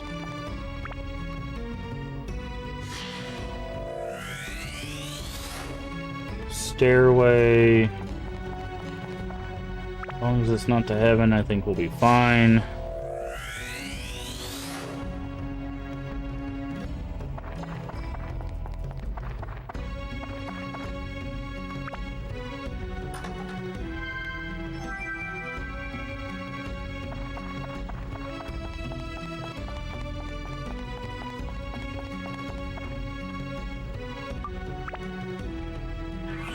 Just waiting for ads to be over so we can continue our conversation for a little bit. Okay, there. looks like one more ball. At least that looks like a ball. There might just be a chest. Either way, there's some enemies we still need to kill.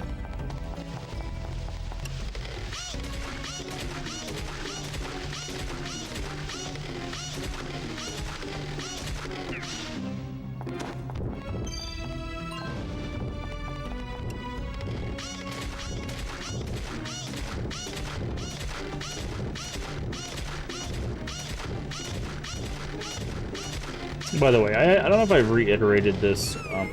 The hell just hit me? Oh, that's a dragon. We haven't seen a lot of those.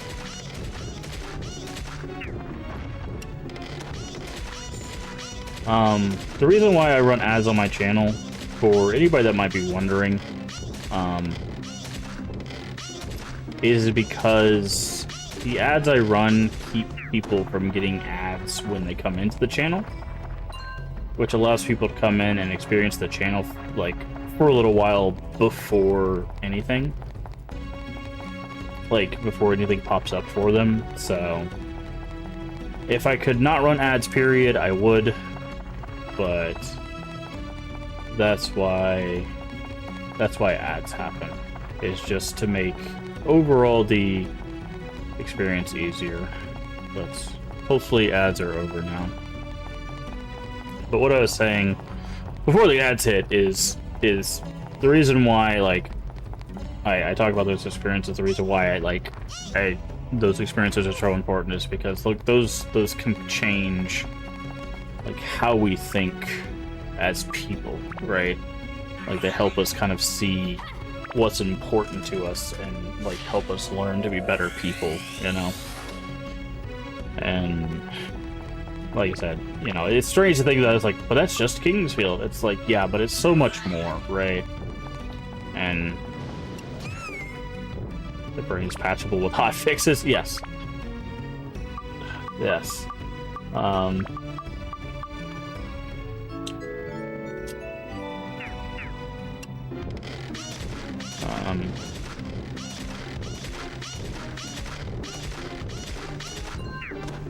Yes, we can, because, like, I've always mentioned, like, we are always learning, right? There's always something new to learn, there's always something we don't know, and that's fine, right?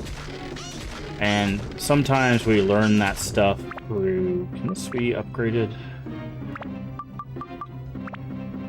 Okay, it can. Upgrade.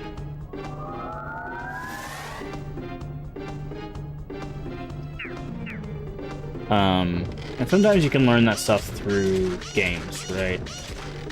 And that's why it's really important to have, like, those varied experiences and to play different games, you know. Sometimes we don't vibe with games, they're not for us, and that's fine too, but like I said, the Kingsfield really, like, it made me think, and other games have done this too, like, I've gone back and been like, okay, I've kind of brushed aside, like, certain types of games. Maybe I should try certain types of games again, or maybe I should try these games again. Again, because of Kingsfield, we're playing Ghost of Tsushima again. Like, you can draw a line connecting those dots, which is crazy. A lot of people wouldn't think like that, but... Or wouldn't think that, not like think like that, but... But, alright, let's leave dungeon, because we have a lot of stuff to sell. But... yeah. World's a crazy place. World's a crazy place.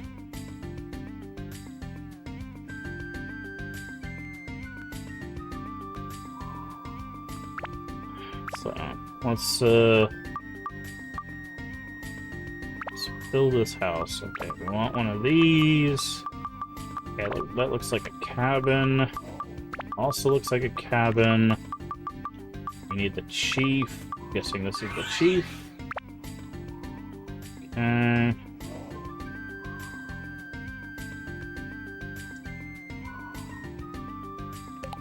The chief there. That happened with Mystery Dungeon games. I saw a whole genre differently after playing Azure Dreams. Interesting. I don't think I've played a Mystery Dungeon game. Not that I haven't wanted to, just like I just haven't. At least not that I know of. Zabo. We're looking for Zabo. Well, there's Zabo right there.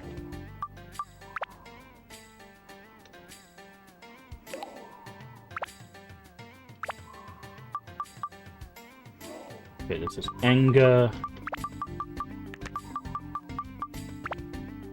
I understand the meta once I saw how the devs wanted me to do things. Yeah. Yeah, metas are interesting. Old man used to be strong. I'm guessing it's Enga. That's who we're looking for. Yep, there's Enga right there.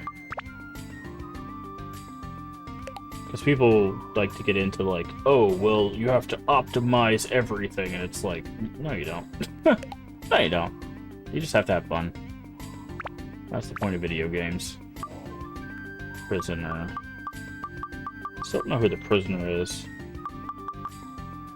Ah, probably the prisoner of war. I am optimizing fun. Well, that's the thing, right? Some people find optimizing fun, and that's fine, right? But telling other people, like, that's what they have to do to have fun, that's a problem, right? And that's the difference. Like, people will go into, like, you even see it, like, within the, like, Souls community. They're like, your build is not optimal. And it's like, okay, I'm having fun and I'm getting through the game. Who cares? Right. And if it bothers you that much, go find a stream where they're optimizing. I'm gonna, like, goofy roll with a ladle in my hand. Right? Like...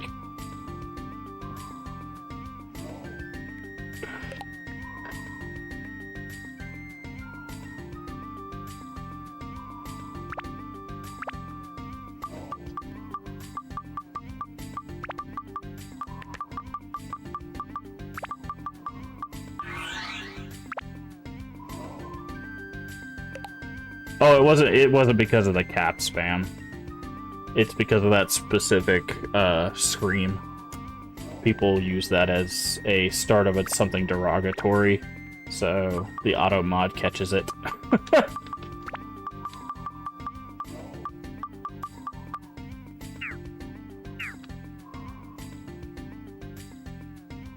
Alright, let's start with the prison.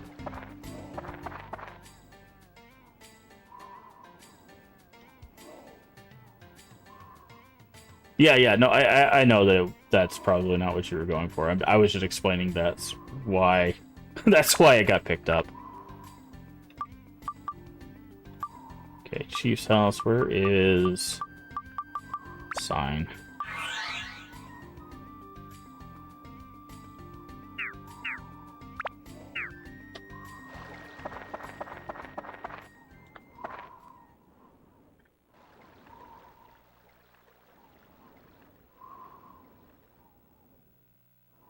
I have a like I personally am family friendly, so like I have to add a little bit more like deterrence for the community to protect more people. So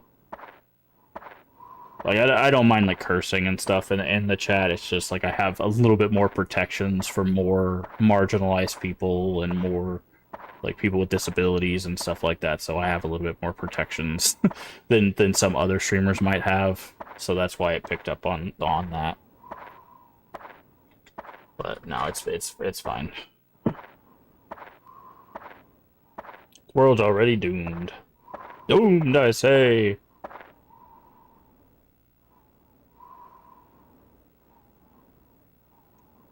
Scorpion Warrior, one of the Sand Warrior's mortal enemies. Hostage a year goes, dangerous one, don't get too close.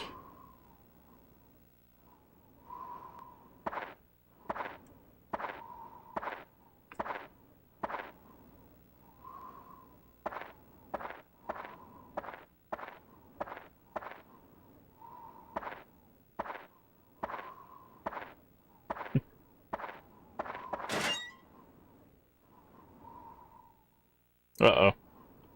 Look, I was kidding, we both... No, I can't stand a chance against you. What's with you? Come on, don't get mad. You'll destroy the cell.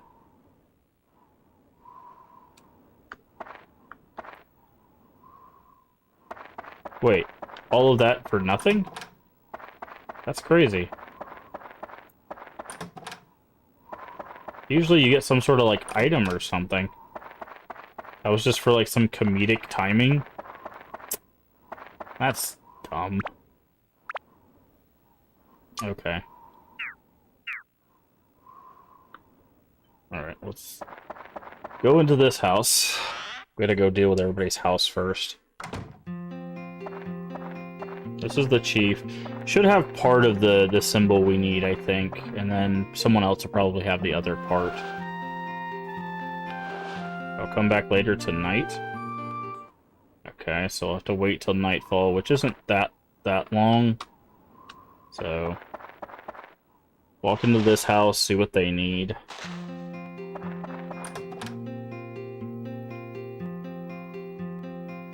What do you need for your home? Shade made of hay, and I need a totem too.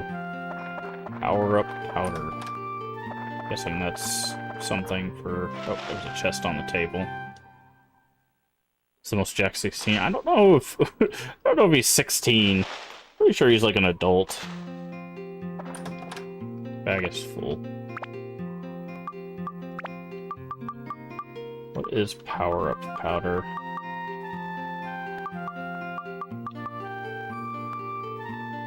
Oh, it's the next weapon grade. Okay, that's stuff I've been looking for a while. I haven't had any of that in a good amount. This stuff does not. Premium chicken. That's definitely worth it.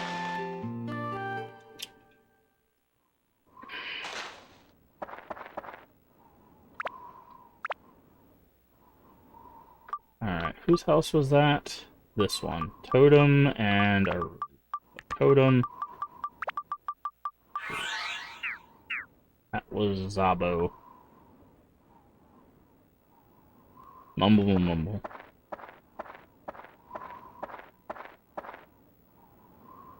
Oh, it's you. Okay.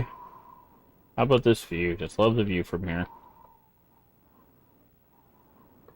Okay, desert people, wrong place. Scorpion warriors. They are a sand warrior's mortal enemy. Been fighting each other for hundreds of years. Tribes have the same origins. I wonder why we keep fighting. Please accept this for fixing my house. Thanks. We literally already made one of those. What a great present. Metal breaker. Other bag is full.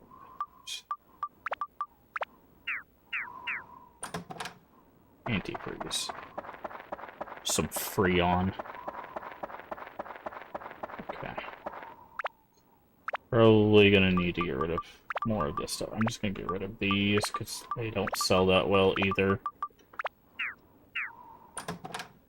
Fish candy. Okay, we need to go talk to the chief now. All it's nighttime.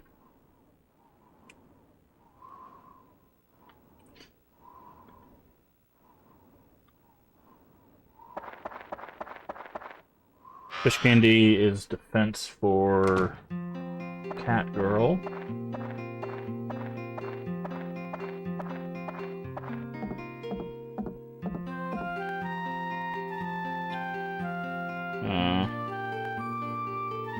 Take out the moon ship from the temple. Wish permission. The sacred place says our people and the moon people have maintained it together. A very noble king named Bami Lumba. Yeah, okay. Yes, we know that.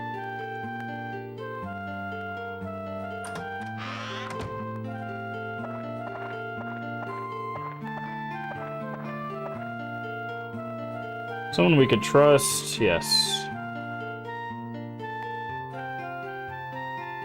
Since it's coming from, I have no doubt. Where shall I start? First, conquer Sun and Moon Temple. Listen carefully. To reach the last room where the moonship is stored, you must enter through the King's Room.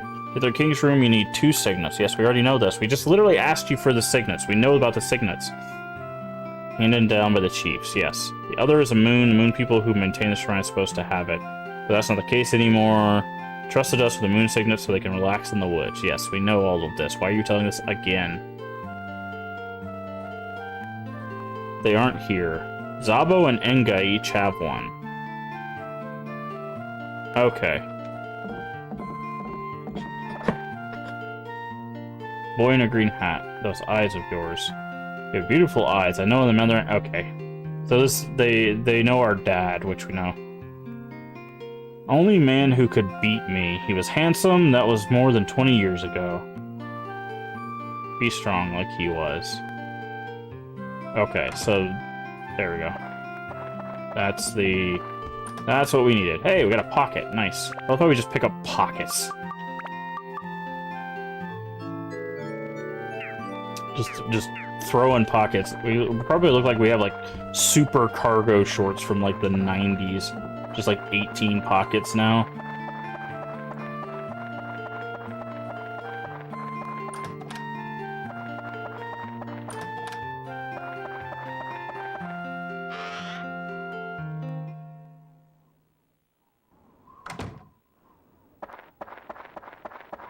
Anything else? Yeah. Fire. Okay, good. We needed that. Fruit of Eden's good too. Fluffy Donuts, amazing. Because that gives us more defense, which we're not really using our character right now, but we also did get the fish, which is good, because that's the character we are using. Sabo. I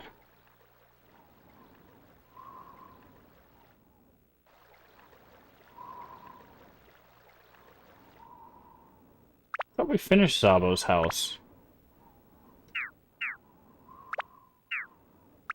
We did finish Zabo's house, right?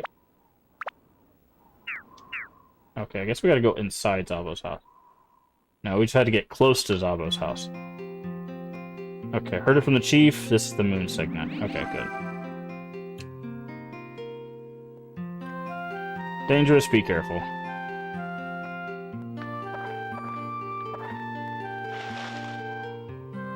I think we already got the mayor's closet pocket. I'm pretty sure I checked that closet multiple times.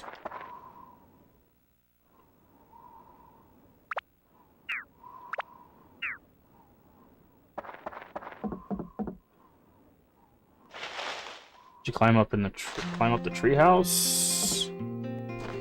Talking about where the little guys are, the little mage guys, the moon people? I'm pretty sure I did too. Inga, just an old man. What do you need for your home? Trendy hay roof. Place to look at a gourd. Grows and yeah, I'm pretty sure I got that one too. Wind gem, Mage Slayer. Can't climb up there. Anti-curse.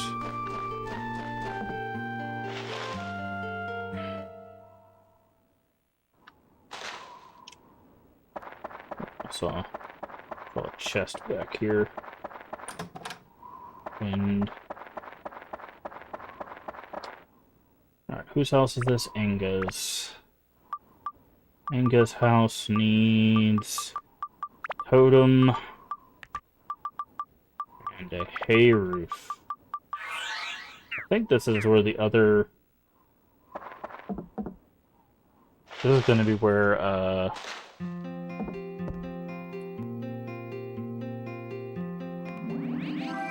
Yep, that's the other signet.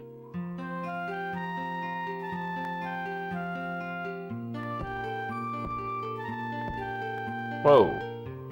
Yeah, can you, personal space. Give me, like, 3 feet, bro. Should be able to stand up against that genie. Good luck to you.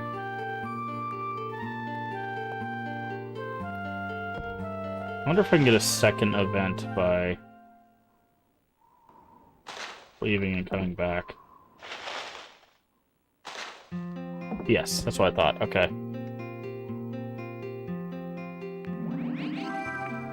Jesus Christ. Buster Sword. This game thinks it's Final Fantasy VII.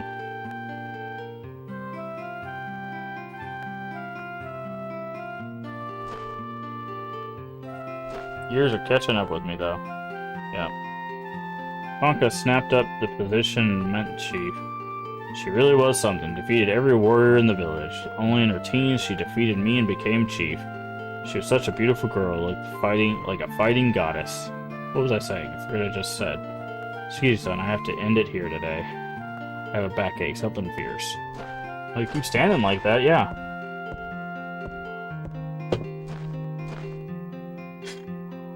Oops, I almost forgot.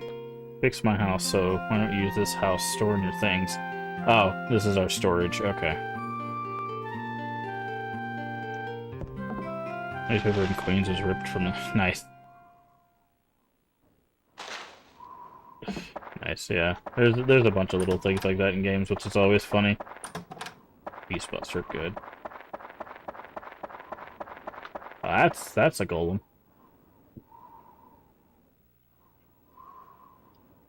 Needs a knob. Needs it for Toto's house. What's a knob?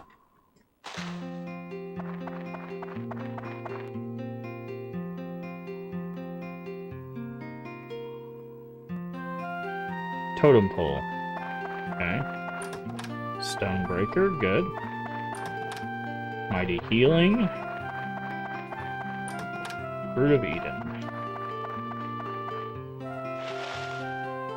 Do they mean a doorknob, or...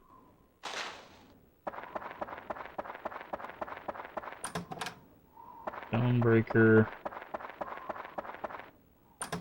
Undead Buster.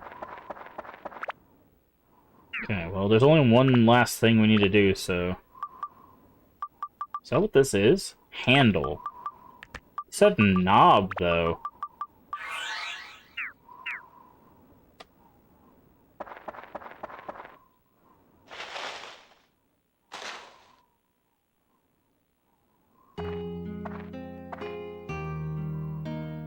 Something's wrong with... Okay. Doesn't move that much anymore.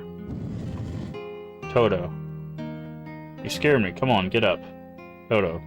It's time to say goodbye. Mission shall now begin. What you saying? What do you mean goodbye? We always told each other we'd be together forever. Friends forever, right? Friend. Gosuke is Toto's friend? Well, yeah, we're friends forever. Gosuke is Toto's friend, but Gosuke is not human. Gosuke is a magical treasure. It is the power that keeps me moving. The task is to protect the treasure. Last task is to pass on the treasure. What? We're each other's only friend. I can't let you go. I won't let you. Had a friend, long ago, another friend. He created Gosuke. Gosuke promised him. Promised to protect this treasure until the time when a special person arrives to get it. Gosuke keeps his promises. No, don't do that. You're all I have. You're the only friend I have. No, don't leave. Toto's friend. In the next life, I will become human. Then I will stay as Toto's friend forever. Gosuke promise. Gosuke keeps promises. Toto friend. Always Gosuke's friend. Keeps promises. Toto always friend.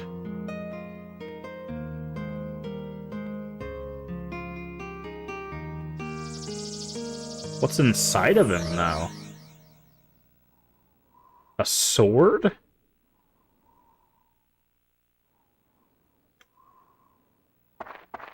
Hey, that treasure must be yours. Hurry up and take it. It was Gosuke's last act. I feel like this was unnecessary.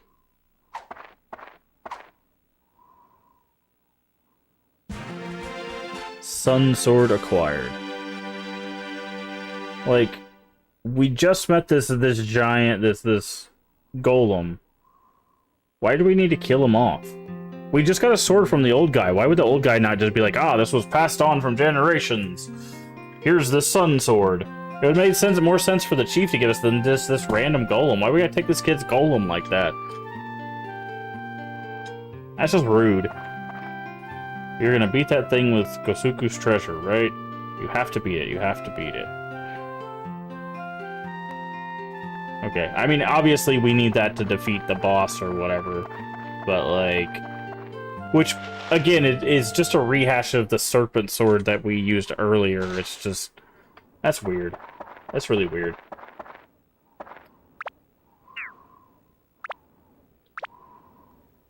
The serpent sword had more of a build-up, though. This feels like a really rushed rehash of that story. Just like, oh, by the way, there's a golem and this kid's attached to it. By the way, the golem's dead. It's just like, Jesus Christ, what? What did I do? Oh, man. Saving completed. Alright, folks. I do think that is a great place for us to call it a stream. Yeah, they did cram a lot of mystery about our dad in this town. But again, welcome in to everybody joining us for this stream. I do appreciate everybody coming through for the Dark Cloud streams. I do appreciate everybody hanging out with us while we talked about our retro stuff. I do really enjoy retro gaming. I do also enjoy modern gaming. Again, if you haven't caught us in the afternoons, we are playing through Ghost of Tsushima again 5 years later after our first playthrough. I'm having a lot more fun with it this time around. Again, thanks to Kingsfield. Thanks to Sekiro effect is what I'm calling it. The idea of playing a game how it's meant to be played, not how I force it to be played. A lot more fun. We're playing a lot of the content that we didn't play, and also there's a DLC that didn't exist when we first played this. What is our stream schedule, our Twitch schedule? Our afternoon streams are usually around 2 p.m. and our evening streams are usually around 10 p.m. So, but don't worry, we do have VODs. So if you miss either one of those, we do have VODs. You can check those out as well. But again, thank you everybody for being here and hanging out with us. I know we talked about a bunch of things this stream. Well, it's pretty eclectic, and a lot of it not dealing with Dark Cloud. But I appreciate everyone coming through. If you haven't already, please do hit the follow button. The follow is free. It helps channel out tremendously. Or if you're over there on YouTube, still hanging out with us, the subscription button is also free. Helps channel out tremendously. Also, feel free to share us out with your friends, your family, your Discord communities. We are family friendly here, even when the game isn't. Everyone is welcome as long as they are kind. That is it. That is the only prerequisite. Also, a follow and subscription will let you know when we go live. We usually go live around, our evening streams go live around 10 p.m. Central Time US. If you're not sure what time that's for you locally, down in the panels there's an extension, as well as the Twitch schedule. Should tell you when we go live for your time zone. Does the math so you don't have to. And finally, if you miss any of our streams, all of the VODs are here on Twitch for 30 days, on YouTube for the foreseeable future. If you're here on Twitch, the link to our YouTube is at the top chat or down in the social section if it's disappeared for some reason, because sometimes it does that. It is Twitch. So check out all our playthroughs. I've been doing this for almost 5 years. It'll be 5 years in January that I've been streaming. So there is 5 years worth of content over there on YouTube. Check out whatever you want to check out. We've got horror, we've got RPGs, we've got retro, we've got modern, whatever you're looking for. I promise you there's probably something over there for you. Go check it out. Don't forget to, again, leave likes, comments, all of that stuff. It does help us with the algorithm. But I do appreciate all the support. Remember to take care of yourself mentally and physically. Both are very important. Remember to stay hydrated. And as always, remember, we can make the world a better place. And all you have to do is be kind. Let's find someone to raid. Also by YouTube. Let's find someone to raid. Let's find someone to raid. Who do we got? There's probably no one. Probably no one on at this time. I don't think I've streamed this late, ever. This is probably the latest I've streamed.